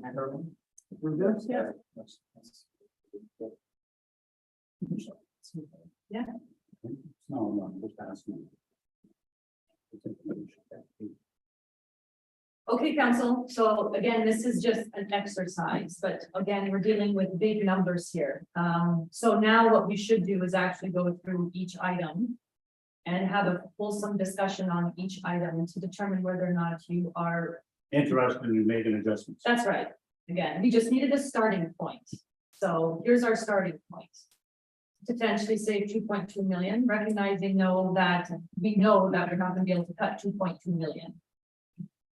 There's some of those things can't go, and there's things that are, anyway. We'll have a If you don't discussion. mind- Please, The reserve transfer of $100,000, if you are to remove that, you are also breaking your own policy. You have a capital levy policy when it comes to your assets, and in your new budget policy, it also speaks to not doing this. This is also what's gotten council in. Into trouble. Yes, Councilor Van. Mayor, question is, we're gonna follow the same rules and not just have a Yes, 6-way conversation? here? No. Okay, one at a time, please. I'm in for reserve transfers, keep them in. I think it's necessary. Councilor Young. Same. And I agree, I concur, I think the reserve fund needs to be brought back into place instead of leaving us hanging like we are now. so the engineer drawings for your public works building. Can you just elaborate as to why we need to do that a little bit, by the Cass or Chris, just give us a little bit more details, I know we haven't actually done an inspection, I know there's opinions and stuff. Cass, Chris, who wants to speak? It's an unsafe building. It's a horrible building. I wouldn't eat those guys. I wouldn't. Roofing is all kinds of problems there. So a part of the 25,000 will be just to completely replace it? Or No, this is the engineered drawings, we need to design. has there been any thought put into it? I'm just gonna ask a question before I open it to council, I should be open to council first. So my own question is, has there been any thought put into what it would cost to even remediate or bring the building into usable condition? Or safety Yeah, measure? you're not, Okay, I'm just asking. I could be correct, but based on what I saw. No way. No way. It's horrible, and I mean, I'd like to take council inside of it. I've been in, do we need to spend money to make it safe? Uh, On a temporary basis, we're I not know. going to a building issue. I'm not aware that there's anything in there right now that was identified that it's right at this moment. Okay, but then again, we have an air study in there, like, there's all kinds of stuff. So this is not to build the building, this is to have. Just to get on the drawings, yes. Yes. The plan, Yeah. yes. Yes, the land. Thank- Councilor Smith, sorry. Thank you, Mr. Mayor. Is there a building we currently own that we can repurpose instead of building a new building? Yeah. Just a question. I just, Good question. No, but it is a good question. okay, thank you. It's a good question, excellent question. Matter of fact, you know, we've got some buildings we want to get rid of. That's what- Nothing is any better than the one that we're trying to fix. The other thing you have to remember too about repurposing is that. Connected with the public works facility is the new gas pump system Okay. and whatnot, right? So if we were gonna do that. We'd have to set that aside as well. So that location is probably the best location you have for a public works. Just need new building. Yeah. So it sounds like, anybody else have any comments on that? I think that's what you have, Councilor Brandon. Maybe we could- Can we use any of our grants like that, gas tax, can that be used for If there's any. the engineering drawings? And then furthermore, we all have to recognize that we're gonna need a new public works building, so in a year from now, you're gonna say we need $3 million for a new building, so we gotta recognize that, but. Before we just carte blanche to someone to make us a new building. I think the same as the township office extension, we need to set some parameters. Because you just say, build me a new public works building, he's gonna say, I see windows, I see this, I see that, and it's coming in at $14.5 million. We need to set parameters when we go to this engineering firm and say, we're willing to spend $1.5 million. That's all we want, because they're gonna go and they're gonna put in 12 offices and they're gonna put in 14 bathrooms and go to the extreme. We're wasting taxpayers' money by going back and redoing and back and redoing, so. I'm sure that would be part of the process, but Chris, did you speak, Councilor Brandon? I- I have no thoughts. I think he's right. I think Councilman is right. We don't want to count on. Right? We want a functional building where our people, it's safe, healthy, and where our people are comfortable working, right? So, I mean, you know, the energy efficiency in that building is also very low. I mean, they don't even have exhaust pipes to go outside. You know, Oh, they made them themselves. It doesn't make any sense. The lift doesn't work right, like, we can do, and if I remember right, that lift. You know, put stuff off the ground, they did some maybe modification to it, which I don't think it's silly, but. Yeah, so I agree with Councilor Dunn. I think putting the parameters around this is the right thing to do. well, we need to leave it in there, correct? Yeah, yes, thanks. Okay, so for that, we could change the revenue source to your OSIP fund. But you'll have no more OSIP, but you could actually, so the taxpayers wouldn't pay for the 25,000, OSIP would, which is the same conditional grant that's paying for your Gagonier and Monahan Road repairs. But remember, in order for it to continue being funding, once you have the plans, you do have to move forward with construction. Or else they'll pull the funding and then you have to find the money, but I'm just. Yes, Councilor Brandon. Maybe, Mr. Mayor, I was just looking under the CCBF. Would that not be? Yeah, capacity building, is that not a capacity building? I'm looking at the guidelines under OSIP and it says capital construction of a new core infrastructure to be owned by the recipient that addresses an existing health or safety issue. So it really doesn't matter. They're both grants. Just for the sake of this exercise, we could put down that it'll be now funded through conditional grants. And the gas tax money can be used for part of the capital project at some point if there's a need. Excuse me, yes, Mayor, the good thing about having these things in place is these are known every part of the term, they're shovel ready. If a grant program come along, and this might fit, then we're shovel ready. makes the application easier. Now, it's not very often that you see a grant program that's directed at municipal facilities. And everything, NHFC sometimes opens their office and that. Council Brandon? Thank you, Mr. Mayor. What scares me, if anybody that's watched, I don't know how I don't know how our RFP process works. What scares me is anybody watching this program right now. That's an engineering firm, says Massey's gonna be calling, they need some engineering drawings. Oh, I bet you they're gonna be $30,000. That's my gut. So $25,000 for, I'm in the business, $25,000 for someone to provide engineer drawings is expensive, very expensive. Why don't we go to conceptual drawing in the beginning?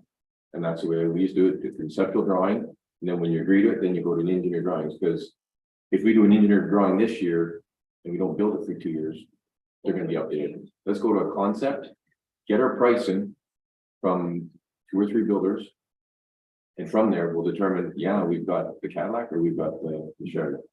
And just to add to that, I don't think that's unreasonable because I know a lot of the building like this is likely gonna be one of those manufactured buildings. Like likely gonna be because of the nature of the type of building it is. And a lot of those companies, when you go for an RFP on the building itself, and even with the conceptual plan, they can bid it and they pay for their own drawing. Which is part of that thing. Well, whether or not we want to take $25,000 of it or not, I think we still need to leave some money in there. Yeah. don't Leave the 25 in, but Not at least not- let's do a 2-step process. Yeah. Yes, sir. Further to that, so if council will remember, I did an RFP for general engineering services, which frankly would cover everything except our lands.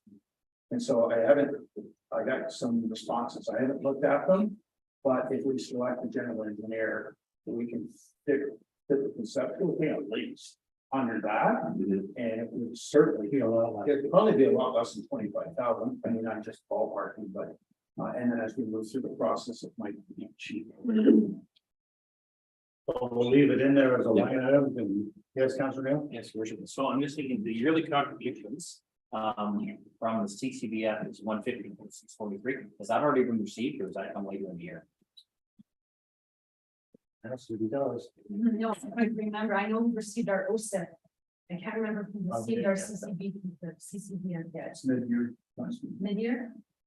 Whether they're waiting until they finish their negotiations with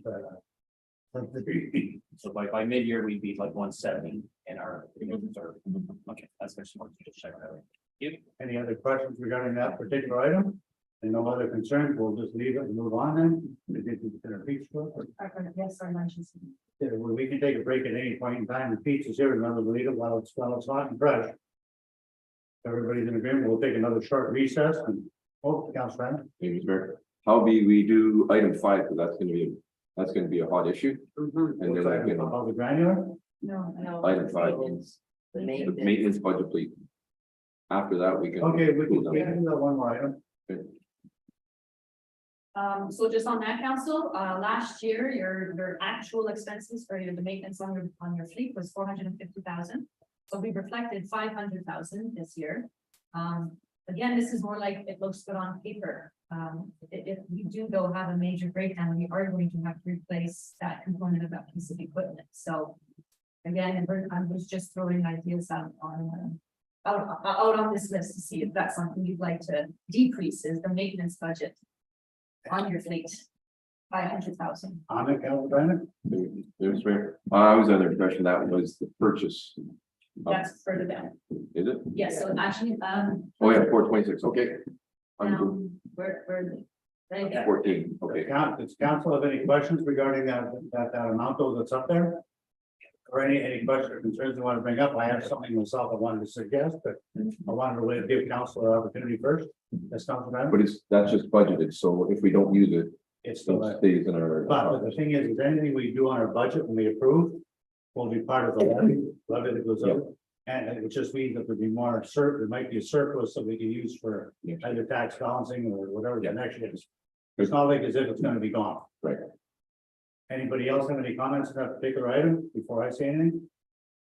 I was just gonna comment, like that's a portion, right? That was the increase that you actually put in there, I'm assuming that 100,000. That was an increase over last year sort of thing, or? If I can, give me 1 second. But the reason I was gonna ask that question and comment was, if we, in our capital program.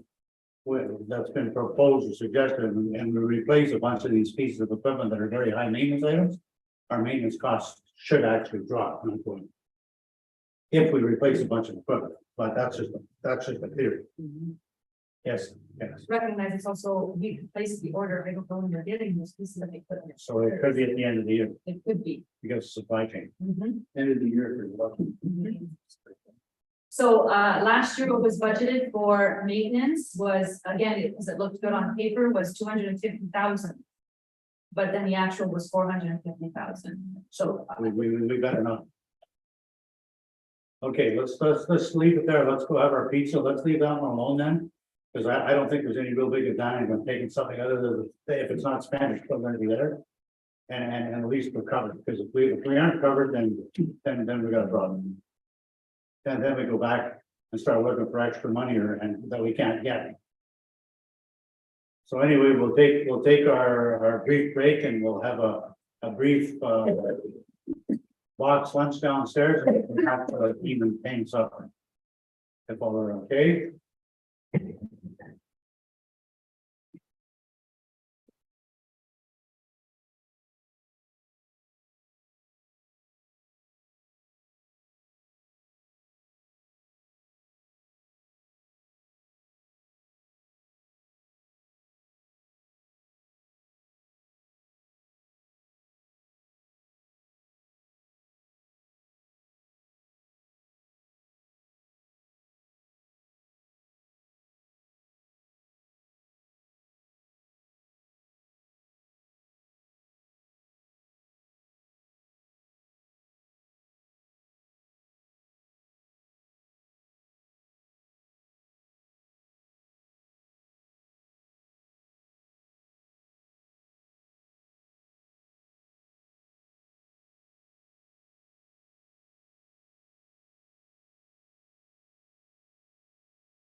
Now we'll start going back through our list.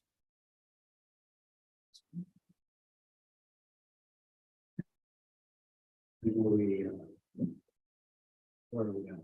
So we're at item number 6, which is the fleet study. We Didn't had- you miss a couple? No, we left off with a maintenance budget fleet of 100,000, reflecting, continuously reflecting that. Okay, because I thought we missed some in between.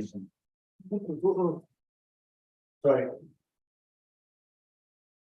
And so we're keeping the 100,000. yeah.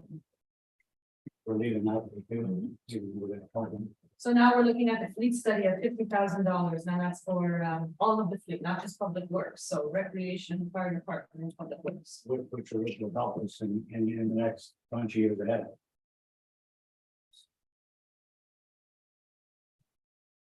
Yes, Councilor. Just for the police study, is that like an actual cost, you think, or could it be cheaper than that? It'd be cheaper. I just made it. Yeah, okay. You had a Councilor Banner? Yeah, that look anyway. Yeah, I do. I hate studies paying third party, and I understand what Chris is saying, right? If you go to our thing, but if you go to our employees, they're gonna, I want this, I want that, I want. But to pay some firm $50,000. I know it's high, I get it. But again, we're exposing ourselves. $50,000 is $100 an hour, that's 5,000 hours for somebody to come. Walk around our facilities for a day and go back and type up a report.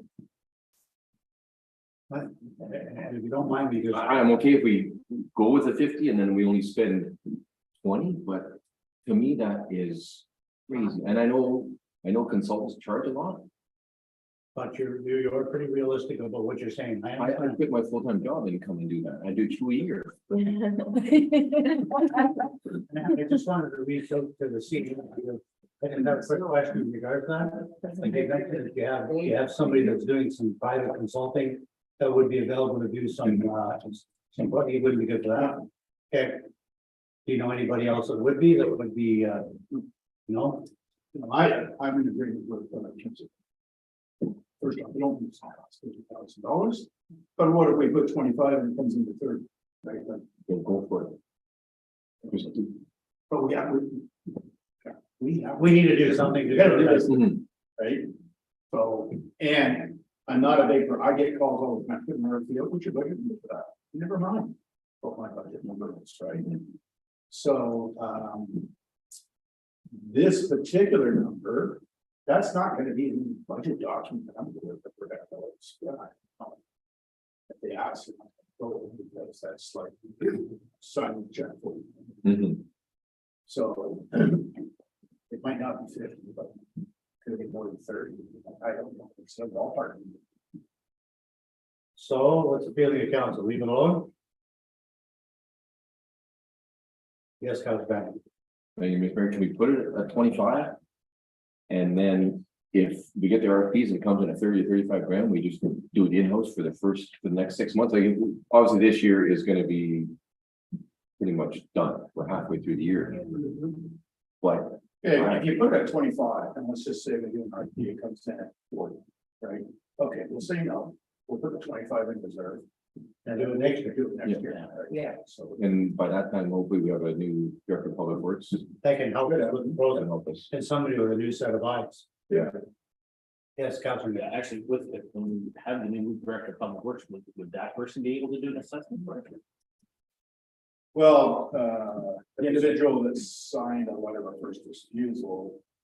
I would say maybe, I'm certainly smart enough, but at the same time, it might be it might be a timing thing. But he may also be able to defer some of the costs. Do something with them. Anyway, so the rest of the council be happy we should reduce to 25? Yes. Yes. And then that's what we're gonna propose if we change the document.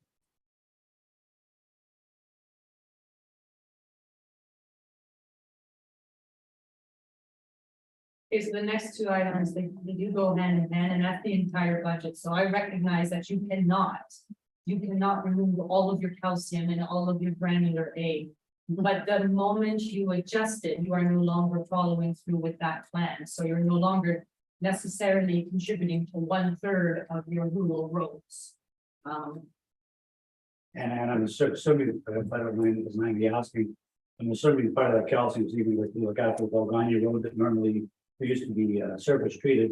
It's now gonna need extra calcium on it because of the Yes, gravels. yes, And then we may not get to do anything with that road this year other than continue calcium, so. It looks like one of those, if we have to spend that much money to do 1/3, or else we have to spend. Okay. Your worship, when I look at this to me is like one of those essential things. Because our roads are definitely in need of repair, and I don't think anybody that lives in this Blackburn Madison area would ever have an issue with this part of the budget. no, Because we're only covering 1/3. Yeah. So we still got more to do, and when I look at the number of miles we have as a township. Again, if we put this off, we stick. Just make it worse. Yeah, Yeah. down the road, so I think this one personally should be left as is.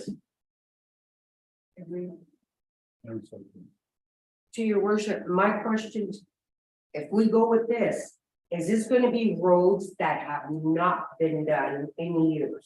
Are we, or is this gonna be roads that have been done continuously year after year or every couple of years? Or are these gonna be roads that haven't been touched in years? We'll go hand in hand with granular program, right? Granular program. Granular down. But have any of these roads been done forever or not? Continue on that. For example, none of this includes Gross Road, which is a lake. This does not include Walker Road, which has like so many potholes, it looks like the moon. Doesn't include that road either.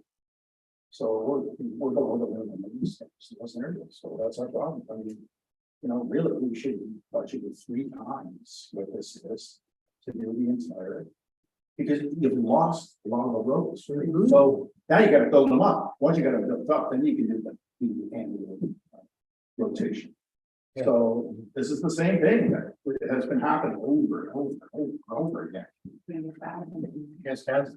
so if I can on what the CAO was just saying, so recognize that since 2019, council has been playing with the figures, so really there has been, when you mentioned, is it going to be the continuous roads or roads that haven't been touched? Really, what they're gonna do is just resume their project, so, because for the past few years, all they've been doing is looking at the roads, this one is the worst one, we'll put some gravel here. Before the end of today, I can quickly reach out to the working foreman, so I can, because I don't want to say it publicly and I'm wrong. He can tell me what section of your municipality that is going to be receiving all this granular aid. And then, of course, he can also then tell me what then the section will be next year and then the following year. So now all the residents know when they're gonna be getting their. So when we put the other information on Facebook, that can do it. Yes, Chris? I'm just telling you that. Notwithstanding this 1/3, we still have a significant problem. And it's coming back next year again, why not? And it also has been a problem that we've been experiencing the last 3 or 4 decades. Yeah. So it's just repeating. That's not nobody doing the right things. Yes, Councilman. Hey, Mr. Mayor, is any of that stockpile for next? Yes. Okay. If I can, so yes, 165,000 worth, I think. yes, so I'll tell you how many loads. Sorry, 15,000 tons is being stockpiled, which is 165,000 of that 770,000. Okay. Yes. Thank you, Mr. Mayor. So to ease the pain for this year, why don't we put the 165 in next year? We still need some stockpile load to do some of that work that Chris was talking. We need some, but we might be able to reduce it. So a it's bit. not, so it's not stockpiled, it's being used then. Hey, well, it will be stockpiled to be used to do repairs. On those, but not the regular maintenance, it's just for the repair. So that will be 4 roads for this year. That would, most would probably be used, right, Chris?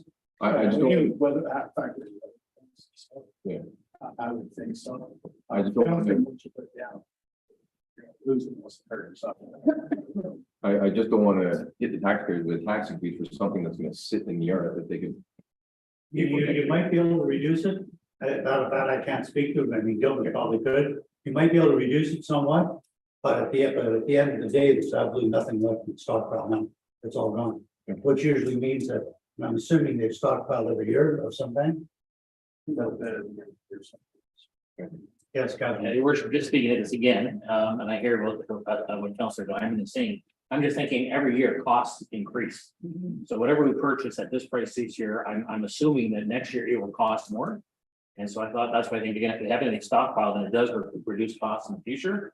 Every little bit helps. So Might as well just go move forward with it. yeah, I think, you know what, this is like, the roads are definitely necessity. So anything that we can do to upgrade them, I think this is like, this isn't like an extra sort of special feature we're presenting. This is like. Just doing basic. It's a necessity. It's a necessity.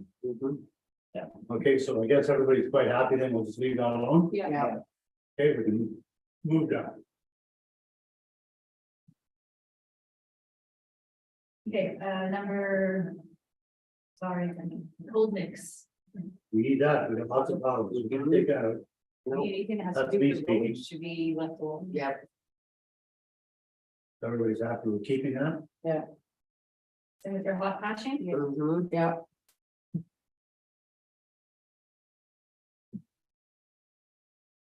your culverts, that's essential. For your roads. Yeah.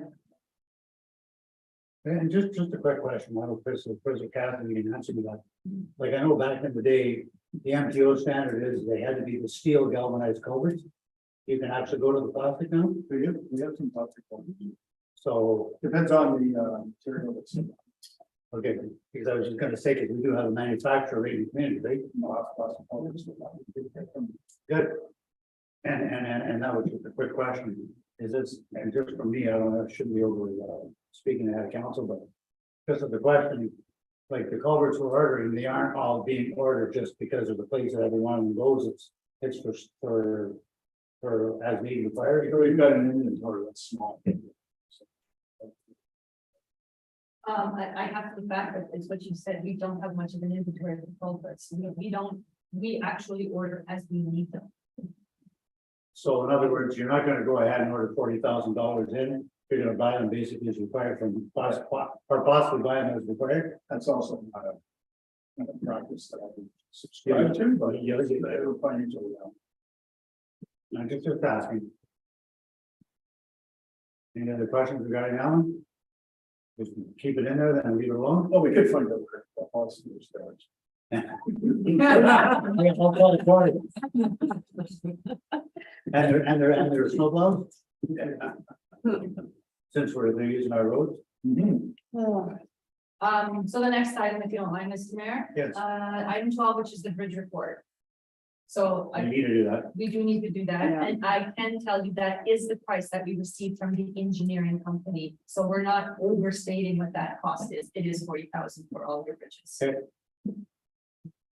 So just a reminder, so that's the cost of your report. The budget doesn't even look at the maintenance of your bridges. Mr. Mayor. Oh, sorry, Your worship, again, to, I believe probably for yourself. When we look at the bridge report, does it give any kind of idea how many bridges are needed repaired in the near future? yes, guys. So, based on the last report that was given to us, it does give you a breakdown. So when this bridge report is now provided to council, we'll be able to see what's actually maintenance related and then what's actually beyond maintenance and future replacement. And you'll have those figures. Okay. Yes. Thank you. Okay, next item, 13. So your long-term debt repayment for the extension of this office, 251,960 Which was based on the original estimate. of $4 million. So this is a 30-year term. That's the longest term, if you will, that we could find with the most reasonable interest rate. And again, this was a number for the budget, and we used the number of $4 million. Councilors? Comments? Yes, Councilor Gunn? Thank you, Mr. Mayor. I don't know if I'm gonna gain any friends around the table here, but I think we need to do a short-term solution at this point. Fix. Because if we agree to that, we're agreeing to $4 million. And I don't think anybody I know nobody in town is agreeing to it right now. So I'm thinking if we could. My opinion would be to put that off readdress it in 6 months' time, because that's when the budget is in 7 months, sort of. I think there's ways to personally reduce the cost of the building from 4 million way down. But it's gonna give a wrong impression to our taxpayers if we put away $250,000 on something right now. Once we have a hotel and once we have all the businesses, then that'll ease the pain, but my opinion, that 250, if we could just say no for now and readdress it in a couple months' time. What's the feeling of council? I agree. I actually have my own comments, if you don't mind, if I don't mind. My own comments is that we do have to do something with this building, and we have to actually do it relatively soon. And I know I've spoken to the CAO about how close we would be to be getting an RFP out, because the numbers, first off, and I know not everybody's gonna agree with me on this, including my favorite clerk. But my own belief is even to build what the original report said to build, I still don't believe it's gonna cost anything close to that number. But that's based on my own experience and talking to others. And my own feeling is, like the CEO, that we really won't know until we put an RFP out there. And my own feeling is, but the problem is, I guess we have to leave something in the budget towards building something, even if we're gonna do something temporary. So the bottom line is it possible to get an RFP out sooner than later and still approve something in there to cover something? Doesn't make any sense. Not gonna go ahead. Yeah. I put another deal. Well, personally, I'd like to go ahead with something. I'm just gonna tell you, this is a significant problem. I mean, with all due respect. This does not speak very well to the town. They're the ones that have to work in this building. We have one washer. It's uncomfortable, particularly in the female stuff. Right? You're gonna hire a law enforcement, still getting rid of it, you're gonna have somebody sitting on top. And so you gotta move this ahead somehow. You know, if it's not like right away with an RFP, okay, let's go back to the drawing board. We've already spent $20,000 in plans making. And see where we are, and maybe we put it out for RFP midway through the year. Or maybe close to the end of the summer, which would make construction until at least 2 to 4.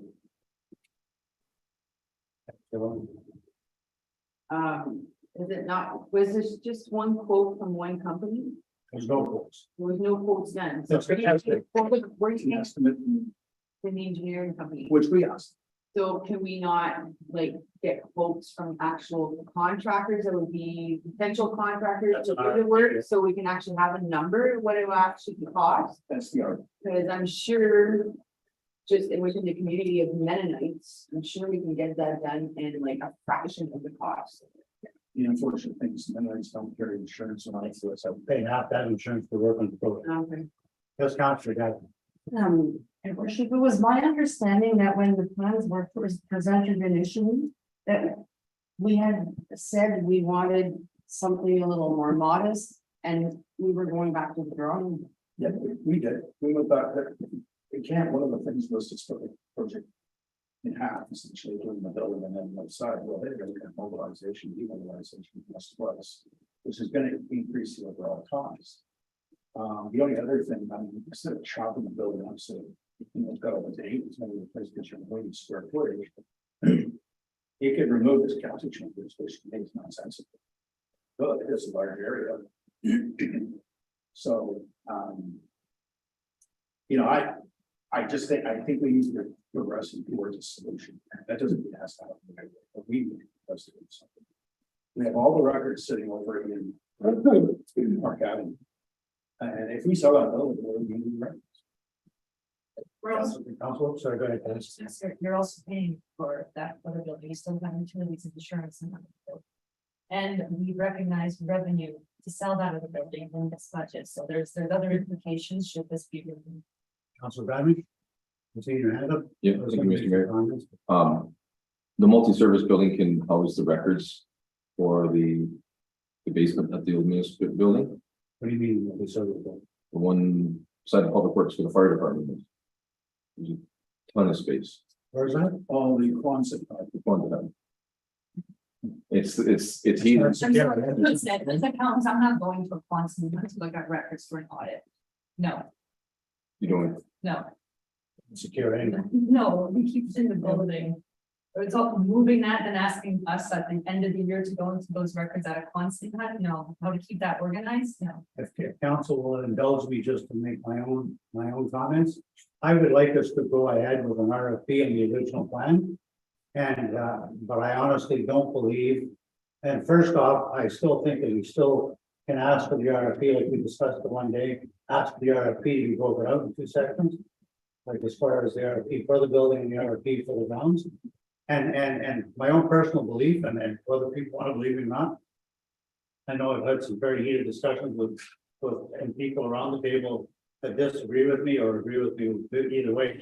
But I think we can do this for about half the cost. But that's my own belief.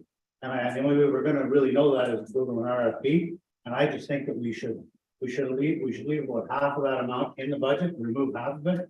Because I personally, and as much as I agree with Chris, we have to treat our employees properly. We have to have a proper facility. Never mind the administrative labor rules and health and safety and all the other stuff that we're bound by.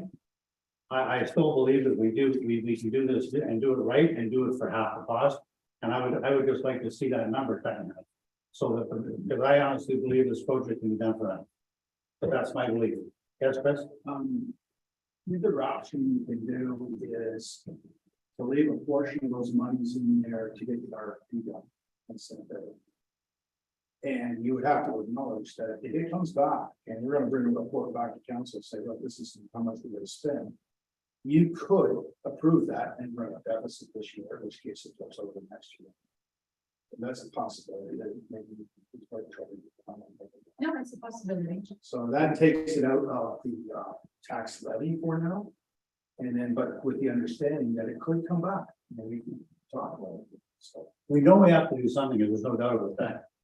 But I don't know if it makes more sense to do it that way or just leave half of it in there and based on what the old gray mare thinks is realistic. I don't know. How does council feel? Which way should we approach? Yes, Council Dan? I agree, I'll go back to percentage, if. I didn't realize you had to go there for audits, but I just think for storage, right? There's tons of space in that building for, if it's just storage, but regardless. Something has to be done. But we have to consider what people paying the taxes are thinking right now, right? And it's one to think about what the tax is, the second to think about staff. We want something for staff.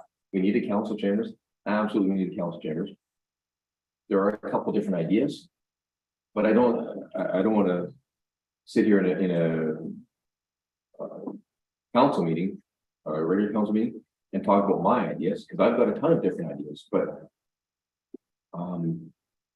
Do you agree that we need to still go for an RFP if sometimes we get some real numbers?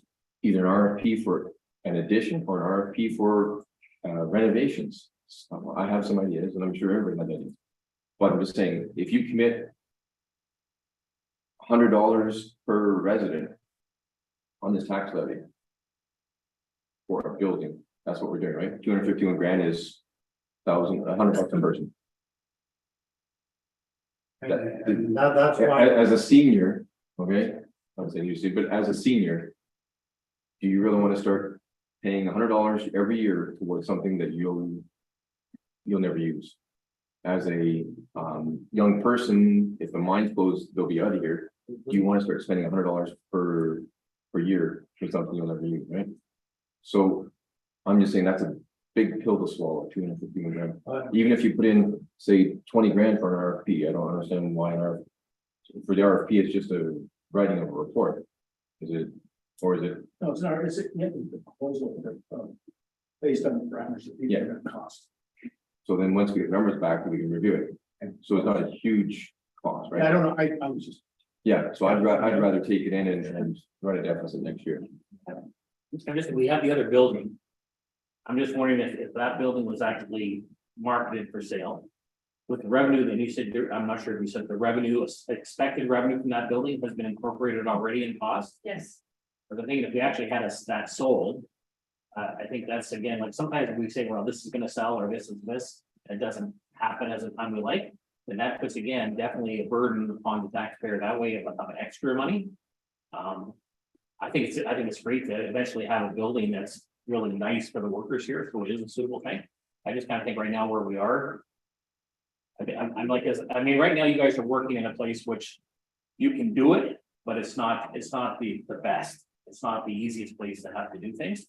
I look at council moving around, I mean, for public meetings where we could be versus in here where we have to have just this. That's again, something that really is convenient for the taxpayer and the community. We may do. But I think definitely moving forward, I think again, we have to go that way. I'm just personally, this year, I'd have a hard time stamping an approval of this. I think it's definitely something needs to happen. Again, I look at this year, I think we spread it out over the next few years and say, okay, this is where we're going. I know I'm delaying for 1 year, just because of everything else that has happened in the past where taxes haven't been increased. I don't know, that's my personal, I think it's maybe a little bit too much for now, but that's only my opinion. Okay, Council Waddle, you have anything? That's good enough for you, Council Bird? Council Gallagher. I agree to a certain point, but I do think we need to consider. We have to do something. Yes, I'm not saying we have to do it today, I'm saying we don't have to do it right now. Could we not? I know, like, there's only one washroom in the building, that's a big problem.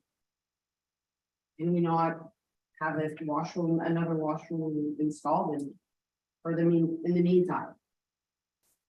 Is that something?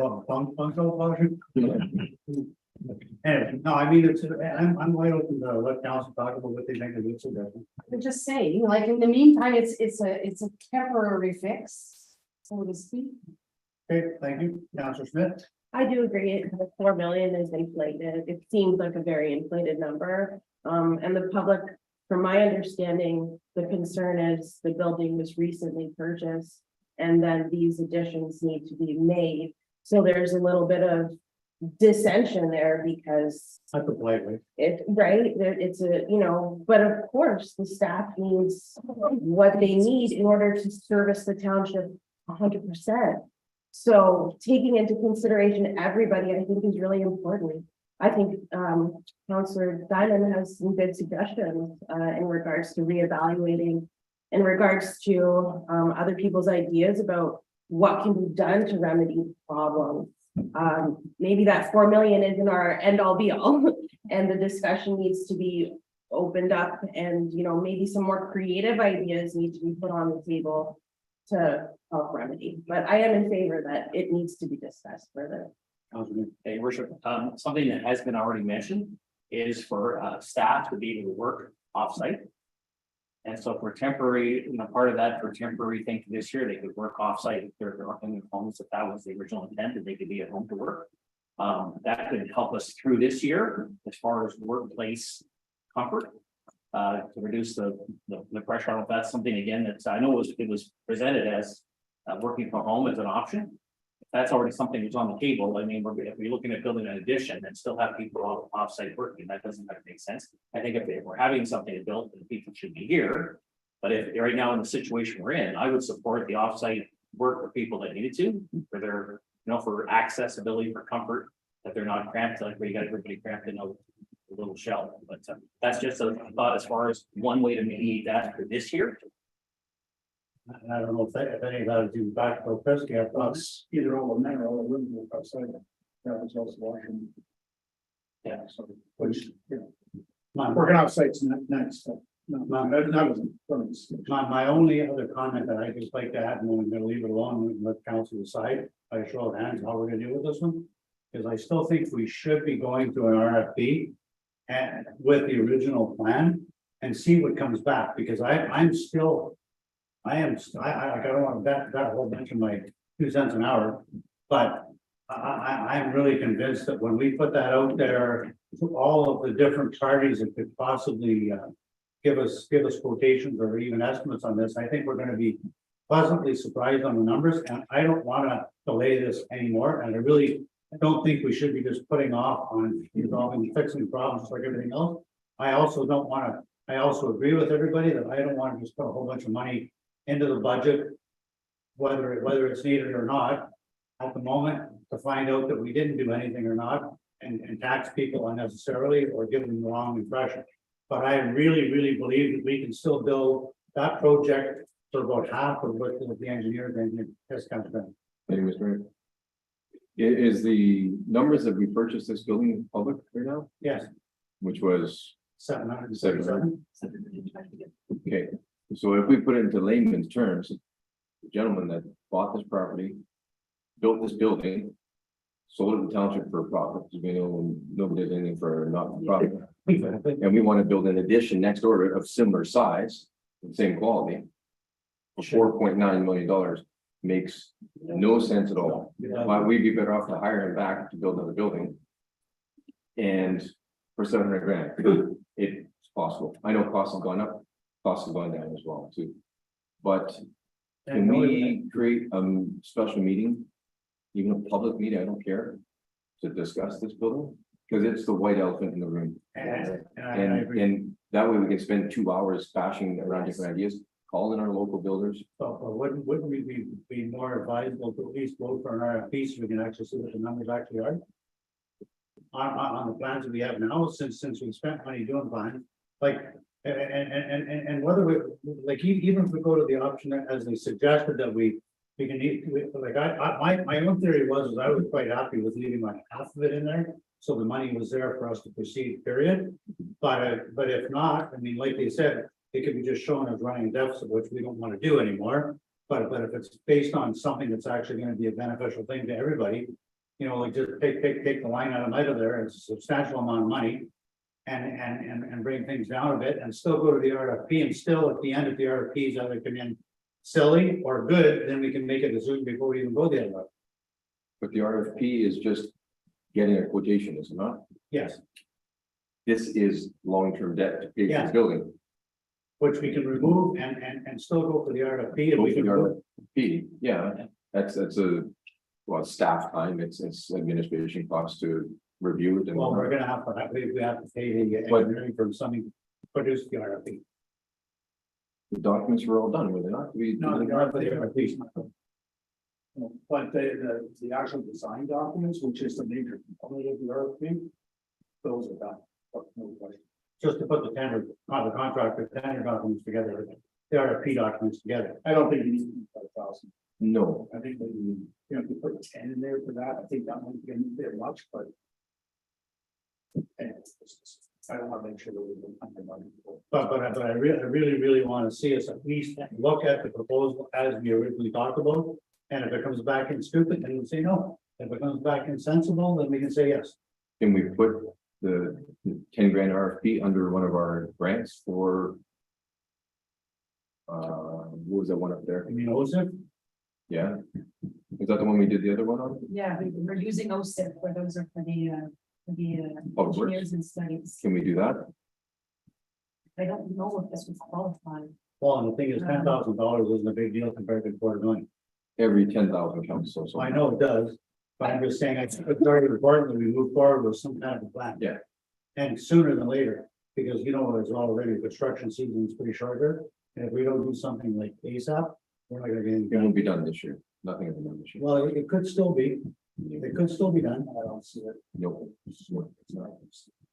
Yes, Councilor Gathering. If we ask for an RF, how long of a time are we looking at? Like, I think 30 minutes would be okay to do. Maybe 45. Yes, Councilor Wynn. Thank you, Mr. Mayor. Just to answer further, nothing will be done this year. Any good builder is booked. They're not gonna drop whatever they're building to come and build an office extension this year, so. So that really answers the question for any money this year for any kind of, we're not gonna get it. I'd say put 10 in for the office extension. And take the rest of it. take the rest out, and I think the taxpayers will feel good. Knowing that we're being conservative with their money, and then we'll just have another meeting where we discuss. Stick frame additions, quantum that's bathrooms, all that stuff, because we can sit here for hours. So what's the feeling of council? We'll just remove that line item completely for this year? And make sure that the staff knows that we're not forgetting about the problem. We're not. Like, we gotta deal with this problem one way or another. Like whether it's spending $1 million, spending $100,000, spending whatever, we're gonna have to do something to solve the problem. Short term. Yes, Cal. So, just putting out there though, the next budget year, you'll be dealing with potentially 2 buildings. Because this year you are spending engineering money for the public works yard. So you may not be now looking at a long-term debt payment of 251 and a few more. So just putting it out there, you'll begin with 2 buildings. Mhm. So, I know personally I'd be comfortable with removing it, just as long as we still go through the RFP process. Yes. And then move it ahead that way at least, because if everybody's basically saying the same thing, and you're more of an expert than anybody here. The construction season is basically pushed for this year anyway, unless somebody we don't want. Mhm. Unless it's somebody, you never know, but at least we go through the RFP, at least we'll have, we keep guessing about stuff and talking about stuff that we don't know. So it's yes, Councilor. But if we wait a year, the cost will be probably not be the same But either. if we do the RFP now, that'll lock it in. Only for a period of time. Yeah, but I mean, It's not a bid. I know, but I'm just saying, I still think that there's people out there that if they're willing to do an RFP, they're willing to find a way to build. That's my own opinion. As much as they're seeding short, and everything is ways to do it. I know I talked to one of the entrepreneurs that wanted to build a motel. And I said, basically thought that he really wanted to do things, you know, like basically get a frame up and do his work in winter. Well, most of them want to do everything in the summer because of the cost of heating and blah, blah, blah, but who knows what we can figure out here. So anyways, everybody okay with since basically the scenario is we're either not gonna get it built or we're gonna have a hard time getting it built, but we just take that long-term debt out of there for the office. Is everybody happy with taking it out, or do we want to do some in there, or what's We did it. We did it. we're deleting it and move, okay? No, it's okay. And then we've added in the 10,000. You see that underneath? Yeah. it? Yes. Okay. Okay. Okay, so now let's look at your, again, so your rotating line of credit to purchase, pieces of equipment for the public works fleet. So what we're looking at there. And so again, the reason why we're having to do, the line of credit is because you don't have enough in reserves. Yeah. So if we look at public works, It was the whole trust. yeah, I'm gonna go through this right now.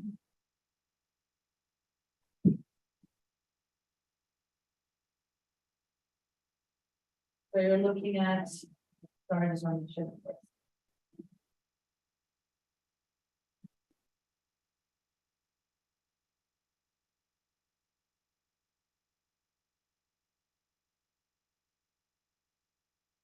Yes, so you're looking at 2 plow trucks, Which we need. 1 grader, So one of our graders completely failed basically. Or- yeah, so we have 3 graders. The grader that we're wanting to replace is the grader that at times has been set aside because of the maintenance costs on it. It's the least reliable of your 3 graders. So we need a grader. Yes. The other one was a sidewalk machine. That one I'm a little bit confused about, but I've heard stories about it, but I'm a little confused because everybody says they don't like the tractor we use now, and the only sidewalks we plow are basically Main Street. That's because you don't have the proper equipment to plow the other sidewalks. Is that right? Yes, that's what the working foreman has shared with me. So there's a lot of sidewalks they'd like to maintain. Well, if you have this sidewalk machine, you should be maintaining. There's no excuses why any of your sidewalks should not be maintained. And then there's a mini excavator. Okay, so those pieces of equipment represent the annual payment of the 426,780, because based on the rough quotes we have received, all those pieces of equipment would cost. This one, a second. We're gonna ask how long that term is for. It's a 5-year term. So you're looking at a couple $1 million worth of equipment, So which makes sense. it costs about, again, and these are rough quotes, 1.6 million. Yes, Councilor Ron. Is it equipment that, all that equipment you just listed, does it have to be all bought this year? So I can. Or there's something that we put aside for next year, or like, Yes, What the mechanics have shared with me and the working foreman, what definitely needs replacement are your plows. So that's your two plows, that's a necessity. They said that they don't know if the plows are going to last for next winter operation. can we not just go with the 2 plows this year, then go to the next equipment and another piece of equipment next year, and Cass, so to cut down the cost of it? So I'm not a mechanic and I'm not the working foreman. It would be nice if the mechanic and the working foreman were here. So what I'd like to say is it's the grader. I just don't know how much longer we have with the grader. When it comes to the mini excavator and the trackless sidewalk machine. those are nice to have. That A little. could potentially be postponed into another year, but I would really be comfortable if one of those, the mechanic or the working foreman could actually speak to council about that, unless the CAO has something he'd like to. Yes, Steve. You just spent an extensive amount of time trying to convince yourselves not to start on the office station. And now you're considering $430,000 for pieces of equipment that we need because our staff is set up. I don't see the difference between the two. And frankly, when you're talking about the fleet, you've already committed to a fleet review. Yeah. So why are we replacing the equipment? Why are we replacing? You don't think we should? I think we should put an addition on this building. Why I think not? we should also replace the equipment. All I'm saying is that I don't see a difference from one to the other. That's all I'm saying. Well, I think the principle. saying- I understand. Yes, Councilman. Again, I hear what, the CEO is saying. I'm just wondering, like, again, when we look at, over the next, this budget that we have before us, again, it's not only for this year, it's an extended budget, correct? I look at it, if we can increase every year, when I look at, us actually, because every year we're gonna probably have to have new equipment coming to the township. Because even if you buy 2 new plow trucks, next year there'll be more equipment that's down. So I'm just wondering again, if we can, looking at even some of the numbers here on the sheet. Increase those numbers over the next, if we look at 4 years, increase those numbers. We're kind of, we're making sure that we're already making a commitment to be purchasing new equipment every year. And rather than sticking everything on the plate this year, again, just sort of. It has to, the equipment, definitely the plows have to happen. I'm wondering for the grader, and I don't know if this is even acceptable in a township. If for the one grader that's broken the area that they usually do, could that be subcontracted out? I know that people don't like that word. And it's been the cost of purchasing a grader. I think you probably could pay someone cheaper to subgrade for the 1 year term and then say next year we're gonna buy a grade, 2 graders or something. That's just a question. I don't know. I'm not. That should be into your union contracts. now? Yeah, well, that's the question I'm worried. But if we don't have enough equipment, to do the work that we're supposed to do, or the people to do it, we're in the contract, so. No. You can't arbitrarily reduce your equipment inventory. and No, say no, that no, you- equipment fail. If it fails, then I would still I'm send just them not- out to union. Absolutely, absolutely. And if that was the case, if you're gonna do that, then they off. Yeah. Was the union definitely agree. Oh, so we need those 3 major pieces of equipment.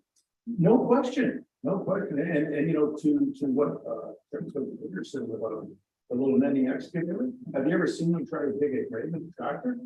It's awkward. This little mini can get in between the graves, but that's not. You not already have that? We don't. We don't have a mini excavator, all we have is a regular backhoe. As far as the sidewalk machine goes, the minimum maintenance standard says you must plow your sidewalks. Or make your residents do it. So we're probably in a bit of difference there, but we're in a jeopardy with our sidewalks. Yes. Anyway, Councilor Burry, you can say something again? No. The CAO answered it, thank you. Anybody else? I think that's Councilor Smith. Thank you, Mr. Mayor. This is a little bit off our main topic, but we talked about the fleet report. And then now we're talking about replacement of some machines. And that evaluation was done by in-house mechanics for the ones to be replaced. So would we not then trust them, whoever's made this decision that this plows, the excavator and the sidewalk machine are necessary, or the plows anyways, and the grader that needs to be replaced? Wouldn't we then trust that person to do a fleet report if we're trusting them to evaluate the plows and the graders, just a question. Not a bad question. Chris, you want to comment on that? Well, that's frankly been part of the problem. Okay, We've never got consistent information, that's all we're doing. Which led me to the conclusion that the only real way to get to this third party, one-off, third party fee report, right? The other thing too, Counselor, is that they're not gonna let it work. okay. They're just not, they're gonna come and give you verbal information. Okay. It's based on work, not that somebody else can work with them. That's the way it works. So that's why we came to the conclusion that we did. I'm not, an internal one would be much better.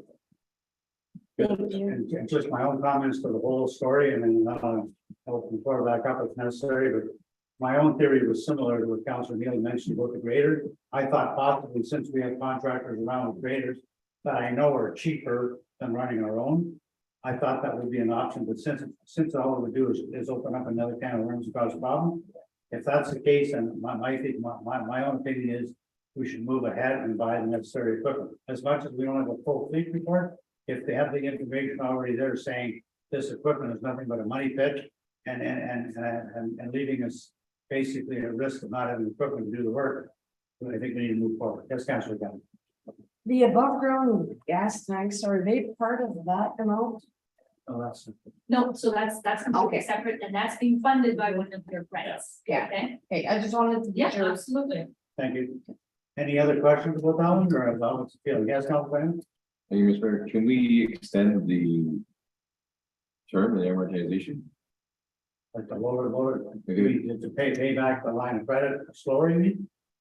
Yes. Yeah, I know, by the time the lifespan is done, then your machine is done. I'm trying to ease the pain here.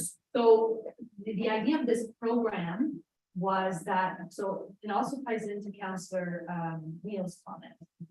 You have forecasted years coming up with replacements of your equipment. You make this one-time adjustment for this annual payment. You're going to continue to use this to then purchase your ongoing equipment.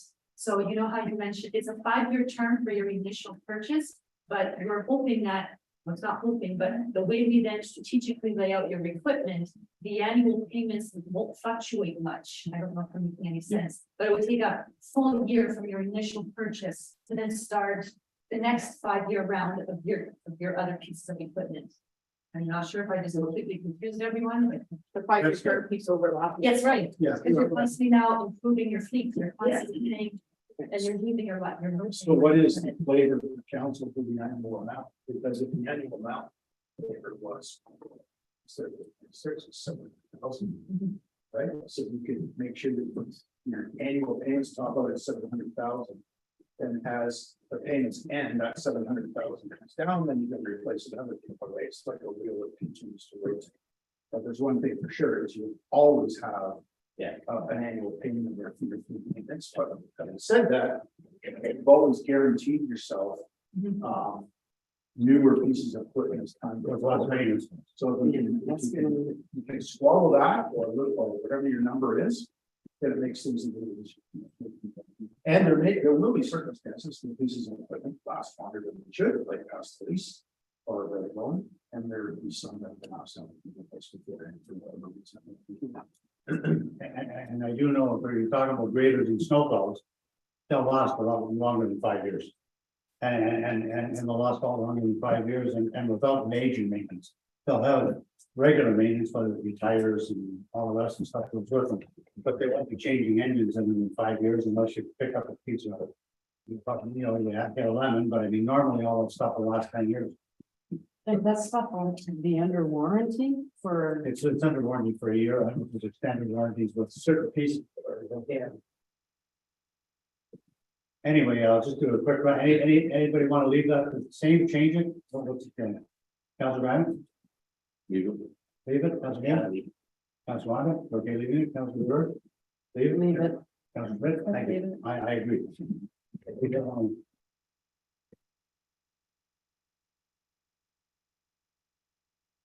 Okay.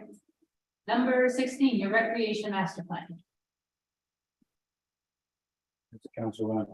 It is my opinion, considering that former rec director that we've had for several years, Ralph was able to manage and run a recreational department without a master plan, we don't need one. I don't think it's, I think it's a waste of money. To spend that money. Okay, thank you, Councilor Neil. I was saying, if we could defer that to next year and actually give the recreation committee a chance, and we have to have meetings. And actually make a proposal to council, and that's not gonna happen, we're gonna have one committee, and okay, here guys, we'll get everything planned, so.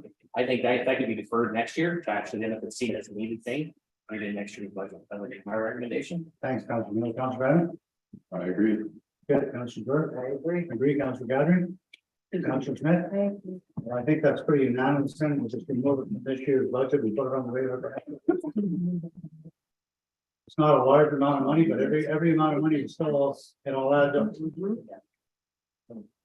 And I do really agree with the theory that it'd really be great to have the rec committee have a year of going underneath their belts to get comfortable with each other and ideas and stuff and work with Lisa.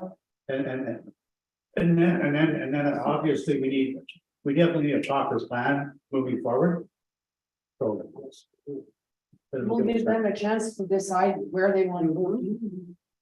Bring it back and we can work from there.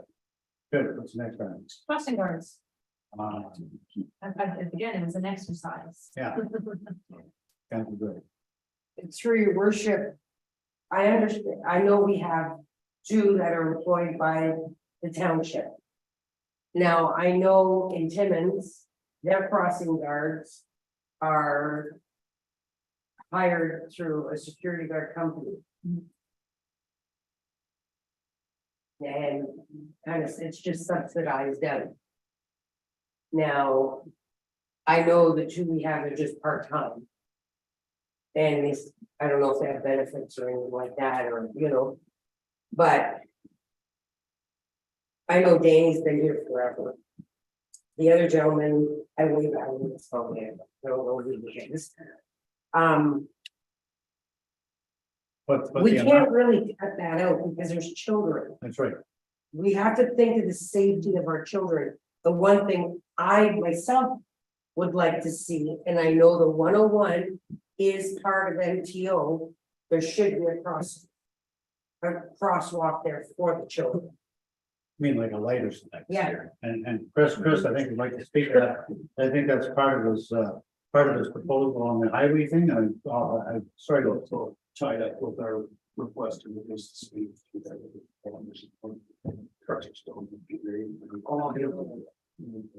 I know. If I can, so you're, Councilor Drew, you're talking about from like where the old municipal office used to, like that, across that stretch of highway? Yeah. Yes, Over here? yes, over here. So yes. actually, council reduced that. So one of the budget terms between 2019 and 2022, we did have 3 crossing guards. In order to save some money, they reduced the crossing guards from 3 to 2. We don't have one in the highway? You Yeah, only that's not safe. That's not safe. Now we have 2 then. At the same corner, pretty much at the same corner, where you have children crossing a major highway with no crossing guard. Yes, your 2 crossing guards, so you want again, so if this was through budget cuts, Councilor Neil. you had, sorry, Mr. Mayor, just so you have a crossing guard that takes care of Fourth. So between the school, Fourth, and then you have a crossing guard for Main Street. When budget cuts were proposed, I want to say it was in 2020, council reduced the amount of crossing guards from 3 to 2, removing the crossing guard from the side. I'm a little confused on why they reduced that one, but Councilor Neil. My concern, even having a crossing guard going across Highway 11, is for the very reason as the state of people do not slow down.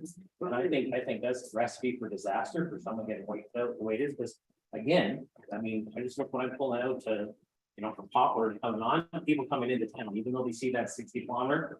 I mean, I pull out, it's like they're cutting to 60, they should. They should be fine. And I go up to 60 and they're like right on my bumper, so they're, I would still be terribly afraid of even putting a crossing guard there simply for the liability of some child or person would be killed. I think actually that's where they should be bussed across the road, rather than having a walking guard. That would be my concern. So anyway, the bottom line is everybody's in favor of maintaining crossing guards. So we're not gonna change anything there, so we'll just move down to the next item. Yes, the school board wrote their contribution towards that also. Are you gonna have some? They're children. They're not contributing? No, we take it once.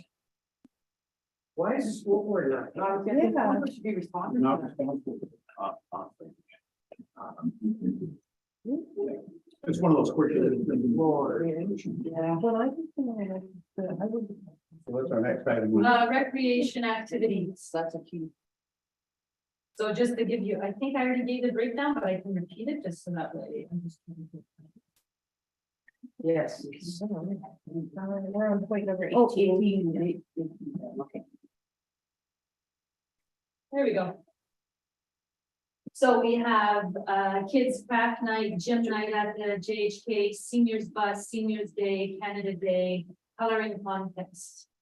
So a budget total of about 18,000. Sounds like we're getting pretty good bang for our buck, Yeah. according to me. What other scouts council feel? That's right. Keep it. Thank you, Mr. Mayor. Keep it. Kids are our future here, so Yeah. small price to pay. Absolutely. That I have a All I see is good heads nodding. Those anybody wants to speak with it? No, keep it. I think it should be higher, but let's give it time. to It see should be what- higher. Yeah. The arena, again, this was just part of an exercise. And the item there is close the arena. It's part of an exercise. No. I think that's a pretty easy one. I think we can move along. I don't see anybody suggesting you want to speak on moving now. No. Okay, That one, if you keep. okay, your outdoor rinks, and again, I'm just saying this out loud also for people listening in case they can't necessarily see it. Yeah. So close the outdoor rinks. No, No. no. How does council feel about that? Okay, Council Brandon, It's kids again. Council Neil, No, I think eventually they should all be, have cement or paid base so that we can actually. Utilize it. Other activities in tennis. and since you're on the recreation committee. It'll be a recommendation. There you go. Council Ron, We keep them. I see everybody saying, let's keep them. Yeah. And I'm hoping that maybe at some point in time personally, that we can actually start working with one of the programs, whether Trillium or NOHFC. And either do one at a time or do something just along those lines. But I think the whole idea is to patch up what we've got right now. Have enough money in there for our paid volunteers, and have them back open again and go from there and see what the rec committee wants. So we can keep that one. Okay, so your next item then was we would continue to keep your museum closed. So it's been closed since COVID. And then since then, as a means of trying to bring down the levy, council kept it closed. Past council kept it closed, so We need a committee. We don't have a committee. We have a committee of one. that's right, we don't have a committee. So if I can, Mr. Mayor, the idea behind the committee or past practice with that committee is they would get together and try to find ways of fundraising to bring in more revenue for the museum. So you can still open up your museum, although you don't have a committee, so it's just open for tours. I'm just saying, because again, past practice, the committee would just meet for fundraising activities. Councilor Neil. I'll just defer to Ken. Councilor Burr. Through your worship, has the museum actually ever made profit? No, No, I haven't. Then it's a piece of your heritage. it is, okay, it's a piece of heritage, but that's, to me, it's. Personally, my own opinion, and if council will indulge me, is I think it's an important item that we have in the community. I know it never made money, but I think it would be great to be able to keep it running if we could. I know we have the one volunteer that's willing to join the museum committee. And that individual actually has their license to be a curator and is willing to do the job, basically pretty much pro bono, obviously probably looking for a little bit of expense money, whether it's the expense money to buy some coffee or do whatever. But I mean, the 10,800, I'm assuming basically, does that cover even summer student or anything? Yeah, so that covers a summer student, along with, if I can, let me go to the council so I can tell you. It's a little bit of a floppy item, but I still don't like to see all that disappear. That's what, That's all right, I didn't mean to cut you off, Mr. Mayor. So that's a summer student, your telephone expenses, we have in here advertising, because again, if you open, you may want to advertise. If you're having an event there, you may want to advertise. We have a membership fee of $100. We have budgeted some materials and supplies for $4,000 within the museum.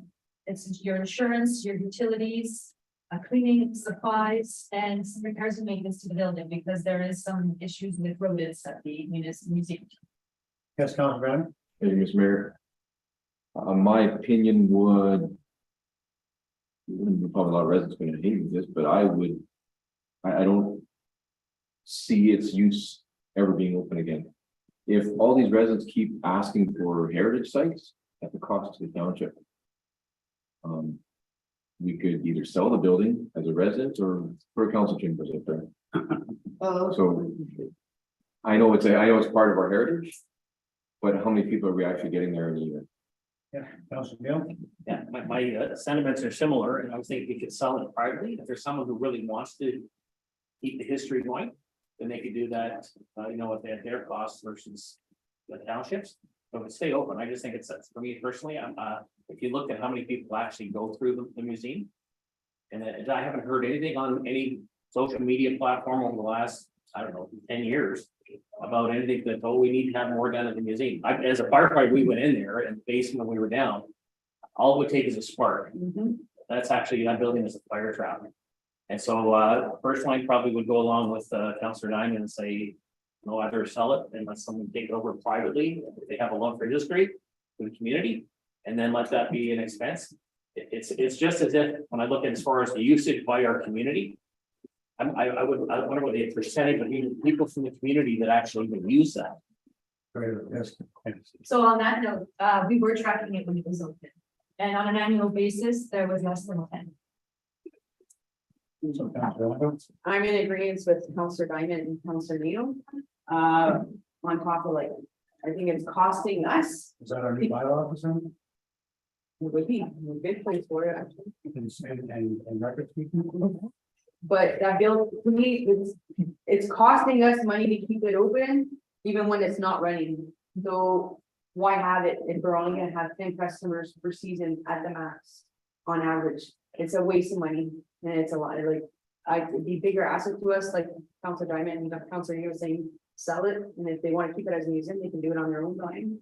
Or we can use it for records, an office, whatever. And as much as I'd be sad to see it happen, particularly that way, just sad just from my own historical background. The other side of the coin is I don't know how many times we advertised trying to get a museum committee. There was a committee of one, that was the only person who even approached me. And I asked that individual to see if they could find some people, and they couldn't find anybody. There's no interest. So obviously the interest is pretty minimal. So while everybody else feeling, we're gonna leave the museum closed for now. Until there's a change of heart of some kind and whatever else we can figure out. Close it, sell it. Okay, so that line I can remove them. We're gonna make a note though, so remove and then let's sell next to it. And then we'll further explain. And that might be good at the research and those people can start about for temporarily. Well, I mean, we gotta keep the building heated. You're already paying, so 8 months. Okay, with the city. How many?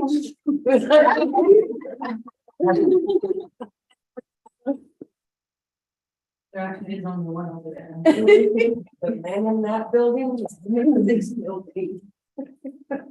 You're being a little picky here. Oh. Okay. Okay, and Hold then on. your final item, again, it was only for the purpose of the exercise fireworks. And I will say, council, this will be one of your highest budgets for fireworks. In the past, fireworks budget was 2,500 or 5,000, so you are actually growing your fireworks budget. Oh, wow. Is there any money coming in from the grants at all, then? I know they've applied for the grant. I can't remember if we're receiving the money for the grant. I haven't reflected any grant money for fireworks in the budget. Yes, Councilor Berg. Years ago, didn't the fire department raise money for the fireworks? Why are they not doing that anymore? They still do boots, they come free. Yeah, with bullets. We do. So when, this is for Canada. Day. And that's what fire department. The fire department will be involved in doing their thing. Okay. So we're gonna leave that in there, then? Yeah. people? Yes. I don't see anybody saying they want to remove, so we'll leave it there. So that's basically the end of our exercise.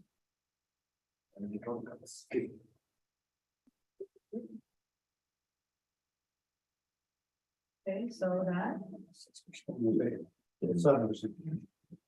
6.3%. Well, Okay. You'll keep that document. and again, it may end up just being basically an indirect temporary reduction because we're still needing something with this building in some kind. But we won't know until we have an RFP and look at stuff. Okay, so now council, what we can do is we can look at your capital budget. Yes.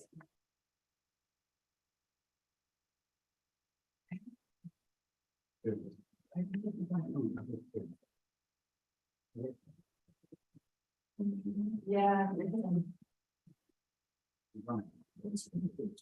Let's focus on- Oh, actually, council, so we've not additioned the capital, but because now you've made changes, so you reduced your tax levy to about 34%. And you've deferred some things, so it'd be nice to give myself the opportunity to go and make those changes. Show the deferral, so that way, at that point, now you can look at your multi-year. Now your multi-year has been affected, so it'd be nice to be able to show you what that looks like, okay? So now looking at your capital budget, we're just focusing right now on 2023. So we've already actually gone through this a few times, even just talking in the PowerPoint presentation, and at times when you were talking about the operating. Earlier this morning, I had mentioned to you that you could no longer sustain having all your discretionary reserve funds because the fact that we have not been putting money into the reserves based on the capital plan since 2019 and moving from the reserves, it's almost like the work is no longer existent. So it's like you're starting from scratch. So in order to start from scratch, let's make this very simple. You see at the bottom there where it says reserve balance. 2,948,409. So basically, you have one reserve now. That's what you're dealing with to support all of your capital plans. So based on that, there's no capital plans for general government for 2023. Oh, and before I continue, recognize that your capital plans don't deal with roads, water, sewer, or buildings. Okay, so fire services of 493,500. So what that is, yes, that is your number. Protection services for bylaw, so protection services bylaw, that is for the pickup truck, 60,000. Transportation service of the 1.8 million.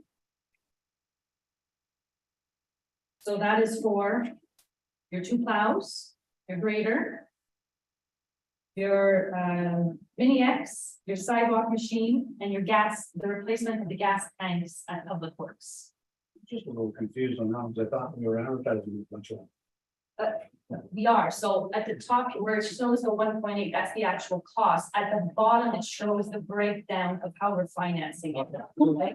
It's not coming from reserves, that's just a capital cost. That's right. That's Okay, right. thank you. And again, so there's another saving opportunity when it comes to replacement of the gas tanks. Because the CAO found the purchasing program where we can purchase our fuel at a reduced rate. However, we can't transition to that procurement program until the gas tanks are replaced because we can't prove if the gas tanks are double walled or not. Okay, so there'll be an opportunity for some fuel saving once we install the new gas tanks. Library of 14,000. So what we're doing is a wheelchair ramp, front door replacement, and a chair lift with a ramp. That was, I believe, to go into the basement. I have to go and look at certain details there. Around to get into the lift was to get down into the. No, sorry, the lift had to do, I'm sorry, I wish the librarian was still here. Oh, it was an opportunity to ask her this morning. I want to say she had mentioned to me, and I have to go look back at emails, had to do with something with the outside. There's you know what? Let me go back and look at my emails and I can let you know. Live for now. Yeah, there was, the information I have received made sense, but I'm not explaining it properly. If it makes sense to you, let's get Council Smith. Thank you, Mr. Mayor. There are stairs in the library. Is the lift to get up to the main part of the, like where all the, And that's That's right. potential, okay, it's a public meeting, so I don't want to say something that's not I right. understand. Thank you. Yeah, there wouldn't be enough distance there to make a legal route, so. Yeah, Reclamation. Lawn tractors. That's what we're needing to purchase in recreation is actually 2 new lawn tractors. The other ones are worn out. Yes, speaking with the utility lead, which is John, he was mentioning it to us and we were actually need maintenance last year, got expensive. So to replace 2 is only 10,000. And the bottom line is, we got an awful lot of grass to cut, so we've got to have some good equipment. And then the museum repairs the boiler system to the museum, which council, you had received a separate report on that earlier this year. That's just to cover the. It's just to cover the costs. Okay, so your total capital expenses are $2,397,942. So now how that's all being financed, $198,490 is related to grants. So that has to do with your gas tanks. It's being funded by the NORDS fund, so taxpayers aren't paying for that. The $1,608,999, that's long-term debt, and that has to do with all the equipment that you've approved that the Public Works can receive. Yes. And then the 100,000, well, that it costs taxpayers money to put money into reserves, and council has agreed we need to put $100,000 into your reserves. So the net effect of all that at the end of 2023, your reserve balance will still be at $2,457,946. Hopefully it makes sense to me. Okay, now if Angie, if you could actually move the screen over. So I was looking just at the multi-year here, what I want to draw council's attention to is at the bottom. See how this year you're going to put 100,000 into your reserves. When we were looking at the operating budget, I don't know if you remember, if you were doing a 40% levy increase in 2024, your increase was going to be 8%. The reason why 8% is because you were then adjusting your transfer into reserve by an additional 150,000. And as you can see, we're trying to get to 350,000 by 2026. And we can, again, you can play with that, but you, in order to play with it, it's also extremely important that the department heads keep up a proper capital plan. So if there's an inconsistency in your capital plan, it's a detriment to council in years to come. Okay, Yes, because it affects your operating. makes sense. Okay. So there's really no, if I'm being, there's really no adjustments to be made when it comes to your capital. And I agree, other than maybe add some stuff. We can do that later. Well, We can amend it. you also, you need a part works and operations too as well. Exactly, before we start wasting it together. I agree. Okay, But there's not a lot of stuff in there that I would even hope was gonna be in there, but until we have a director of works and operations in place. I think it's wise to move forward with the plan as you've made it. How to count with it. Councilor Neal, you good? Councilor Diamond, good? Councilor Schmidt, Yeah. good? Councilor Gadry, Councilor Jordan?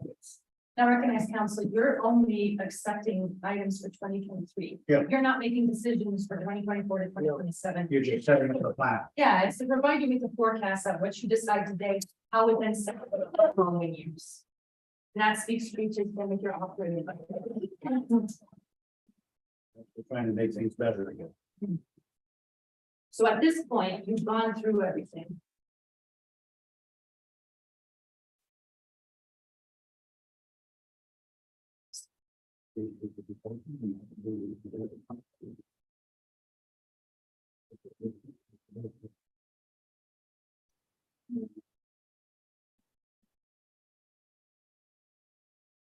So, Well, Mr. Mayor, so council, you've gone through your operating, you've gone through your capital, you've heard the presentations, you've already made some changes. In regards to deferring a few items or permanently removing some items.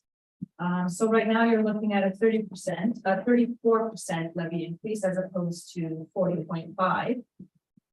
So at this point, looking for direction from council. do you need a reread? Yes, Councilor Jordan? Through your worship to Madam Treasurer, at 34%, what would the ratepayers percentage be how much more would they be paying in taxes this year?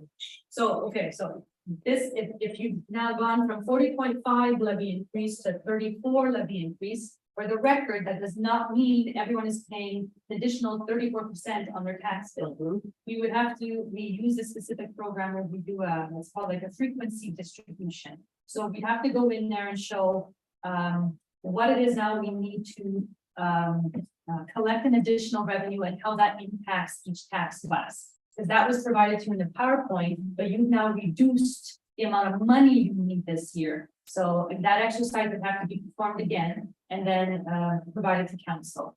So I wouldn't be able to tell you at this moment how each tax class is affected.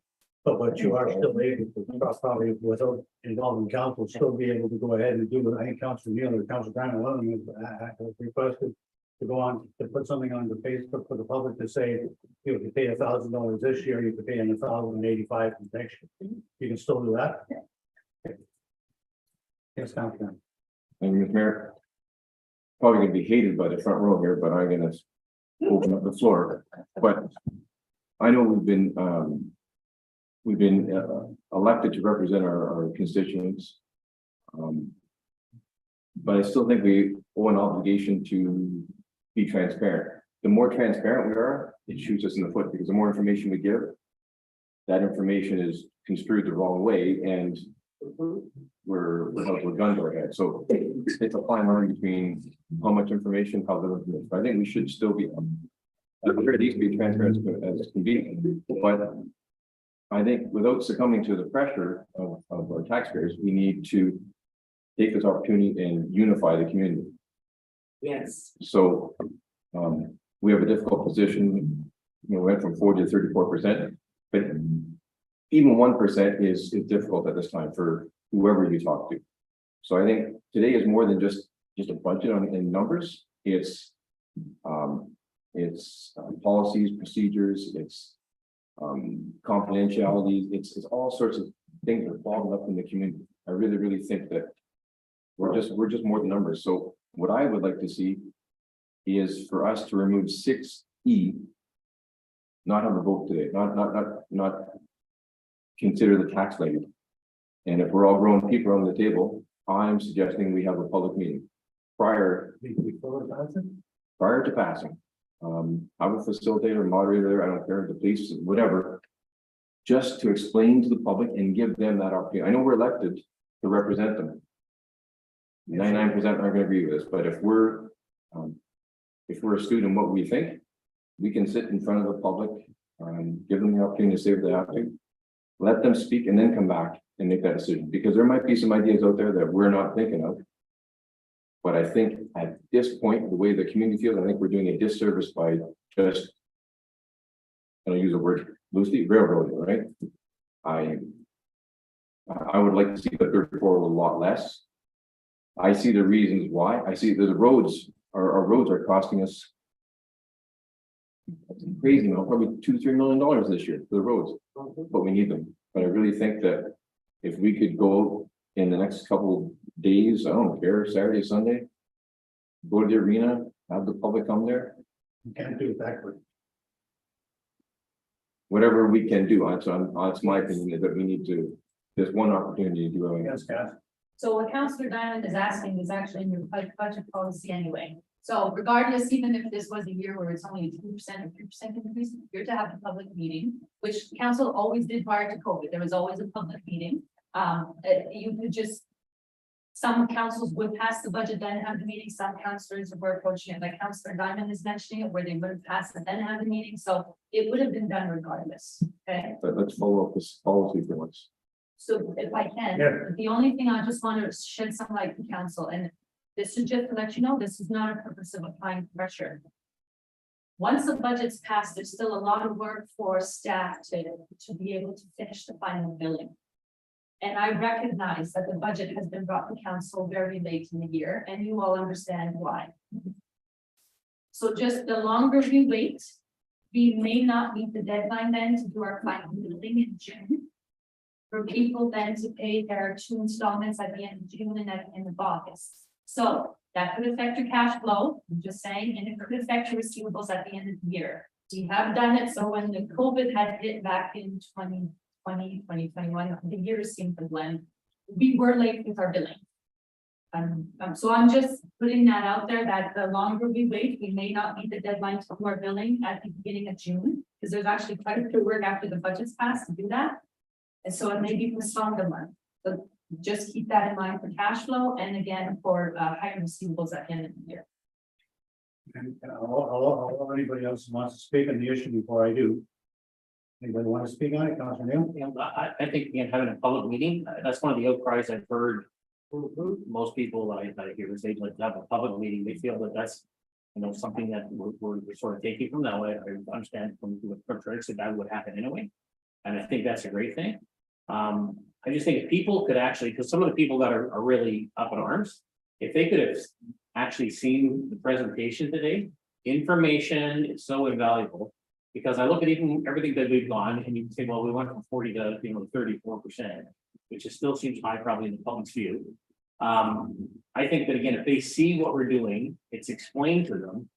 I think people, the ones that aren't here, the ones maybe that were, you know, protesting outside this morning because of information that we thought they had. You know, I just think information, a presentation of what we've done would be an awesome thing for the community. Because I think that we held on to, I mean, we've cut stuff that really we could say we're number ones, right? Things that we really would love to see happen. And we've sort of taken a sacrifice for that. So again, I think if we're taking a sacrifice, I think it's easier to ask the people in the community. So I'm in favor of a public meeting, whether we, I don't know if you can even do this, sort of say that we're going to prepare the budget based on what we've done today, take it to the public meeting as soon as we can.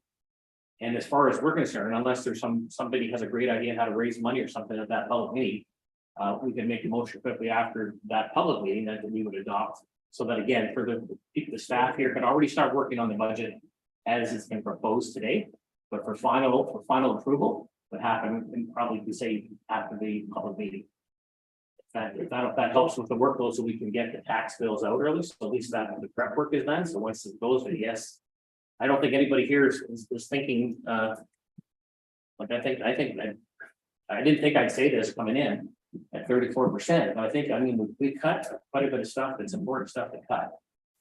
And I think if we can do that in public, the whole thing we've all said is we're being transparent.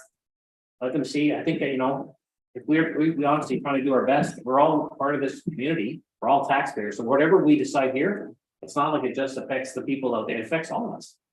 And so if we can, you know, in good conscience say, yeah, this is something we need to do for this year based on what has happened in the past, you know, tax revenue was not increased. The heart of this you know, council, I believe, is what's best for the community, not just because of the cost of it. Anyway, that's my rant for the day. That's okay, Councilor. Thank you, Mr. Mayor. If I may, I agree with Councillor Diamond and Councillor Neil, in that unifying the community with council by having a public meeting might very well alleviate some of the tension that's currently going around. Because it shows we have integrity, we believe in the things that we've discussed today. But B, it also gives the public a chance to respond to what we've discussed and provide their valuable feedback. So then they become, their voice becomes valuable in this conversation. I feel I haven't seen as much attention to council meetings as in the past as I did this morning. And I think that that's passion. I think that that's showing us that the people in our community do care. And for whatever reason this morning, a lot of people wanted a voice. They wanted their voice to be heard. And so a public meeting, I mean, again, I agree with that with Councillor Neil. We're all in agreement of our conversation today. We've done the best that we can. But to give the public an opportunity to potentially contribute to this conversation may very well unite us in a way that we wouldn't have expected otherwise. So I would be in favor of a public meeting. Anybody else have any comments before I make my comments? I just wanted to comment that I agree, and we've already agreed, and that is part of the policy. We are going to have a public meeting.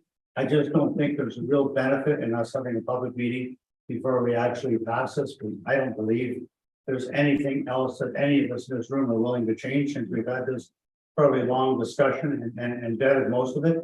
And as much as maybe some of the people out there would be happy to think that we're taking them into consideration, we all know there's nothing left to really change. We're where we have to be. Unfortunate as it is, it's been the hand dealt to us, so to speak, and we need to get things done around here. And personally, I would still like us to be able to schedule a public meeting as soon as possible. But I would really like to help staff out by actually moving forward and trying to approve the budget we have in place now. Unless anybody thinks anything other than that, I personally don't think going to a public venue and letting everybody tell us what they think we should change again. It's not gonna change anything because we've already been through this and we were the ones that have been elected to make a decision on behalf of this fellow. So that's just my own opinion. And I know there's people out there that are hearing this right now, may not like what I'm saying, but unfortunately, I've told people a lot of times, they may not like the decisions I make, but the decisions I feel are the best for the municipality. And that's what we all do today, is we did the hard work. Well, actually, the hard work was on my staff. Councilor Lando. I just to say that I agree with you. Now, and I agree that we should be passing the budget today and having the meeting right after really a public meeting As soon as possible. as soon as possible. Because like you said, there's nothing in the budget that we can change, and I agree, I don't foresee anybody coming up with a magical solution to what we're dealing with. Thank you, Mr. Mayor. I don't want to create more work for the staff. I agree, they've done an awesome job, but if it's our policy, we better stick by it. Yeah. We've too many times Changing. we're getting caught, we're not following policy. So if it's our policy to have a public meeting before we pass the budget, no. Sorry, Kevin. So just to clarify, it's silent. The policy doesn't say you have to have the public meeting then pass it. All I was saying is past practice, some councils would pass it before, some councils would pass it after. But your policy is silent as to when you do it. The policy just speaks to holding a public meeting. Sorry about that. And just to add that, my only concern with doing a public meeting, is a public meeting will allow questions and answers, which is fine, and I love that, I love questions and answers. But the problem is I don't want the public to start to think that we're asking them to tell us what to change in the budget before we pass it. And because I think that is going to be problematic, but that's my own opinion. I'll leave it open to council to make a decision. Yes, Councilor Neil? I know we've already discussed this, and again, if this is something that it can be presented on our webpage. When we look at the breakdown for taxes, that can alleviate a lot of stress when people realize, it's not going from paying, $2,000 a year up to $7,000 or some ridiculous number. If they see what it is, I think people again, information is so invaluable. I think when stuff like that can be posted as soon as possible, I think that can alleviate some of the real stress that people think they're going to lose their businesses and all kinds of things that I heard. So what is the feeling of council? Are we ready to entertain a resolution to pass the budget or do we want it to defer? Do we have a resolution to defer? I have a resolution. Here we go. I have a mover and a seconder, and then we'll go from there. That's the way to do it. So we have a mover and a seconder. I have Councilor Longo. And Councilor Jordan.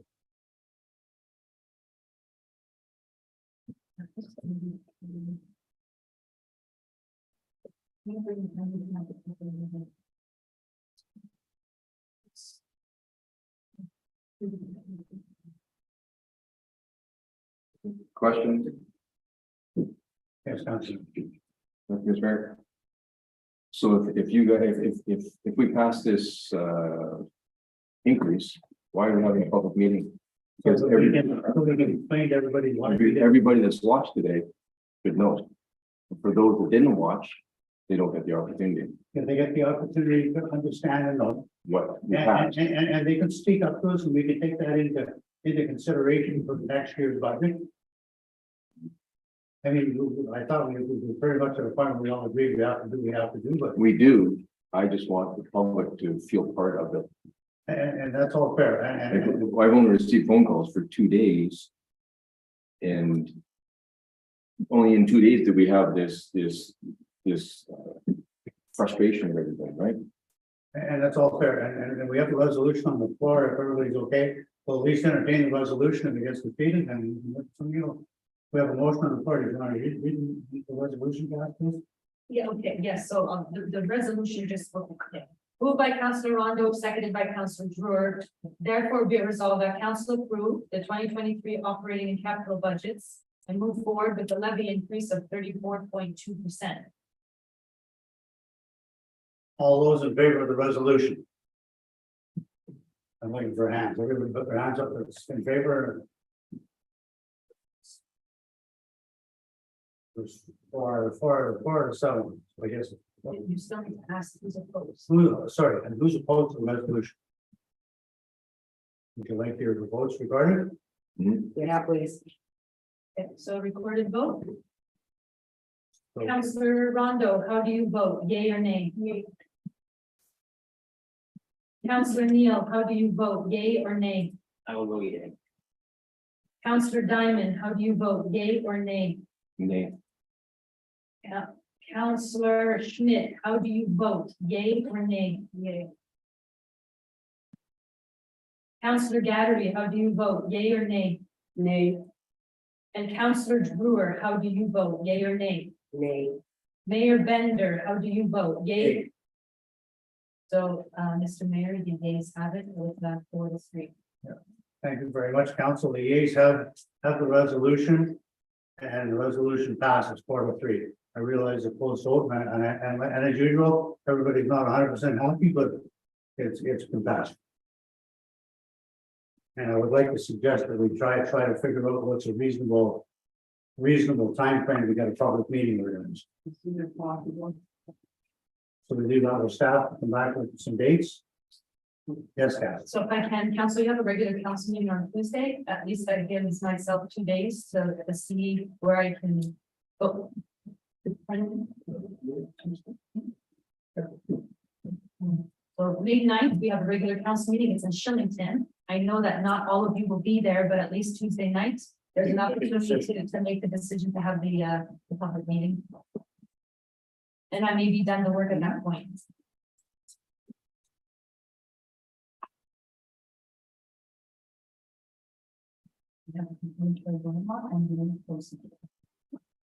Okay, so we have under 9A, we have a confirmatory bylaw. I need a new mover and a second. Councilor Drewer and Councilor Neil.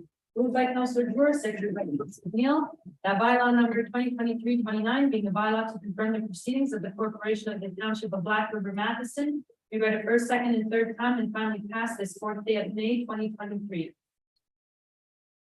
Any questions or concerns? Seeing none, ask for a vote. All those in favor? Seeing no objections, carried.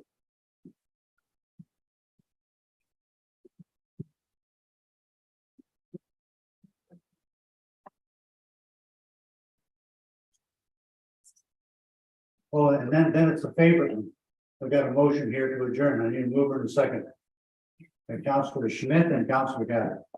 Councillor Schmidt, seconded by Councillor Gattery, that the special meeting of council is hereby adjourned at 2:30 p.m.